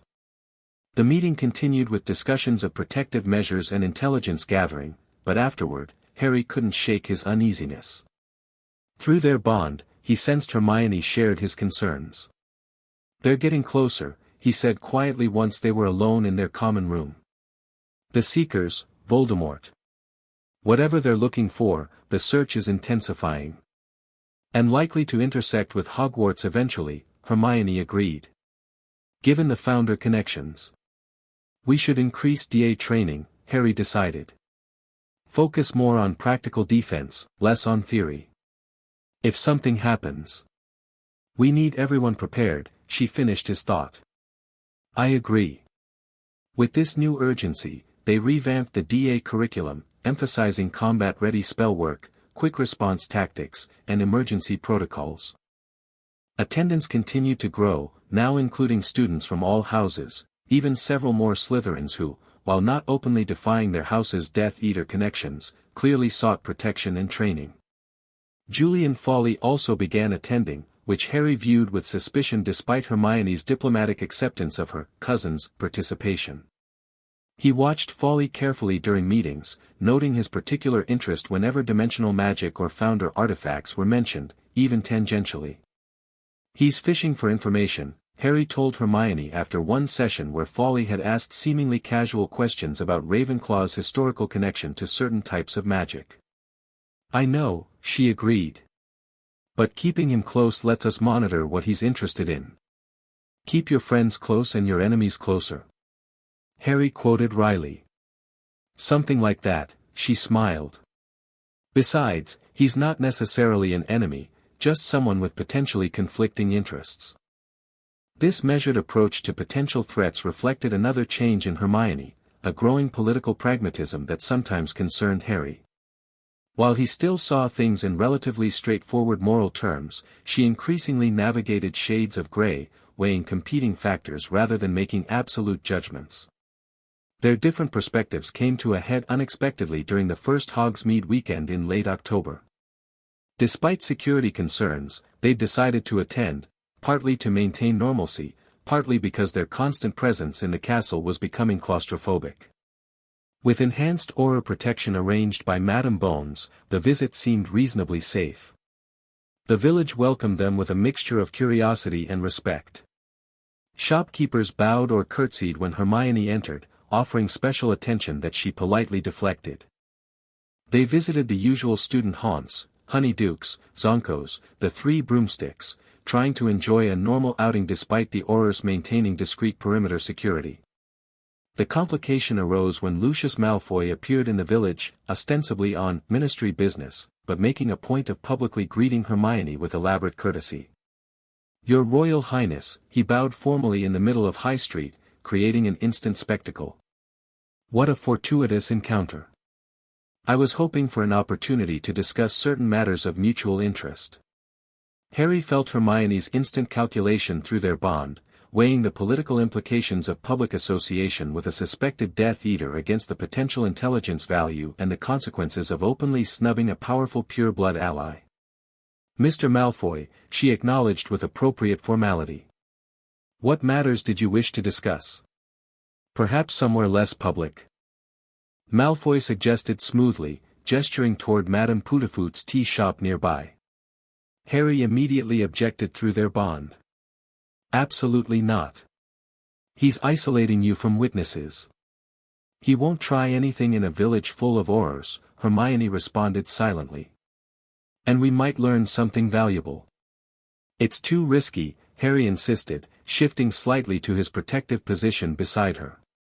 Out loud, Hermione said diplomatically, "I'm afraid my schedule today is quite full, Mr. Malfoy." Perhaps a more formal appointment could be arranged through proper channels. Malfoy's smile tightened almost imperceptibly.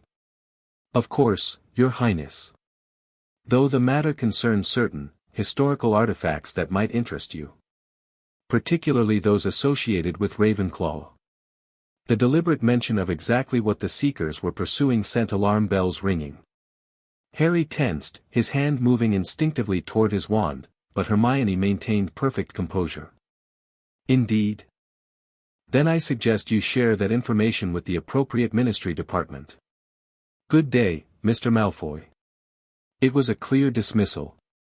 Malfoy bowed again, his expression unreadable, and withdrew with calculated dignity. Once he was out of earshot, Ron let out a low whistle. That was weird. What do you think he really wanted? Information, Hermione said quietly. Or to feed us false information. Either way, engaging on his terms would be a mistake. But mentioning Ravenclaw artifacts. Harry began. Was bait, Hermione finished. To pique my interest exactly as it did. Classic manipulation technique. They continued their Hogsmeade visit, but the encounter left Harry unsettled. Back at the castle that evening, the disagreement resurfaced as they discussed the incident. We could have learned something useful, Hermione argued in their common room. Malfoy clearly has information about what the Seekers are pursuing. Or he's working with them, Harry countered. Drawing you into a trap by dangling exactly the knowledge we're concerned about. I'm not naive, Harry. I wouldn't have gone alone or unprotected. It's not about being naive. It's about unnecessary risks. Harry ran a hand through his already messy hair in frustration. There are safer ways to gather intelligence than private meetings with Death Eaters. Former Death Eater, allegedly, Hermione corrected automatically. And sometimes calculated risks are necessary in politics. This isn't just politics. Harry's voice rose. It's your life, Hermione. These people tried to kill you at the manor, or have you forgotten that? Her expression hardened. Of course I haven't forgotten. But as Crown, I can't make decisions based solely on personal safety. Sometimes larger considerations take precedence. Like what? What's more important than keeping you alive? The responsibilities I've accepted, she replied evenly. The oaths I took during the Ascension. Protection of magical Britain sometimes requires personal risk. Harry paced the room, struggling to articulate his frustration. I understand duty. Better than most. But there's a difference between necessary risks and reckless ones. And who decides which is which? You. There was an edge to her voice now. That's not how this works, Harry. The Shield advises but doesn't control the Crown's decisions. That stung. Is that how you see me now? Just the Shield. Following traditional protocols. Her expression softened immediately. No, of course not. You're Harry. My Harry. But this is bigger than both of us. I know that, he said more quietly. I can't lose you, Hermione. Not to Voldemort, not to the Seekers, not to political machinations. The raw emotion in his voice reached her. She crossed the room to where he stood, taking both his hands in hers. The golden glow flared briefly between them, responding to their heightened emotions. You won't lose me, she promised. But you have to trust my judgment, even when we disagree. I'm not making decisions lightly or without considering risks. I do trust you, he assured her. More than anyone. I just wish. He trailed off, unsure how to express the complexity of what he felt. Wish what? She prompted gently. That it could be simpler. That we could be just Harry and Hermione, figuring things out together, without the weight of all this. He gestured vaguely, encompassing their royal quarters, their roles, the politics surrounding them. She smiled sadly. We were never going to have simple lives, Harry. Not with your scar and my she paused, amending what would have been, my brains, to, my heritage. But we have each other. That's not a small thing. No, he agreed, pulling her closer. It's everything. The disagreement wasn't fully resolved, but the anger had dissipated, replaced by mutual understanding. As they held each other, their bond humming between them, Harry realized this was perhaps the most important skill they were developing, not magical techniques or political strategy, but the ability to disagree and still find their way back to each other. Whatever challenges lay ahead, that connection would prove their greatest strength. The warning came in the early hours of a November morning, Dumbledore's Phoenix Patronus materializing beside their beds simultaneously, waking them with its urgent message: the Seekers have breached the outer wards. They're attempting access through the Room of Requirement. Order members responding. Secure yourselves and alert the DA leaders. Do not attempt to engage directly. Harry was already pulling on clothes as Hermione activated the emergency communication system they'd established for the DA, enchanted galleons similar to those they'd used the previous year but with enhanced functionality allowing brief messages. Security breach in progress. Senior DA members implement Protocol 3. Protect younger students. This is not a drill. Protocol 3 involved trusted DA members gathering younger students in defensible locations, house common rooms primarily, while more experienced fighters established perimeter security at strategic points throughout the castle. We need to get to the Room of Requirement, Harry insisted, checking that his wand and emergency port key were secure. Dumbledore said not to engage directly, Hermione reminded him, though she too was preparing for potential combat, pulling her hair back and donning dragonhide protective gear beneath her robes, a gift from Sirius that had already proven its worth during training accidents. We're not engaging the Seekers, Harry clarified. But if they're targeting the room, it means they've identified something inside worth finding. We need to know what. Their aura guards were already alert, having received separate notification through their communication channels. Harry addressed the senior officer directly. We need to reach the 7th floor immediately. Not to fight, but to gather intelligence about what's happening. The Auror hesitated, clearly torn between protecting them and acknowledging the strategic value of their presence. We'll establish a secure observation position only. At the first sign of direct danger, we withdraw. Understood? They agreed to these terms and moved swiftly through the castle, which was already stirring with activity despite the early hour. Prefects directed sleepy students back to dormitories, professors hurried toward predetermined defense positions, and members of the DA implemented their practiced emergency responses with remarkable efficiency. As they approached the 7th floor, they heard it, magical combat, the distinctive sounds of spellfire echoing from around the corner. The Aurors immediately formed a protective formation around them. Observation only, the lead Auror reminded them sternly. From a defensible position. They advanced cautiously to a vantage point that offered a clear view of the corridor containing the Room of Requirement. The scene before them was chaotic, Order members including Remus, Tonks, and Kingsley engaged in intense magical combat with 7 hooded figures whose spellwork was unlike anything Harry had seen before. The Seekers fought not with standard curses but with magic that bent reality itself, shadows that solidified into attacking tendrils, spells that created localized distortions in space, incantations that seemed to momentarily suspend the castle's own magic where they struck. Dimensional manipulation, Hermione whispered, horrified. They're trying to create a tear in reality. The door to the Room of Requirement stood visible but distorted, its edges blurring as the Seekers directed their efforts toward weakening the boundary between spaces. Whatever they sought inside, they were attempting to access it by literally folding space rather than entering conventionally. Dumbledore arrived suddenly, his magic crackling visibly around him as he joined the defense. His counterspell stabilized the wavering door, reinforcing the castle's natural protections against the Seekers' exotic magic.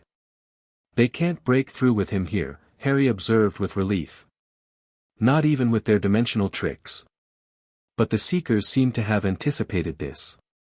At a signal from their leader, 3 of them redirected their efforts, casting what appeared to be a containment field that momentarily isolated Dumbledore from the others.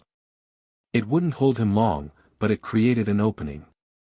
The remaining 4 Seekers intensified their assault on the room's entrance, their combined spellwork creating a visible distortion, a shimmering tear in reality itself that began to widen, offering glimpses of the room beyond. They're breaking through, Hermione realized. Not through the door but by creating a passage outside normal space. Harry felt her alarm through their bond, matched by his own growing understanding of what they were witnessing.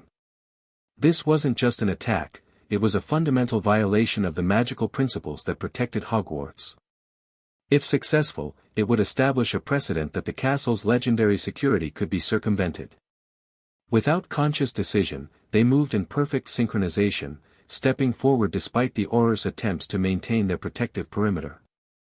"Your Highness," one began. "Observe only," another reminded.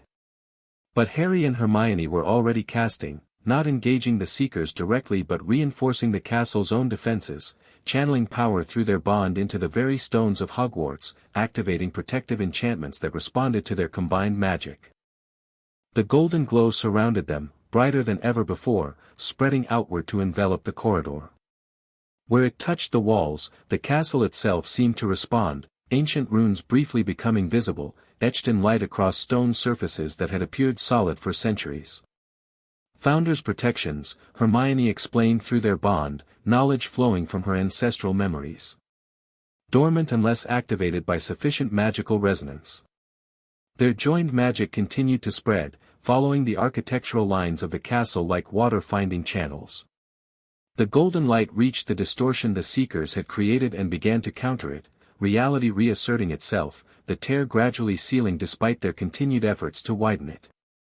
The Seekers noticed the new interference, their leader turning toward Harry and Hermione with a face hidden in shadow beneath their hood. A gesture from this figure redirected 2 of their number to address this new threat. Defensive positions. The Auror captain barked, moving to intercept as the Seekers advanced. But what happened next caught everyone by surprise. Rather than attacking directly, the Seekers cast something at the floor between themselves and Harry and Hermione, a complex runic array that activated instantly, creating a perfect circle of altered space. Within this circle, time seemed to slow dramatically. The Aurors caught inside moved at a fraction of normal speed, their spells crawling through the air, their shouted warnings elongated into unintelligible sounds. Temporal distortion field, Hermione identified immediately. Local manipulation of time flow. Harry had never encountered such magic but instinctively recognized its danger. With their defenders effectively neutralized, they were suddenly vulnerable.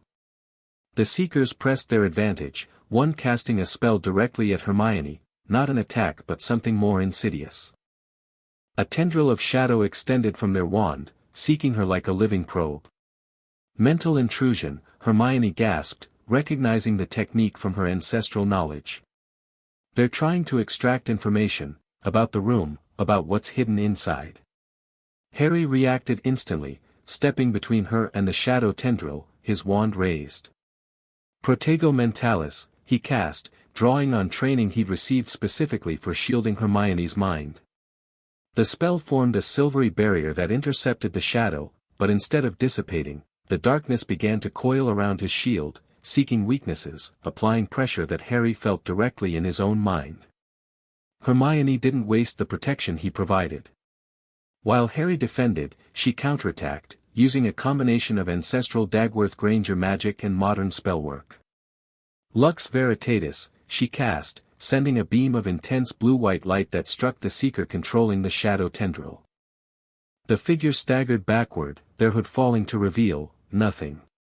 Where a face should have been was only a swirling darkness, as if the person inside had been hollowed out and filled with living shadow. They've transformed themselves, Hermione realized with horror. Sacrificed their humanity for access to dimensional magic. The revelation chilled Harry even as he maintained his shield against the increasingly aggressive probe. These weren't ordinary enemies but something fundamentally altered, humans who had willingly become something else in their pursuit of forbidden knowledge. The second Seeker advanced, casting not at them but at the floor beneath them, another runic array, this one designed to create what Hermione instantly recognized as a dimensional portal. "They're trying to displace us," she warned. "Send us somewhere else entirely."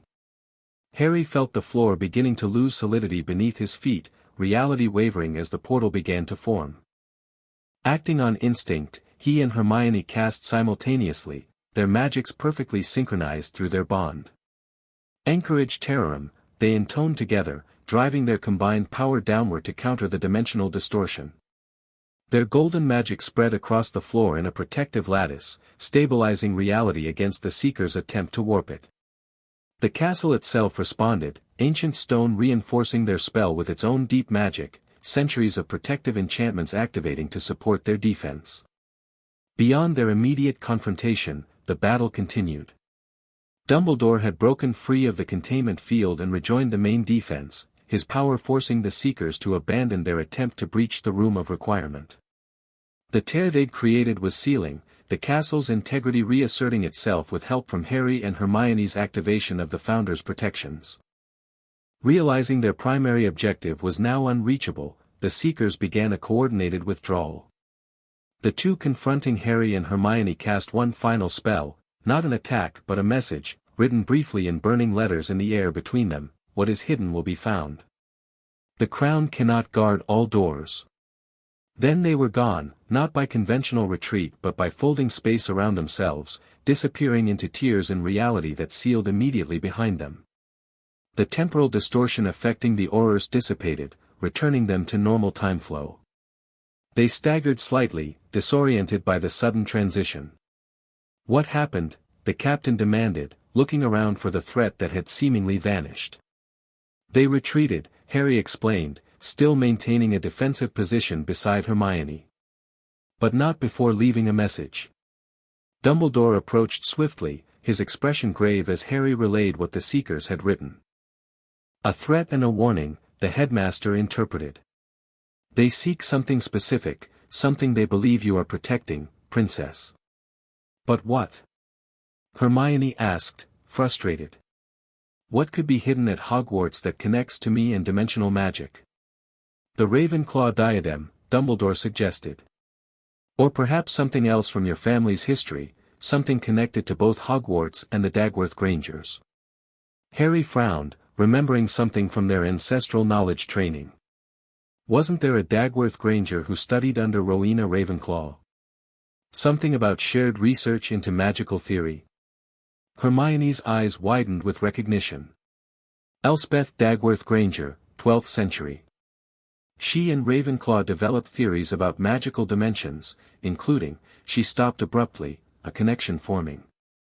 Including a theoretical repository of knowledge accessible across realities. Ravenclaw's infinite library, Dumbledore nodded solemnly. A legend even among scholars. A space that exists between dimensions, containing knowledge from multiple realities. That must be what they're seeking, Hermione realized. Not just the diadem but access to the infinite library itself. And they believe the entrance is here at Hogwarts, possibly accessible through the Room of Requirement. Which adapts itself to the Seeker's needs, Harry added, understanding dawning. They think they can make it become an entrance to this interdimensional library. A dangerous assumption, Dumbledore cautioned. The room has limitations. But their attempt confirms the seriousness of their interest. The castle was fully alert now, professors securing the area while students remained safely in their dormitories. The DA's emergency protocols had functioned exactly as designed, with older students protecting younger ones and maintaining communications throughout the crisis. "We should check the room," Harry suggested. "See what state it's in after their attempt." With Dumbledore's approval, they approached the wall where the Room of Requirement's door usually appeared. The stone looked ordinary again, no trace of the dimensional distortion visible, but when Harry attempted to summon the room with the usual method, pacing 3 times while concentrating on their need, nothing happened. "It sealed itself," Dumbledore observed. "A defensive measure, perhaps.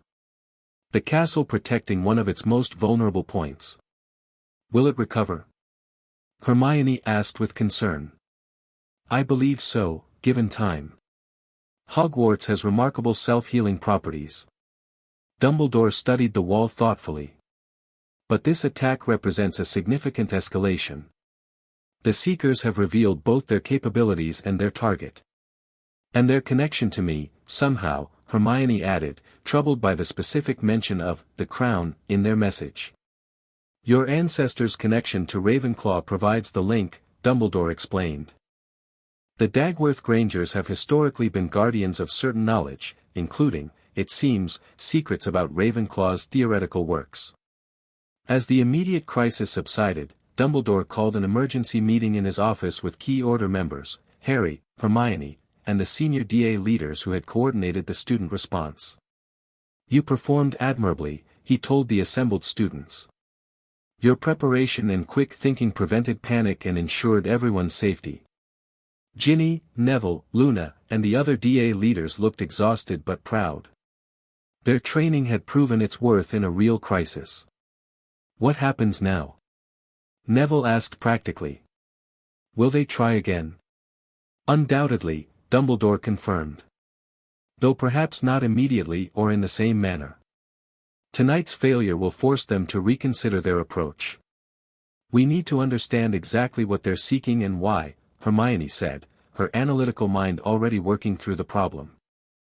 The Infinite Library is supposedly just a theory, a magical thought experiment rather than a real place. Many such theories have proven to have substance, Dumbledore reminded her. Particularly those developed by minds as brilliant as Rowena Ravenclaw's. But why now? Harry pressed. What's changed to make this suddenly accessible or important? You have, Luna said simply, her typically dreamy expression unusually focused. Both of you. Your bond, your magic, your connection to these ancient lines. You're changing things just by existing together. It was such a Luna statement, strange yet profound, that the room fell silent considering it. Miss Lovegood may be correct, Dumbledore said thoughtfully. The reactivation of dormant magical bloodlines, particularly with the added resonance of your soul bond, could be affecting magical structures that respond to such energies. Like waking up parts of the magical world that have been sleeping, Ginny suggested, translating the concept. Precisely, Dumbledore nodded. And not all awakenings are welcome. The meeting continued with practical security arrangements, increased patrols, enhanced warding, additional training for the DA focusing on the specific types of magic they'd encountered. But throughout, Harry felt Hermione's growing concern through their bond, a sense of responsibility for having somehow triggered these events. When they finally returned to their quarters in the early morning hours, she voiced these thoughts directly. This is because of me, she said quietly. Because I claimed my heritage, completed the Ascension. It's activated magic that might have remained dormant. You can't blame yourself for that, Harry insisted, taking her hands in his. You didn't choose this heritage, it chose you. And refusing it wouldn't have stopped Voldemort or the Seekers, it just would have left you less prepared to face them. But now they're targeting Hogwarts, she pointed out. Putting everyone here in danger because of what I represent or what I might know. Hogwarts has always been a target, Harry reminded her.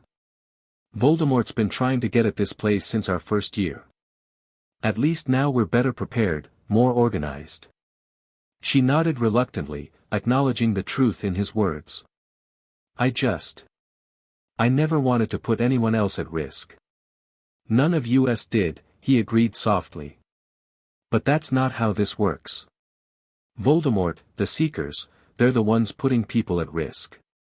We're the ones organizing to protect them. The golden glow appeared between their joined hands, warm and reassuring. Through their bond, Harry felt Hermione's anxiety gradually subsiding, replaced by determined resolve. You're right, she said finally.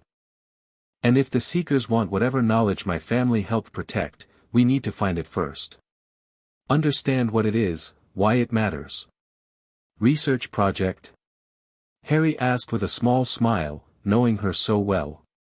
The biggest one yet, she confirmed, a hint of her old academic enthusiasm returning. We need to find everything we can about Elspeth Dagworth Granger, her connection to Ravenclaw, and this theoretical infinite library. Where do we start?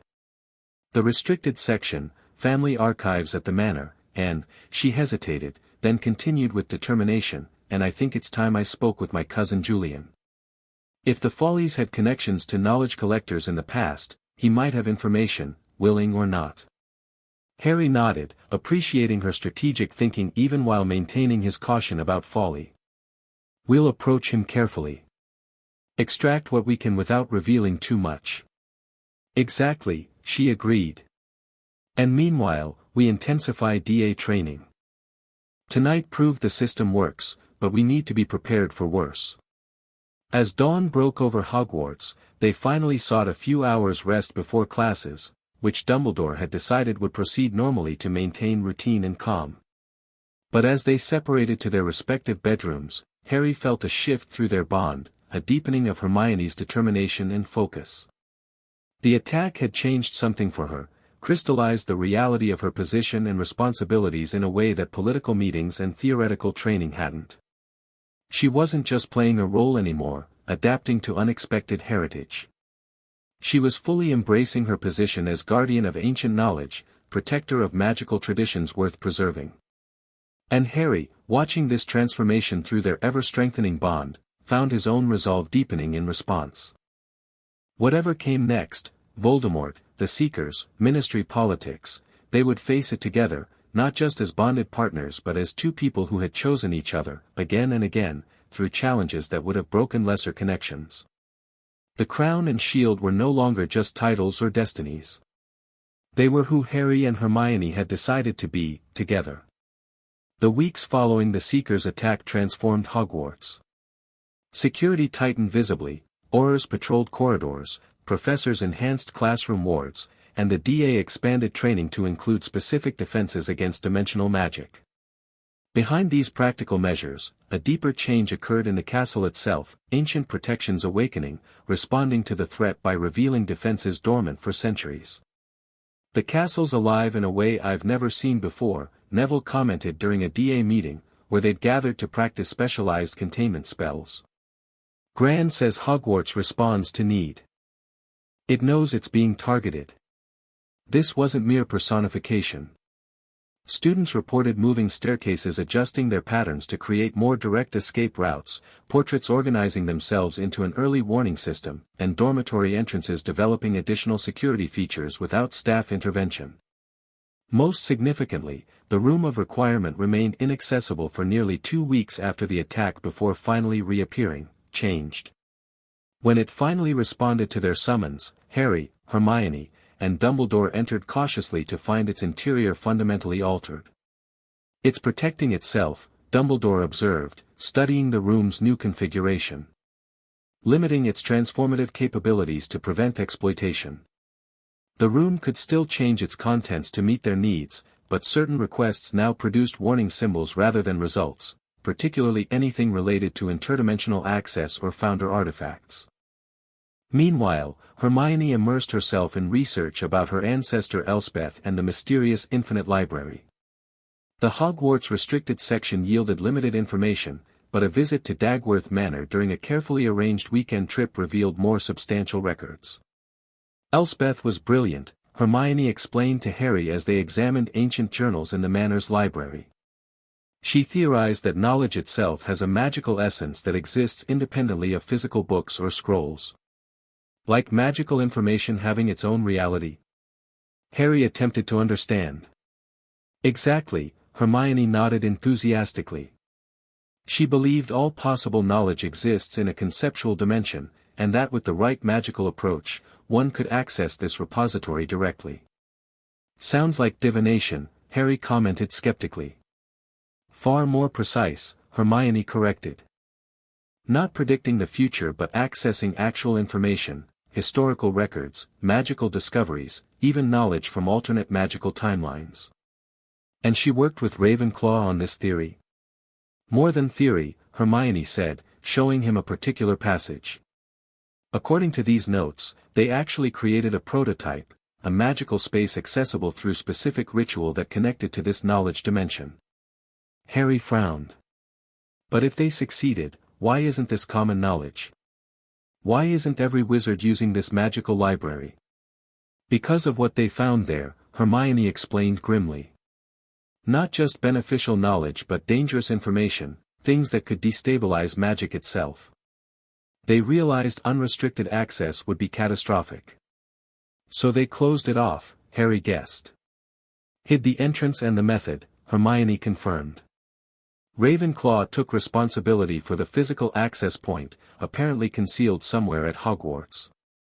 The Dagworth Grangers became guardians of the theoretical understanding, how it worked, why it was dangerous, how to control access if it ever became necessary to use it again. The implications were staggering. If the Seekers, or worse, Voldemort, gained access to this repository of all possible magical knowledge, they could acquire power beyond anything previously available in their reality. That's what they meant by, "The crown cannot guard all doors," Harry realized. They know your family has been protecting this secret for centuries. And they think I either know how to access it or can lead them to it, Hermione concluded. But the specific knowledge wasn't included in my ancestral memories from the Ascension. It must have been protected differently, passed down only when absolutely necessary. Their research took on greater urgency with this understanding.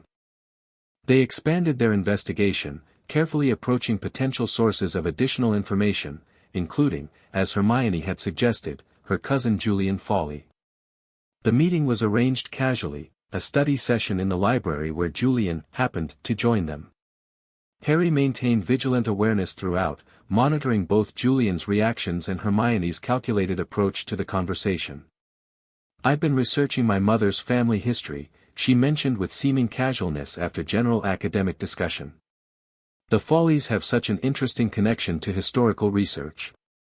Julian's expression betrayed momentary surprise before smoothing into practiced politeness. "Indeed. Our family has always valued knowledge preservation. My great-grandfather was quite renowned for his collection of rare magical texts. I believe he had particular interest in theoretical magic." Hermione probed. "Dimensional studies and such?" A flicker of something, recognition, wariness, crossed Julian's face. "Among other subjects. The Fawleys have diverse scholarly interests. I'm particularly interested in Ravenclaw's theoretical work," Hermione continued. "Especially her collaboration with my ancestor Elspeth. Family connections, you understand." Julian's response was measured but revealing. "Fascinating research, from what family records indicate. Revolutionary thinking about the nature of magical knowledge." He hesitated, then added with studied casualness, "I believe some of their joint work may have been discontinued for safety concerns." "Safety concerns?" Hermione echoed innocently. "Knowledge has power," Julian replied, watching her closely. "Some discoveries are perhaps best left theoretical rather than implemented." The careful dance continued, each probing for information while revealing little. Harry, observing through both normal perception and their bond, detected Julian's increasing interest as the conversation progressed. Whatever his actual agenda, Hermione's knowledge, or potential knowledge, clearly intrigued him. As they parted, Julian made a seemingly offhand comment that confirmed their suspicions about his connections. "If you're truly interested in this historical research, cousin, I could perhaps arrange an introduction to certain scholars who specialize in such matters. Very dedicated knowledge seekers with resources beyond what's available in conventional academic circles." "How generous," Hermione replied with perfect diplomatic vagueness. "I'll certainly consider it." Once alone, she and Harry analyzed the interaction, confirming their theories about Fawley's involvement with the Seekers, likely as an informant rather than a full member, but connected nonetheless. "He's definitely feeding them information about me," Hermione concluded. "Probably reporting our research interests too. Which we can use," Harry realized. "Feed him specific misinformation, see how the Seekers respond." "Exactly," Hermione agreed. "A controlled experiment to confirm connections and test reactions." This strategic thinking exemplified how they'd grown over recent months, not just magically through their bond but in tactical sophistication. They began carefully releasing select information through Julian and other suspected channels, monitoring responses to build a clearer picture of their opponent's knowledge and objectives. Meanwhile, the practical aspects of their lives continued: classes, specialized training, DA leadership, and political responsibilities that increasingly extended beyond Hogwarts. The ministry remained divided, with Fudge clinging to power but losing influence daily as evidence of Voldemort's return became impossible to deny. "There's talk of a no-confidence vote in the Wizengamot," Sirius informed them during a secure mirror call. "Fudge's support is crumbling, especially among the neutral families." "Who would replace him?" Hermione asked, immediately considering political implications. "Amelia Bones is the front-runner," Sirius replied. "She has credibility with both traditional and progressive factions." "That would strengthen our position considerably," Hermione noted. "Madame Bones has been supportive of both the Dagworth Granger restoration and acknowledging Voldemort's return. Which is exactly why certain elements are working to prevent her appointment," Sirius warned. "Including some using Voldemort's tactics without being direct supporters. The shadow zone between Death Eaters and political opportunists," Harry observed grimly. "Precisely," Sirius confirmed. "And they're pushing for emergency powers that would bypass normal Wizengamot procedures, citing security threats to justify centralized control." The attack on Hogwarts works perfectly into that narrative, Hermione realized. "They can claim extraordinary measures are needed to address interdimensional threats. Which is why Dumbledore wanted me to warn you," Sirius continued. "There's likely to be an emergency Wizengamot session called soon. Your presence would be formally requested as the Dagworth Granger representative." "Another trip to London," Harry sighed. "More politics." "More than politics this time," Sirius cautioned. "Intelligence suggests coordinated activity between Ministry hardliners and Death Eater elements. The session could be cover for something else." "A trap?" Harry asked bluntly. "Or a diversion," Sirius suggested. "Draw you to the Ministry while making a move elsewhere, perhaps another attempt at Hogwarts or Dagworth Manor." They discussed security arrangements and contingency plans, eventually agreeing that Hermione would attend with appropriate protection while Harry coordinated enhanced defenses at Hogwarts. Neither liked the separation, but their bond had strengthened sufficiently to maintain stability across that distance for the necessary time.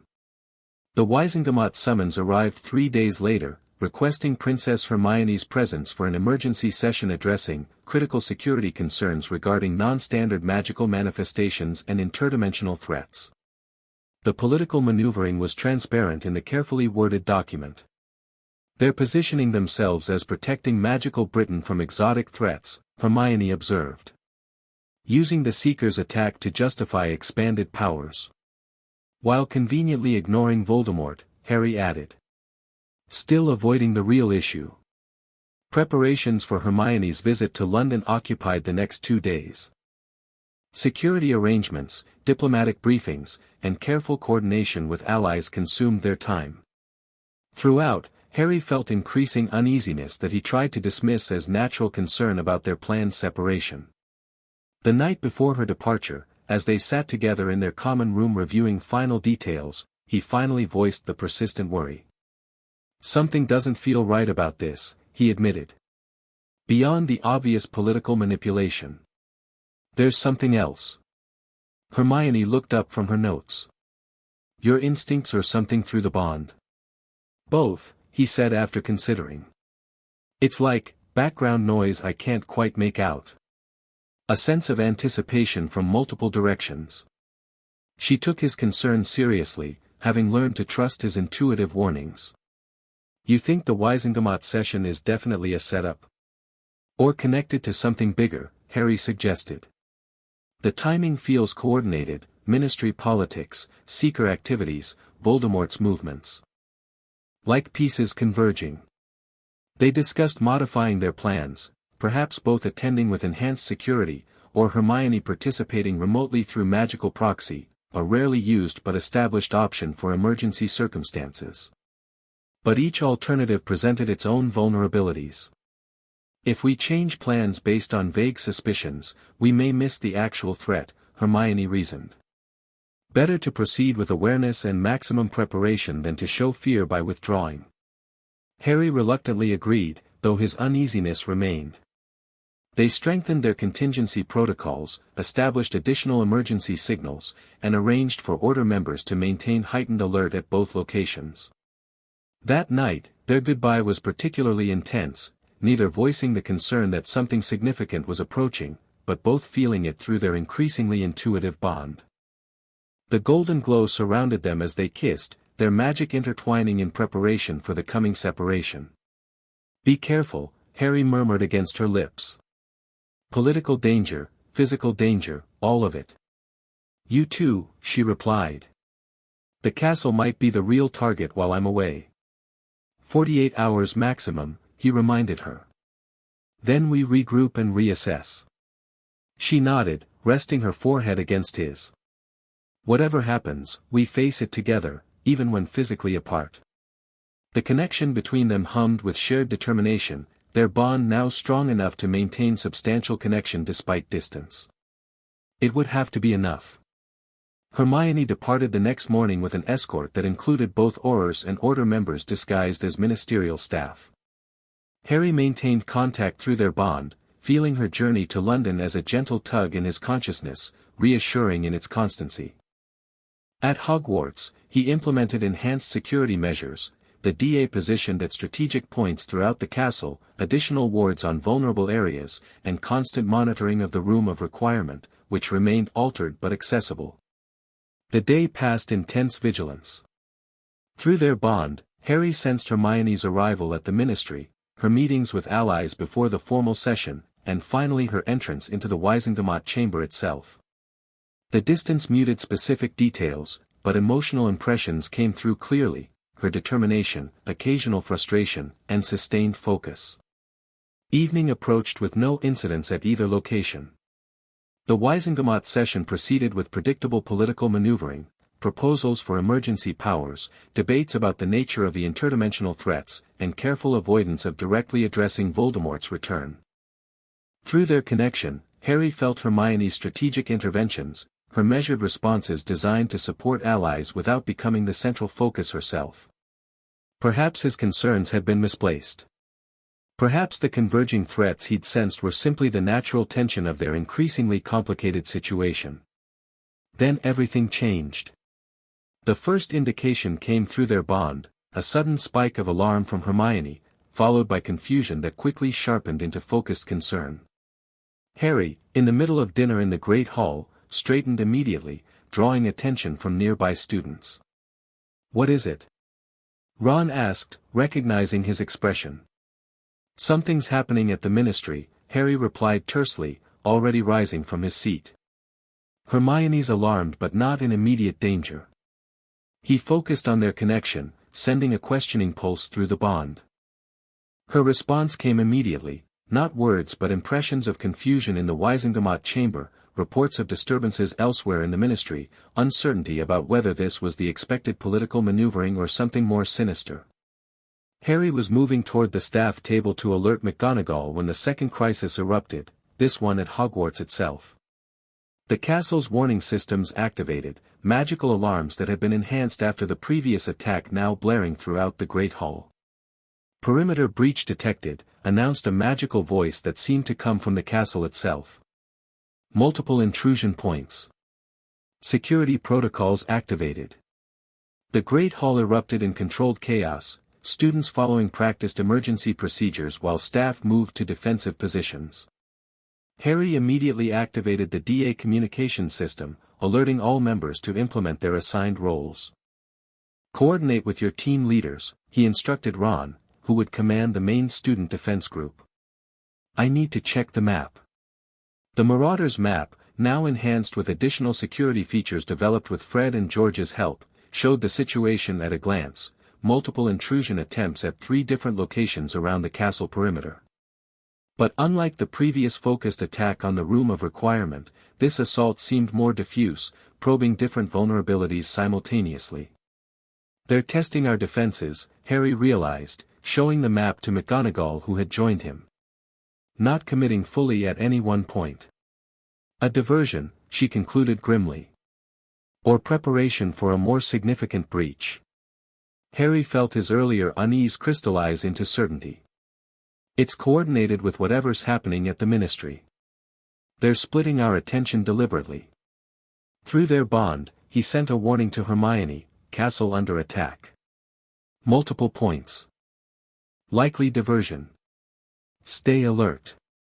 Her acknowledgement came with additional information, apparent security incident at Ministry 2. Department of Mysteries lockdown. Wizengamot session suspended. The parallel timing confirmed their suspicions. This was a coordinated operation targeting both locations simultaneously, forcing divided responses from those who would normally protect both. I need to get to London, Harry decided immediately. McGonagall looked skeptical. Mr. Potter, your presence here may be critical if this attack escalates. It won't, he replied with certainty. Not significantly. This is designed to keep me here while something worse happens at the Ministry. I can feel it through the bond. After brief consideration, McGonagall nodded. Use the Headmaster's flu. It's the most secure connection. I'll coordinate the castle defense with the DA leaders. Harry hurried to Dumbledore's office, maintaining constant communication with Hermione through their bond.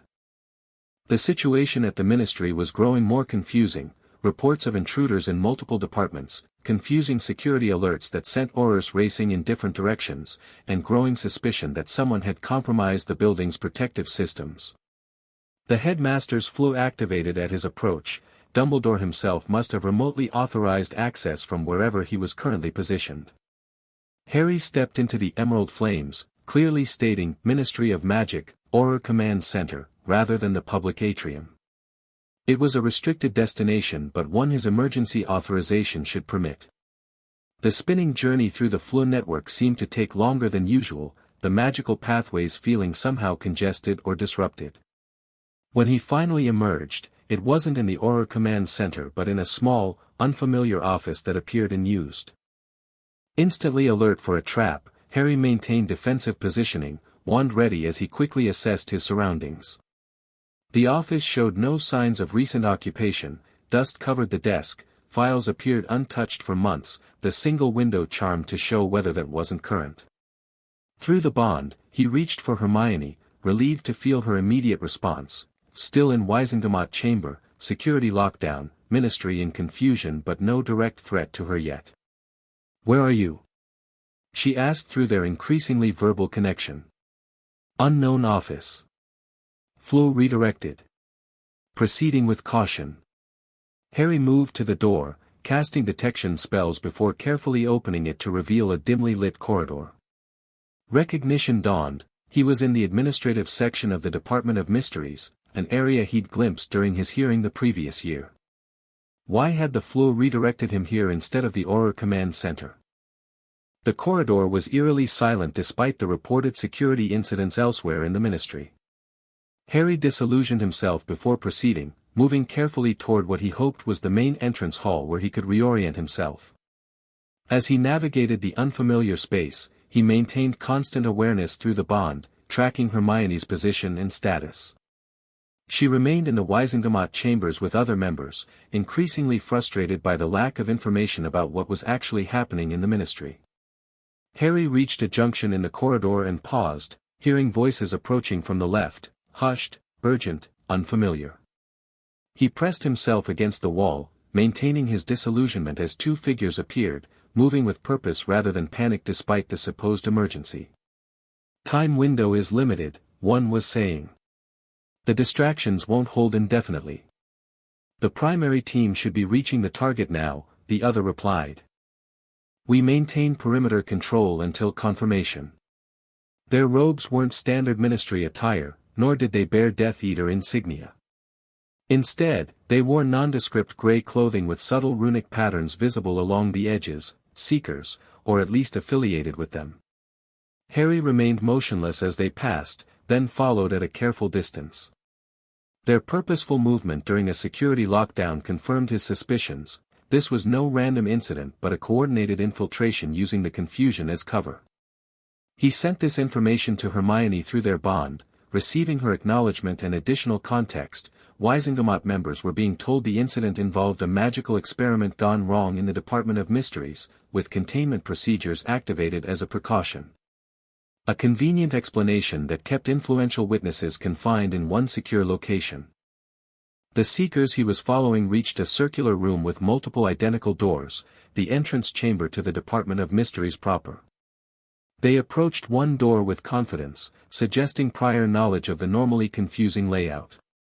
Temporal division secured, one reported into what appeared to be a communication device on their wrist. Proceeding to secondary position. They entered the selected door, leaving Harry with a decision: follow them directly or try to determine the primary team and target they'd mentioned.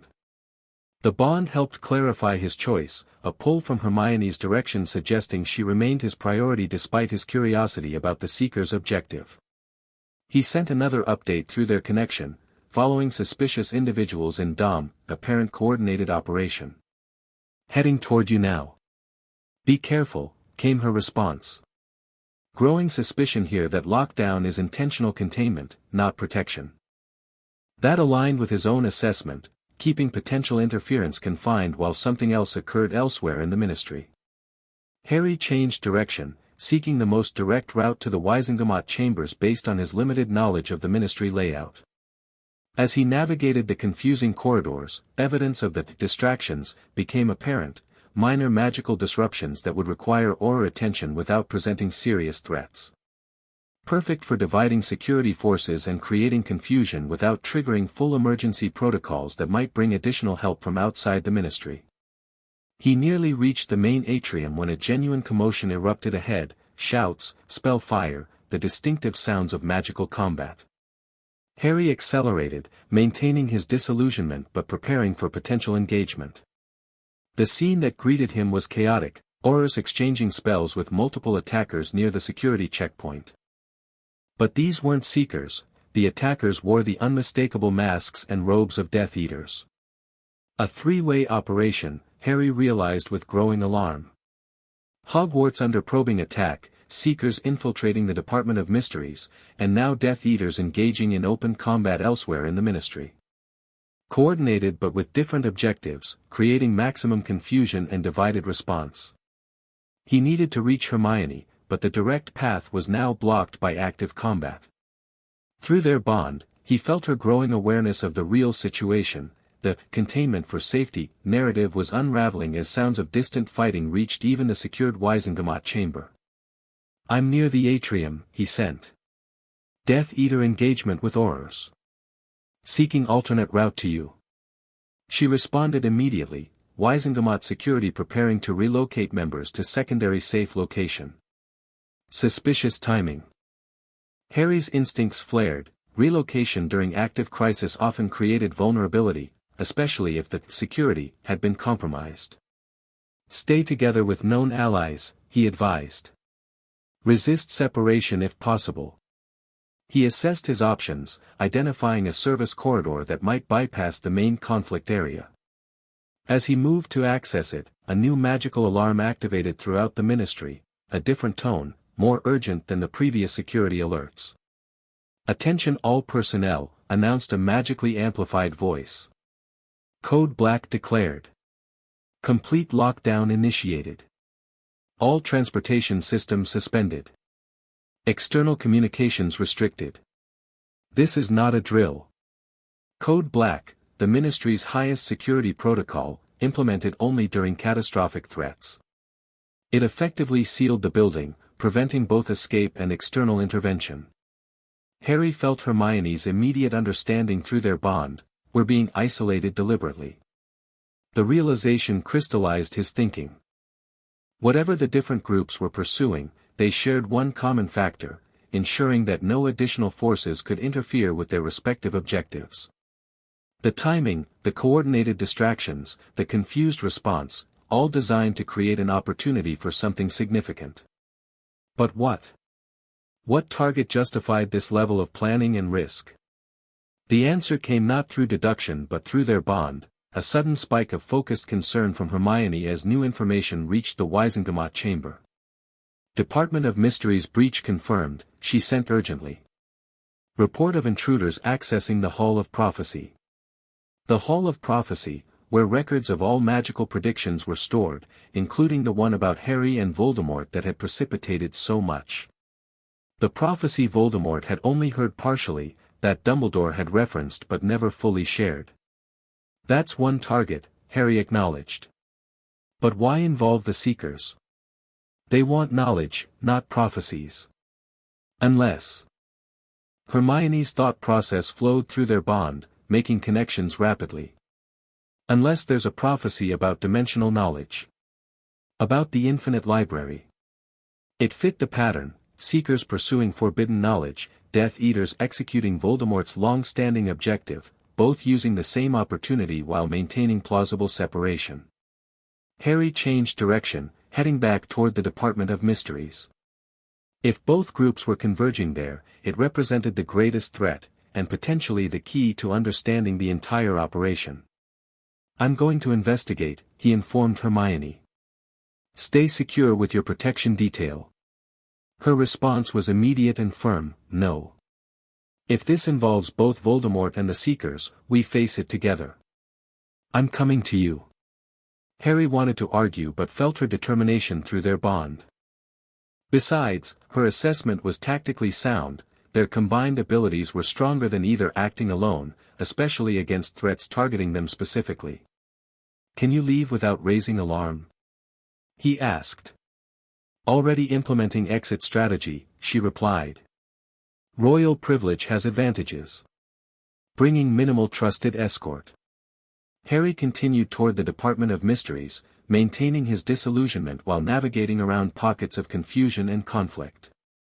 The Ministry's layout worked against rapid movement, its labyrinthine corridors and magical security features creating natural choke points that were now scenes of controlled chaos. Through their bond, he tracked Hermione's progress. She had successfully extracted herself from the Wisengamot's protective custody with a small security detail including Kingsley Shacklebolt, who had been positioned as part of her official escort. They were moving toward the Department of Mysteries via a different route, intending to rendezvous with Harry near the entrance. As he approached his destination, Harry encountered increasing evidence of magical combat, scorch marks on walls, shattered decorative elements, and the distinctive residue of high-level spellwork. The Department of Mysteries entrance showed signs of forced access, its normally secure doors hanging askew. He proceeded cautiously into the circular entrance chamber with its identical doors, expecting the room's famous rotating defense to activate. Instead, he found the chamber damaged, its enchantments apparently disrupted by whatever method the intruders had used to gain entry. Several doors stood open, showing signs of recent passage. Harry hesitated, unsure which to investigate first, when their bond provided guidance. Hermione was close now, approaching from a different entrance but with clear sense of his location. Wait for me, she sent. Almost there. Need to coordinate approach. He took position with good visibility of all entrances, maintaining his disillusionment while watching for her arrival. Minutes later, a side door opened cautiously and Hermione entered with Kingsley and one other Auror, all moving with combat readiness that spoke to the seriousness of the situation. Harry revealed himself only to them, cancelling his disillusionment within their immediate vicinity while maintaining it for any other observers. Multiple intrusion paths, he reported quickly. Both Death Eaters and Seekers, apparently coordinated but with separate objectives. Confirmed, Kingsley nodded. We've intercepted communications suggesting at least 3 different teams operating within the department. One targeting the Hall of Prophecy, another focused on the Time Division, and a third with unknown objective. The Veil, Hermione suggested grimly. The Death Chamber. It's rumored to be a natural weak point between dimensions. That aligned with everything they'd learned about the Seeker's interests, access points between realities, pathways to interdimensional spaces like the theoretical infinite library. We need to prioritize, Kingsley said practically. We have limited resources against multiple threats. Harry and Hermione exchanged glances, their bond allowing rapid, seamless communication of complex strategies. After a moment's synchronized thought, Hermione spoke for both of them. The Death Chamber takes priority, she decided. If the Seekers are attempting to manipulate the Veil, it presents the greatest immediate danger. Dimensional instability affects everything else. Kingsley nodded agreement. The other Auror teams are already responding to the Hall of Prophecy incursion. We'll focus on the Death Chamber. They moved with coordinated precision toward the appropriate door, Kingsley's experience navigating the department's confusing layout proving invaluable. As they progressed deeper into the magical research facility, signs of intrusion became more apparent, disabled security measures, evidence of magical combat, and increasingly specialized equipment lying damaged or disrupted. The bond between Harry and Hermione strengthened in response to the danger, their magic resonating in preparation for potential combat. The golden glow remained carefully suppressed to avoid compromising their tactical approach, but they could feel it building between them, ready to manifest when needed. They reached the antechamber to the Death Chamber and paused, hearing voices from within, the measured tones of people executing a planned operation rather than the chaos of improvised attack. Resonance frequencies align with theoretical parameters, one voice reported. The boundary appears responsive to calibrated magical input. Temporal stabilizers holding at 80%, another responded. Sufficient for initial breaching attempt. Kingsley signaled for careful advance. They positioned themselves near the entrance, gaining visual confirmation of the situation inside without exposing their presence. The Death Chamber appeared as historical records described, a large, amphitheater-like room with stone benches descending toward a central dais. Upon this platform stood an ancient stone archway from which hung a tattered black veil, moving slightly despite the absence of wind, the legendary Veil of Death, subject of countless magical research projects and ominous tales. But the chamber had been transformed by the Seeker's equipment, complex magical devices positioned around the archway, runic arrays inscribed on the floor in patterns Harry didn't recognize, and monitoring instruments tracking various magical emanations from the veil itself. 7 figures in the now familiar grey robes of the Seekers worked with practiced coordination, clearly executing a long-planned operation. Their leader stood nearest the archway, directing the others while consulting what appeared to be ancient scrolls covered in complex magical notations. "They're attempting to widen the dimensional boundary," Hermione whispered, her ancestral knowledge helping interpret what they were witnessing. "Using the veil's natural properties as a starting point for controlled breach." "To what end?" Kingsley asked quietly. "Access to the space between realities," she explained. "A transitional zone from which other destinations might be reached, including, theoretically, Ravenclaw's infinite library." Harry studied the setup, noting defensive positions and potential vulnerabilities in the Seeker's operation. If we disrupt their equipment, would it stop the process?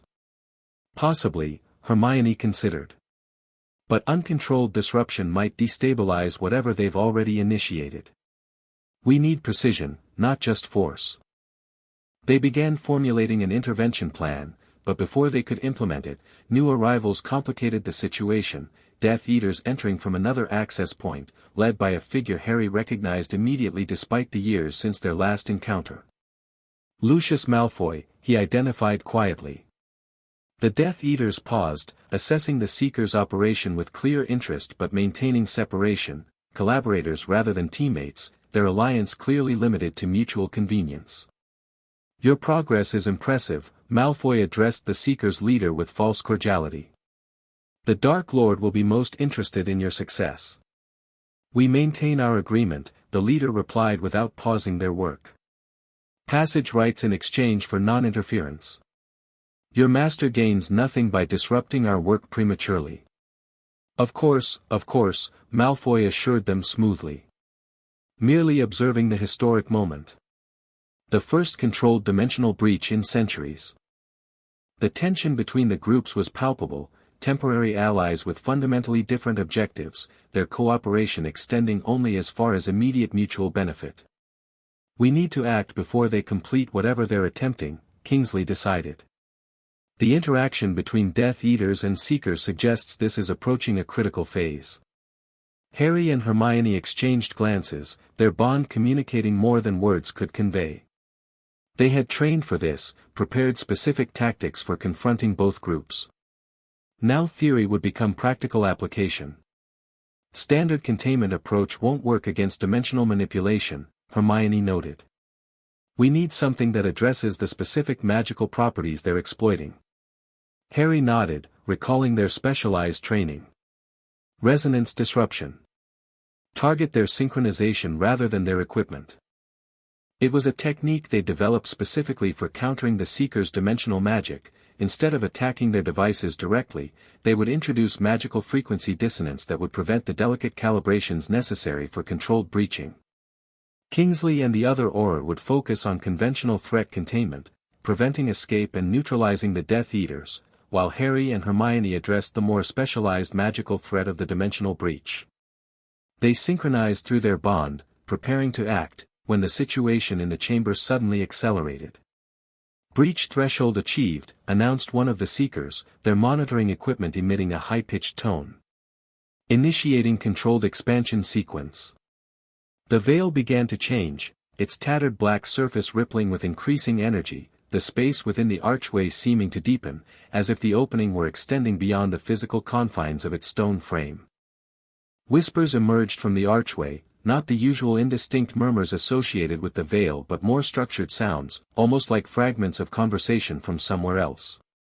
Now, Hermione decided, recognizing the critical transition point. They moved as one unit, Kingsley and his fellow Auror launching a coordinated attack against the Death Eaters while Harry and Hermione focused on the Seekers and their equipment, their bond allowing perfectly synchronized spellwork without verbal communication. The element of surprise gave them momentary advantage. Several Death Eaters fell to the Auror's initial barrage while Harry and Hermione's specialized disruption spell struck the Seekers' equipment, introducing the calculated magical dissonance designed to destabilize their careful calibrations. But both enemy groups recovered quickly, their own preparations evident in their coordinated response. The Death Eaters engaged Kingsley and his partner with practiced combat magic, while the Seekers implemented what appeared to be contingency measures to stabilize their operation despite the interference. The chamber erupted into magical combat on multiple fronts, conventional dueling between Aurors and Death Eaters contrasting with the more exotic magical exchange between Harry, Hermione, and the Seekers, who employed dimensional distortions and reality-bending spells unlike standard combat magic. Through their bond, Harry and Hermione maintained perfect tactical coordination, their training proving its value as they countered the Seekers' exotic techniques with specialized defenses. The golden glow finally manifested between them, no longer suppressed now that stealth was irrelevant, its power amplifying their combined magical effectiveness. The princess and her shield identified the Seekers' leader, observing their golden connection. Your bond energy will actually enhance our work. Most fortuitous. This concerning statement was followed by a shift in the Seekers' approach. Rather than simply defending their equipment, they began incorporating Harry and Hermione's magical output into their calculations, somehow harvesting the resonance of their bond to strengthen rather than weaken the dimensional breach. They're using us, Hermione realized with alarm. Our bond energy is compatible with their breaching techniques. Harry felt it through their connection, their magic being drawn toward the veil, pulled by the Seekers' manipulations into serving their purpose rather than disrupting it. The more powerfully they cast, the more energy became available for the Seekers to redirect. We need a different approach, he decided, adjusting strategy through their bond. Not opposition but containment. Hermione immediately understood, their minds working in perfect synchronization. If direct magical opposition was being co-opted, they needed to shift to boundary establishment, creating a perimeter that would contain whatever breach occurred rather than preventing it entirely. They began casting different spells, focusing on establishing magical barriers around the veil rather than directly attacking the breaching process. These containment enchantments drew on ancient Dagworth Granger protective magic combined with shield techniques designed to redirect rather than block energy. Meanwhile, the battle between Death Eaters and Aurors intensified. Kingsley fought with impressive skill against multiple opponents, but they were clearly outnumbered.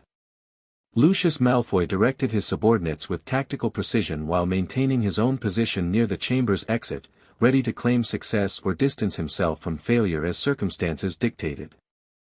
"We need reinforcements," Kingsley called during a brief lull, having dispatched 2 Death Eaters but now facing increasingly coordinated opposition. "Communications are still blocked by the lockdown," the other Auror reported, deflecting a barrage of curses from another Death Eater. The situation grew increasingly precarious, outnumbered in conventional combat while facing the unprecedented magical threat of the dimensional breach. Through their bond, Harry and Hermione acknowledged the dangerous reality: they were running out of options. Then the breach reached critical momentum. The veil's surface bulged outward, the whispers from within growing louder, more coherent. The space within the archway deepened visibly, revealing what appeared to be an endless corridor stretching into impossible distance, a pathway between realities. "Breach established," announced the Seeker's leader triumphantly. "Pathway cohesion at 70% and stabilizing." "Magnificent," breathed Lucius Malfoy, momentarily distracted from the ongoing combat by the spectacle before them. "The Dark Lord will be most pleased." But something was wrong. Even the Seekers seemed concerned by certain readings from their equipment, their triumph tempered by growing alarm. "Dimensional backflow exceeding parameters," one reported urgently. "The pathway is becoming bidirectional." "Implement flow restrictions," ordered their leader, but with less confidence than before. "Calibrate the boundary limiters." Harry and Hermione sensed the danger through their shared magical awareness. The breach was becoming unstable, the carefully controlled opening beginning to widen beyond the Seeker's specifications. Whatever lay on the other side was not passive but responsive, pushing back against the intrusion into its domain. "We need to close it," Hermione determined, recognizing the escalating risk. "Now, before it expands beyond containment." But how? Their previous attempts at direct interference had only been incorporated into the breaching process, strengthening rather than weakening it. They needed something different, something the Seekers couldn't anticipate or absorb. The answer came through their bond, not a new spell but a new application of their unique connection. If the Seekers could use their bond energy to enhance the breach, perhaps they could use it differently to seal it. The soul bond, Hermione realized. Not as separate output but as a unified field. Harry understood immediately. Instead of casting individual spells that combined through coordination, they would generate a single magical effect directly from their bond itself, something neither could create alone, something that existed only in the space between them. Without hesitation, they moved together, positioning themselves between the combat and the increasingly unstable veil. Their hands clasped, golden light flaring between them with intensity that illuminated the entire chamber, momentarily pausing both battles as all present shielded their eyes from the brilliant display. This wasn't just their usual bond manifestation but something more deliberate, more focused, a channeling of their combined magical essence into a specific purpose. They weren't casting spells but becoming a spell, their unified intention shaping the raw energy of their connection. "What are they doing?" demanded Malfoy, sensing the shift in magical currents. "Interference pattern," one Seeker identified with growing alarm. "They're generating a counter-resonance to the breach frequency." The golden light expanded outward from Harry and Hermione in concentric waves, each pulse carrying the unique harmonic signature of their bond, a magical frequency that neither opposed nor aligned with the breach but intercepted it at a fundamental level, introducing a third pattern that disrupted the established dynamics. Where these golden waves encountered the dimensional opening, they created a visible effect. Like ripples meeting in water, cancellation points formed where the different energies intersected. The breach began to constrict, its edges folding inward as the counter-resonance disrupted its structural integrity. The Seekers responded with frantic adjustments to their equipment, attempting to compensate for this unexpected interference. The Death Eaters, recognizing the turning tide, intensified their attack against Kingsley and his partner, trying to eliminate the conventional threat so they could focus on the more significant magical one. But Harry and Hermione maintained their focus, drawing deeper on their bond than ever before. Through their connection, they accessed not just their individual magic but something more fundamental, the ancestral power of their houses, the historical resonance of crown and shield united in purpose. The golden light continued to pulse outward, each wave stronger than the last, the counter-resonance building toward a critical threshold. The veil responded dramatically, its surface rippling violently, the pathway visible within beginning to collapse upon itself, the whispers from beyond rising to a crescendo before suddenly cutting off. Containment failing, shouted one of the seekers. Breach destabilizing. Withdraw, ordered their leader.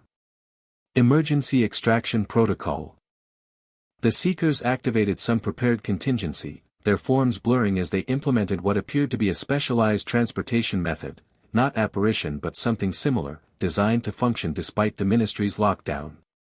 Seeing their allies retreating, the Death Eaters made a similar decision. Malfoy cast a final barrage of spells toward Kingsley before signaling his remaining followers. They deployed what must have been something went wrong with this response, please try again. Trace ID, 0B8/94, 620 Alright, write the next chapter. The end. Thank you for watching this video. Please be sure to subscribe to our channel and like this video.